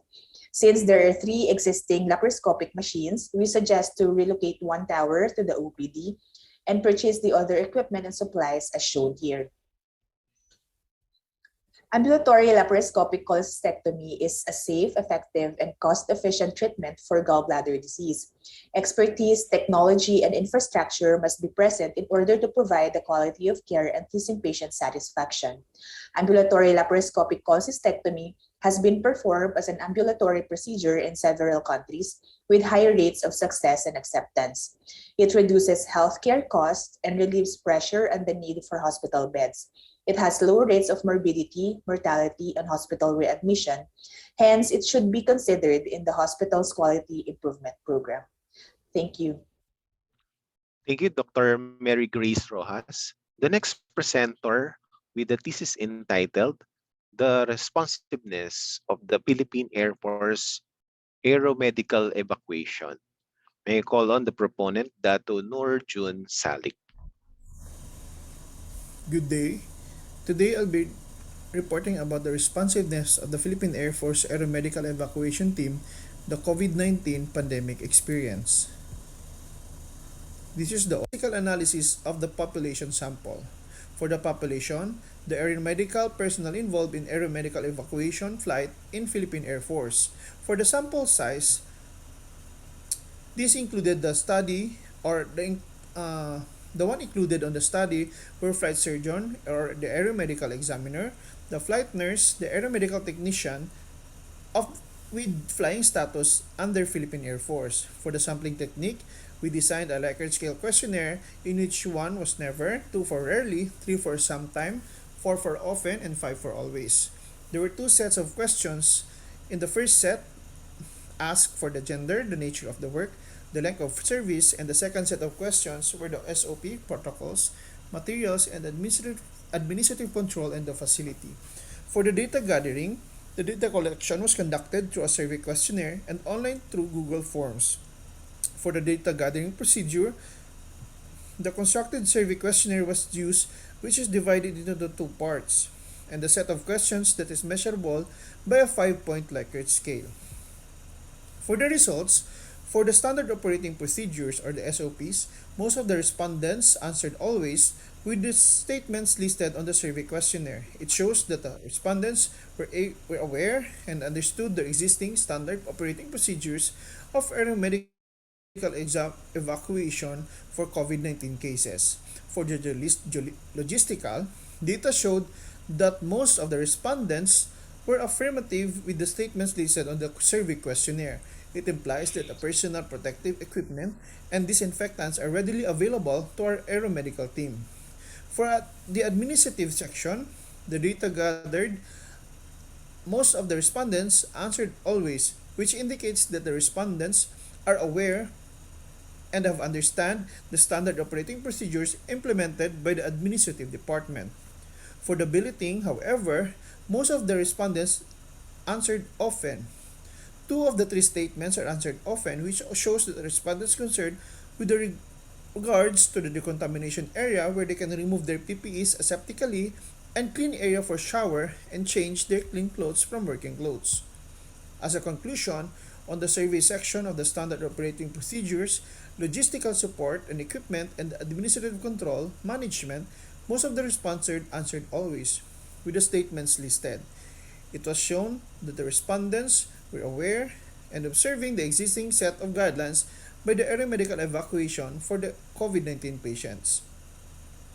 However, data shown on billeting and quarantine facilities part, most of the respondents answered often.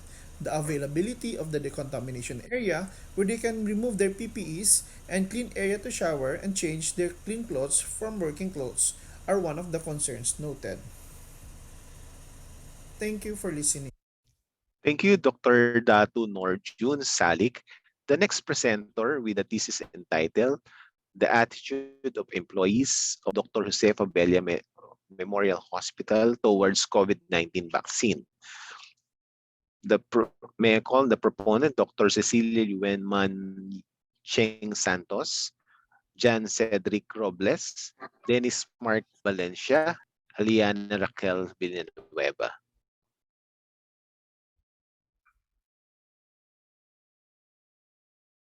Good day, everyone. I'm Dr. Dennis Mark Valencia, and together with Dr. Cecilia Cheng Santos, Dr. John Cedric Robles, and Dr. Aliana Raquel Villanueva, we would like to present a research material entitled Attitude of Employees of Dr. Jose Fabella Memorial Hospital Towards COVID-19.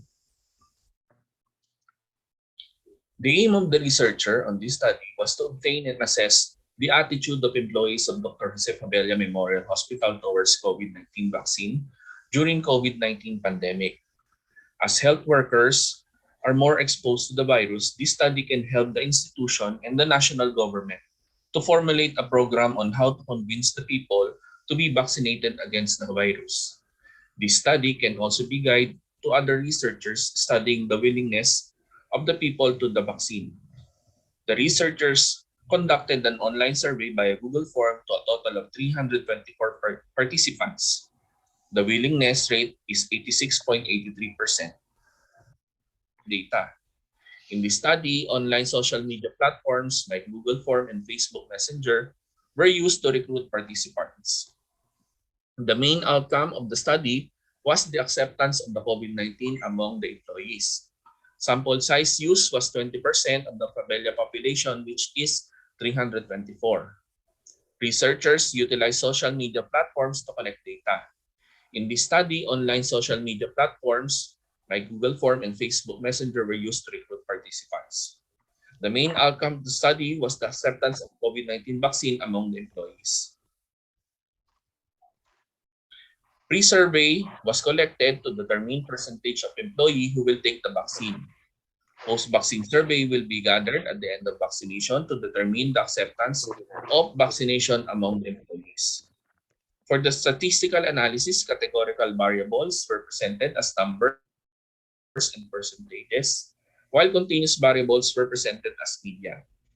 Logistic regression analysis was used to identify the significant demographic factors associated with willingness to receive COVID-19 vaccine.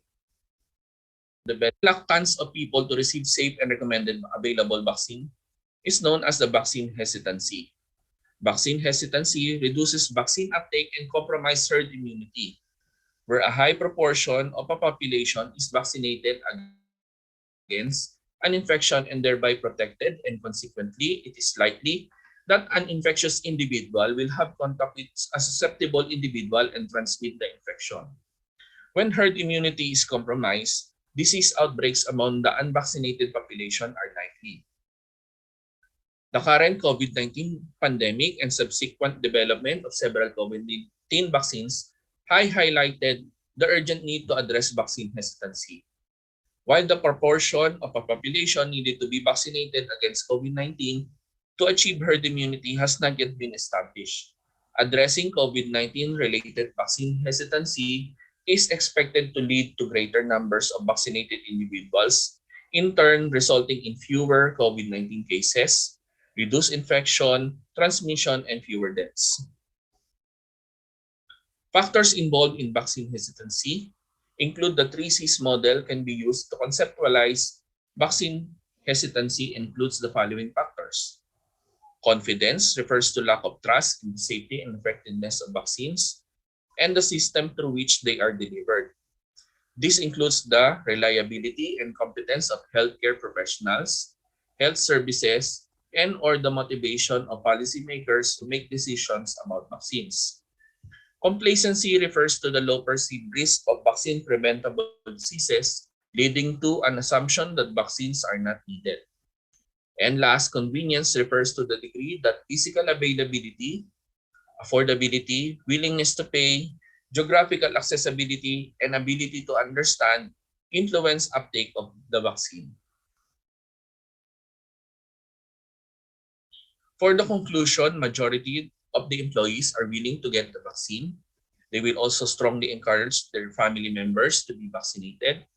And majority of the employees who receive the vaccine are also contented and satisfied. And here are our references. Thank you, Thank Dr. you for listening. Thank you, Dr. Santos, Dr. Robles, Dr. Valencia, and Dr. Villanueva.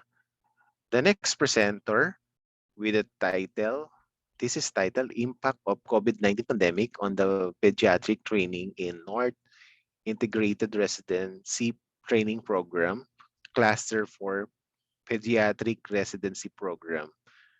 May I call on the proponent, Dr. Annalie Grace Dulaisi and Manuel C.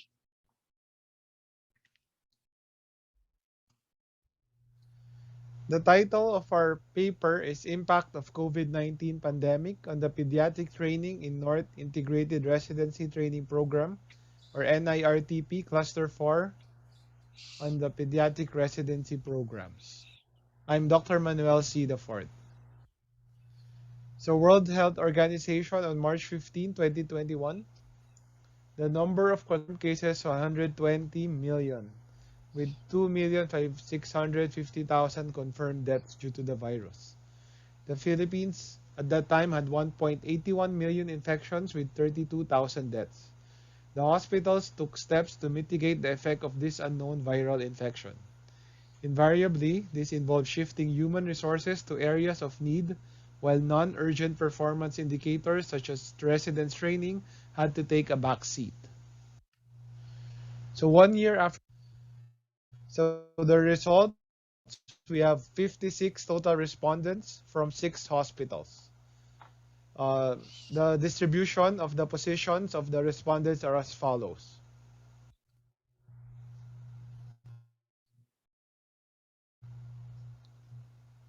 This graph shows that the everyday working life was severely affected by the COVID-19 pandemic. So the COVID-19 pandemic made a profound impact on the world and has placed health providers in unprecedented situations. Hospitals are being overburdened by daily admissions of COVID-19 cases. The number of beds that should be reserved for pediatric cases have been reduced by 60 to 80% in 50% of our responders. So the effect of the COVID-19 pandemic on the personal, social, and emotional well-being of the residents cannot be questioned. Majority of the responders have stated that their quality of life has been affected negatively by the pandemic, feeling physical and emotional stress. The strength of our studies, the completeness of the data, and the focused responder population.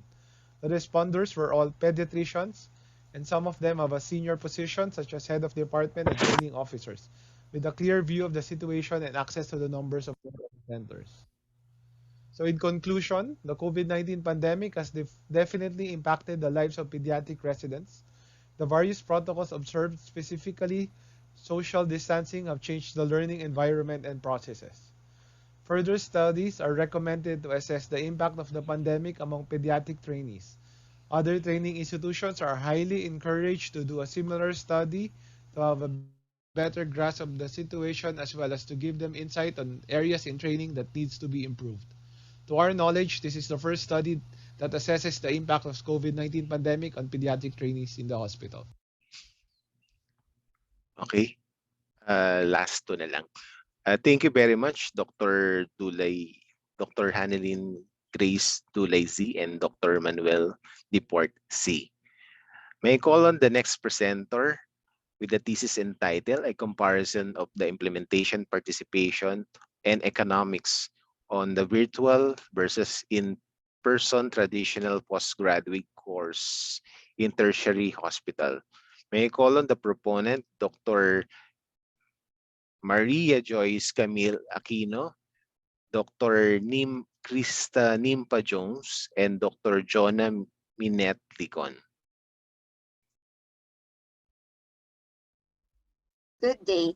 I am Dr. Krista Jones, and together with Dr. Camille Aquino and Dr. Jonah Ligon, we will be presenting our study on a comparison of the implementation, participation, and economics of virtual versus in-person traditional postgraduate course in a tertiary hospital.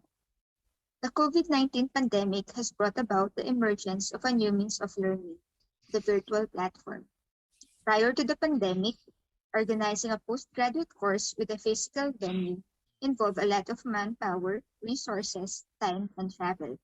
Oftentimes, these same factors also serve as limitations for the organizers. The virtual platform, on the other hand, brought about doubts and fears as to its ability to perform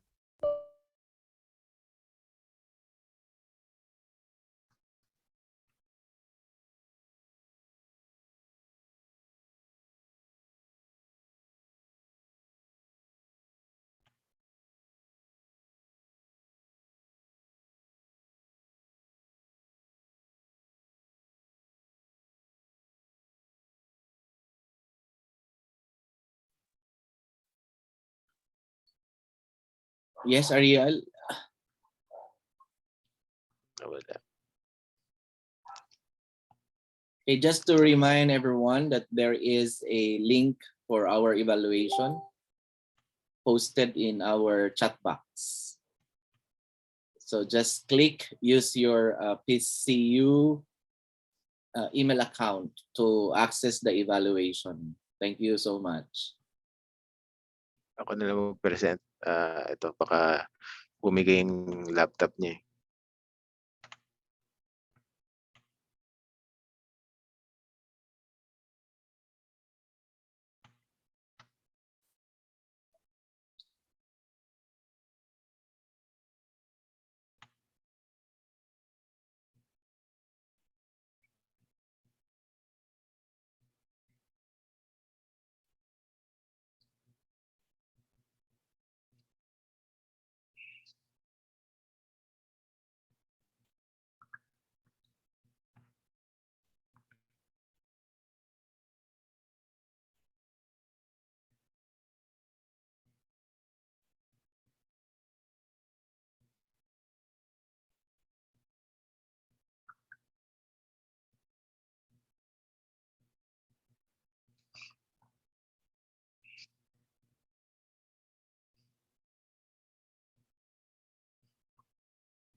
Also, just to reiterate our reminders earlier, for graduating students, I will update our group chats starting tomorrow on the claiming of your graduation program. So as mentioned in the last conversation with PCU, they will be made available this week. So how and when to pick it up. No? So I will update the GCs for graduating students. And as mentioned also, in the event that you can come or you don't have the time to pick it up, I will get the remaining copies on the last day, business hour, which is on Friday, and then hope that we can see each other sa PICC so I can distribute the program to those who don't have the copy. No? But if you have time, you can pick it up. No? Restrictions on So we'll large just group gatherings. announce the dates. Thank you. Yes, continue, Travel please. bans, and budgetary constraints hasten the adoption and adaptation of virtual meetings. With the so-called new normal comes a paradigm shift in the way academic information is shared and conferences organized. In the hospital setting, grand rounds and postgraduate courses had to adapt to. In-person conferences offer opportunities of learning and practicing new skills through workshops. However, they also have barriers that can hinder attendance of those who would benefit the most. We are conducting this study to compare a virtual versus an in-person traditional setup in terms of implementation, participation, and economics. It aims to describe the advantage and disadvantage of virtual postgraduate courses and to compare it from the face-to-face postgraduate courses in terms of expenditures, profit, and post-event evaluations. Data collected from the postgraduate courses of a tertiary hospital in Metro Manila include the number of participants, duration of the course, venue, expenses, net income, and post-event participant evaluations. The number of participants, durations, and course, venue, expenses, and net income were compared in a narrative, while the post-event participant evaluations in the 5-point Likert scales, 1 strongly agree to 5 strongly disagree, were compared by Mann Whitney U test of comparison of median and mean ranks. These tables shows the master checks we used in for 2019 and 2020 postgraduate course, which shows that the big factor that differed between the two was the absence of physical venue and the workshop in 2020 and the emergence of the online platform which took its place. The number of people working in the venue during the event was also decreased. And for 2020, since no workshop was done, there were no instruments and equipment to attend to. There was also no registration fee for 2020 and limited sponsorships. For the costing, the 2019 postgraduate course had higher expenses, which could be attributed to manpower, honorarium of the speakers, and the different fees for the accreditations, materials, and other services for the workshops. However, in 2019, postgraduate course also generated a higher income coming from the registration fees and sponsorships. Despite this, attendance was markedly increased in 2020, since the platform allowed for better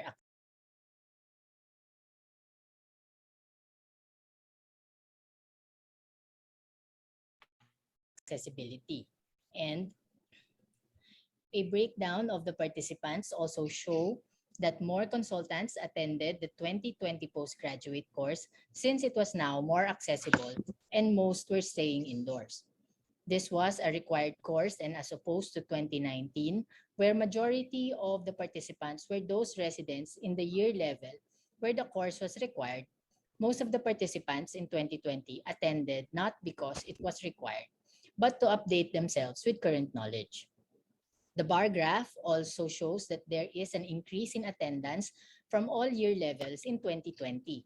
The combination of accessibility and regulations to stay at home for most has become advantageous for the course. For post-evaluation, the same questionnaire was employed, with adjustments to some questions pertaining to the venue. The mean rank in item 3, which showed even if this course were not required, it would still be worthwhile taking it, of the virtual postgrad is significantly lower than in face-to-face. This means that participants tend to answer strongly agree for item 3 in the virtual course.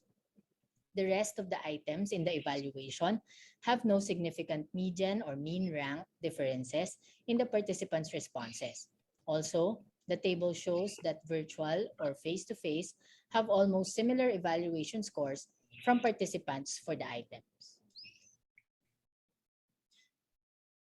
In conclusion, holding and organizing postgraduate courses is both difficult and rewarding. For some, it is a way to keep updated with current knowledge for trainees and attendees alike, while having a means of income generation for their organization. But nothing could equate to the effort and amount of work put into it. The shift into online learning also has its advantages and disadvantages, with accessibility being at the forefront of the benefits of the virtual platform, and income generation more of a question. As institutions adapt to the changing landscape, they must find ways to address possible disadvantages. And lastly, online conferences should maintain the following considerations: that conferences should remain openly accessible, provide and facilitate safe platforms, and should encourage active participation from attendees so as to further everyone's learning. The transition to virtual learning should not be a deterrent, but an opportunity to rethink the way we work. Thank you and good day. Thank you, Dr. Aquino, Dr. Jones, and Dr. Ligon. The next presenter. Good day. I am Dr. Krista Jones, and together with Dr. Camille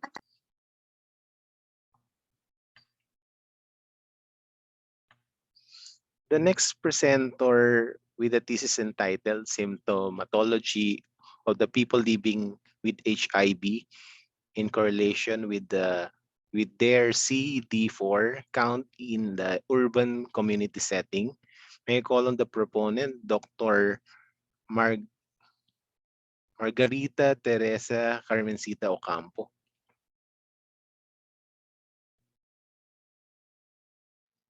The symptomatology of people living with HIV in correlation with their CD4 count in an urban community setting.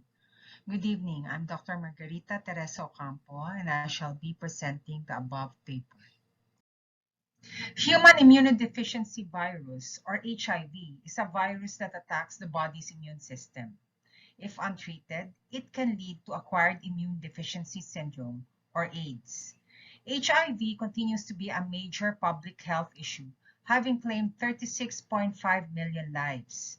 In the Philippines, as of 2020, there is an estimated 120,000 adults and children living with HIV. Of these, only 42% are receiving antiretroviral therapy. The pathogenesis of HIV is largely attributable to the decrease in the number of T cells, a specific type of lymphocyte that bears the CD4 receptor. CD4 T cells are human helper T cells that express cluster determinant 4 molecules. CD4 count is a laboratory test that measures CD4 T lymphocytes and T cells via flow cytometry. This test is an important parameter in HIV management and is used to guide clinical treatment.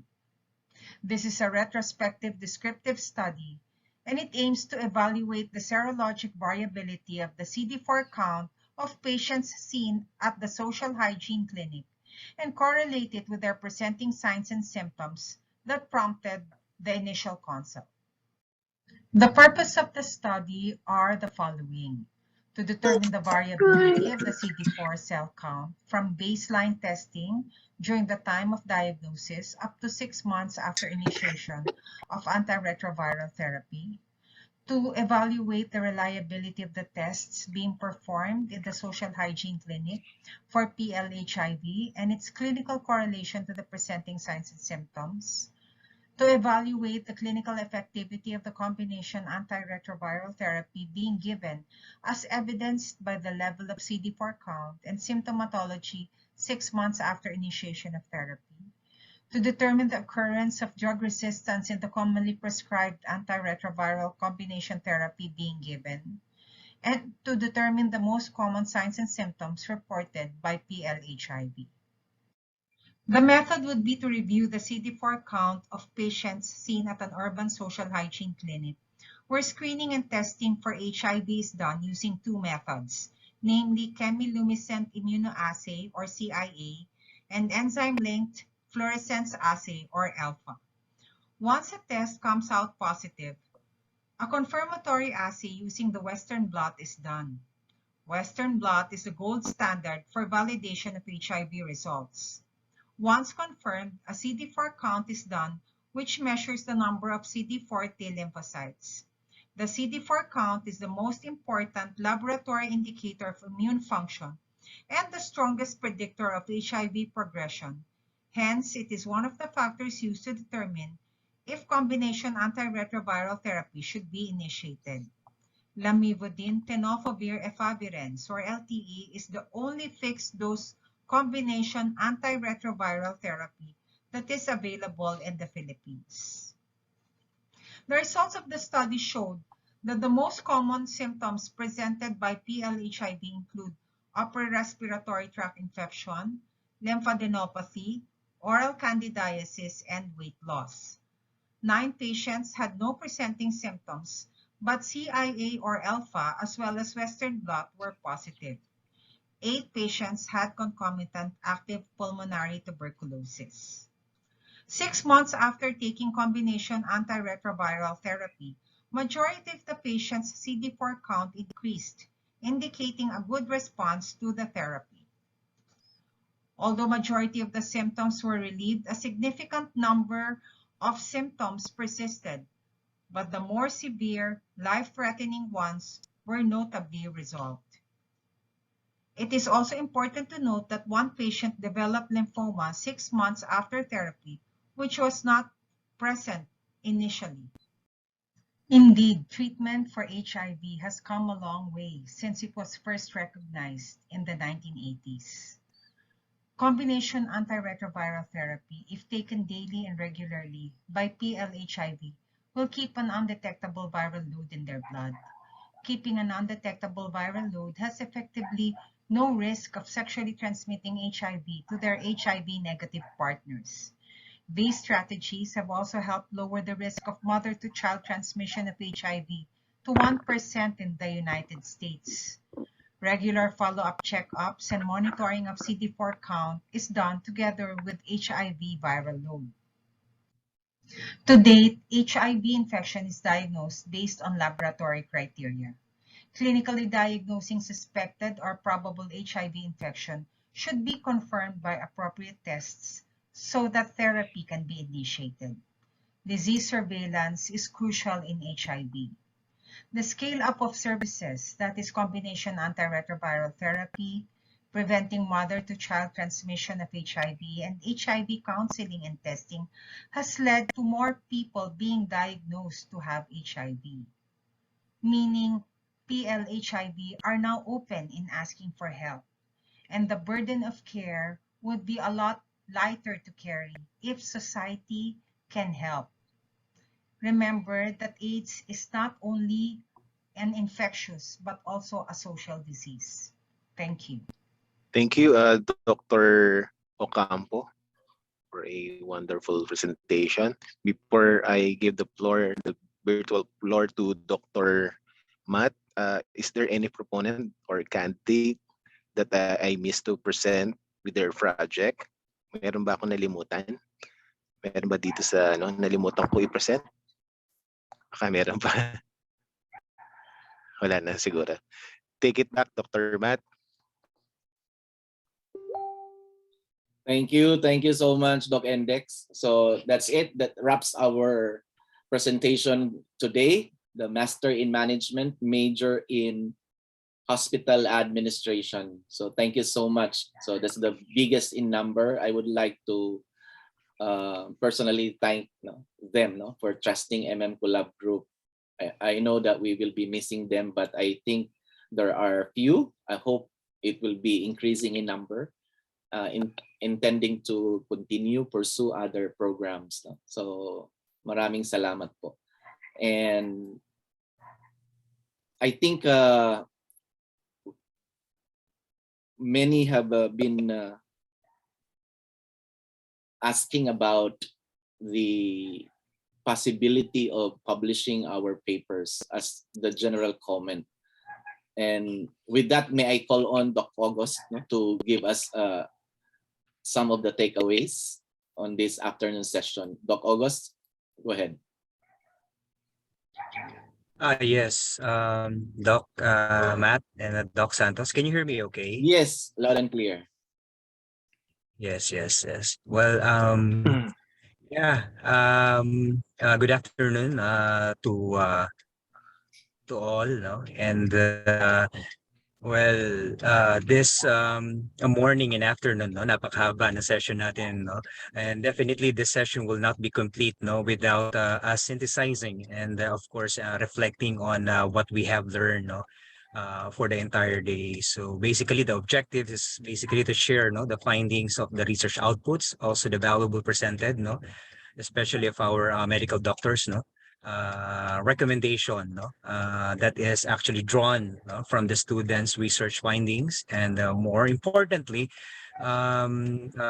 it provided opportunity for researchers and other interested parties and beneficiaries, of course, no, to critically engage with both findings and recommendations of the, of course, no, very beautiful, no, and a wonderful research, no, of our students. So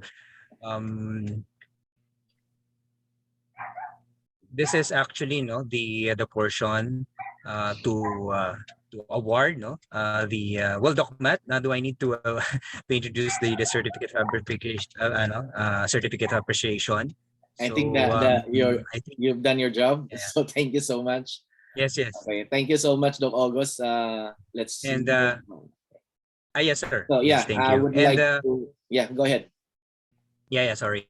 And yes, Doc Matt, no, and the rest of the students of also, no, Doc Santos. First and foremost, no, I would like to express our appreciation, no, to the speaker, Dr. Alexur C. Ramos, the president of the University of Makati, and of course, Dr. Mateo Macalaging Jr., and also the presenters for their valuable contribution, no, to our second seminar paper output colloquium. So my deepest gratitude goes to all who attended the seminar or the webinar and helped to make it such a successful event. Thank you so much. And once again, stay safe. And again, thank you. Thank you, Doc Matt. Thanks, Doc August. So certificate of attendance will be issued to all who join us, okay, this afternoon's or this today's event. So we can thank you enough. So I guess we deserve the certificate of attendance for this. So there's an equivalent hours of engagement, and also a certificate of recognition for those who have successfully presented a project paper output. This is in partial fulfillment of a degree under the Master in Management program. So this is given during our second colloquium with the theme Integrating Theory and Practice, given this day, the 20th day of March 2022. So again, this is also with hours equivalent engagement. So thank you so much for your participation and active engagement. And of course, to our graduating students, maraming salamat po for trusting Collab together with the faculty members of Collab Extension. Maraming salamat po, and hope we can see each other on March 27 on your big day, the graduation, the first graduation of the Collab group. So we will be joining batch 1 and 2. And hopefully to the next batch, you make it on the mid-year.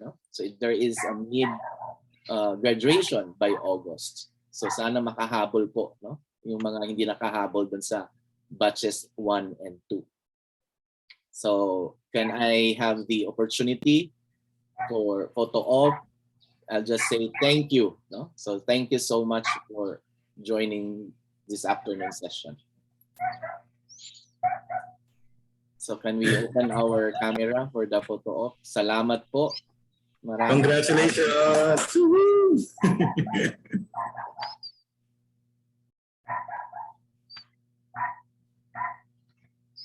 Ayan.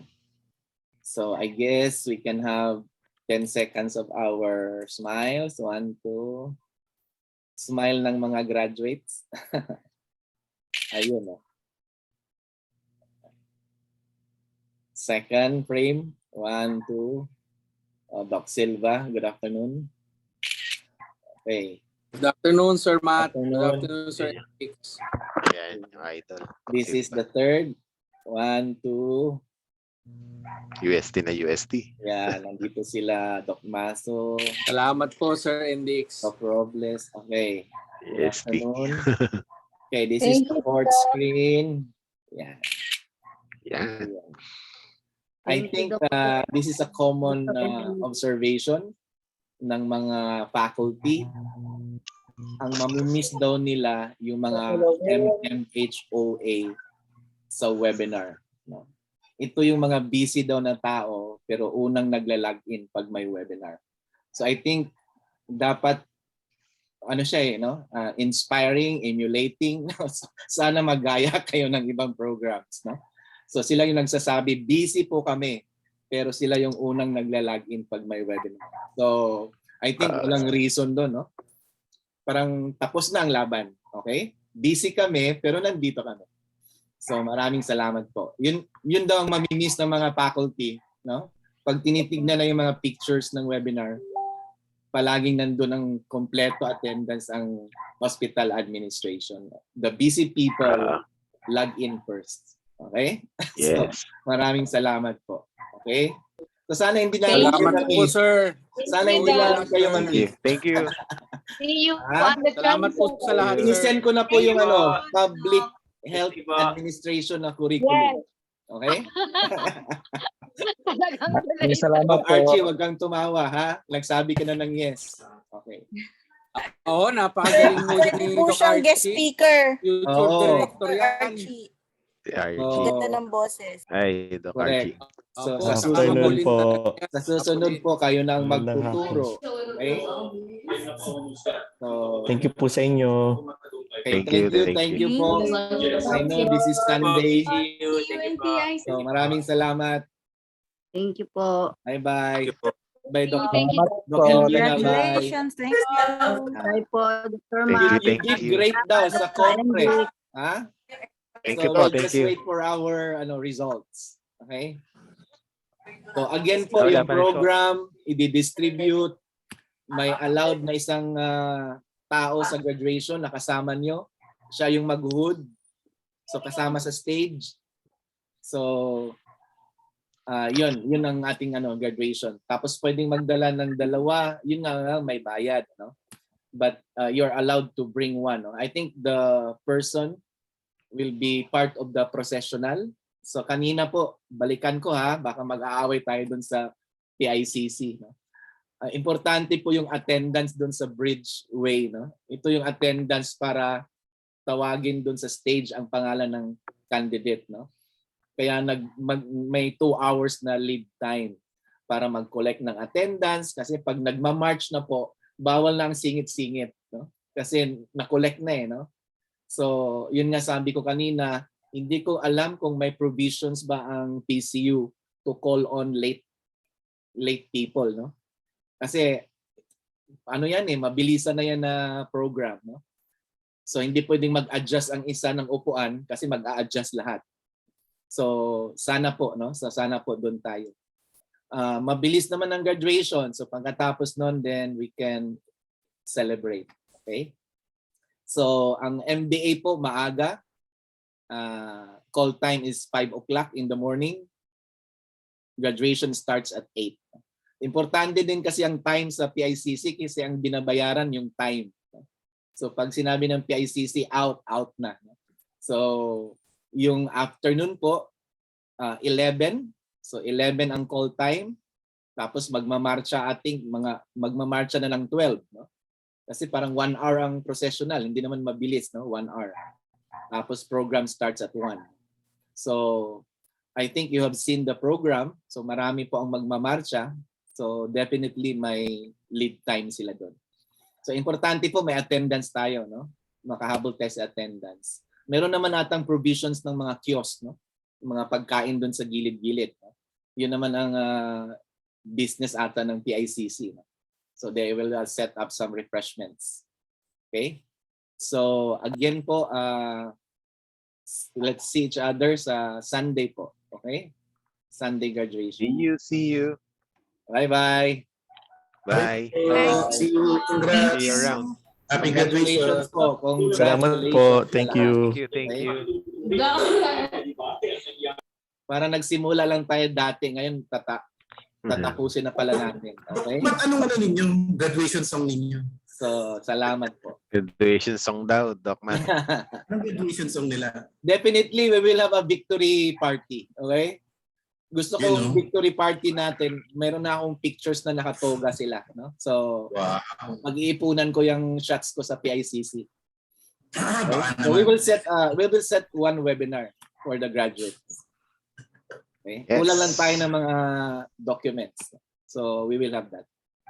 Okay? So, I'll end this recording. Thank you.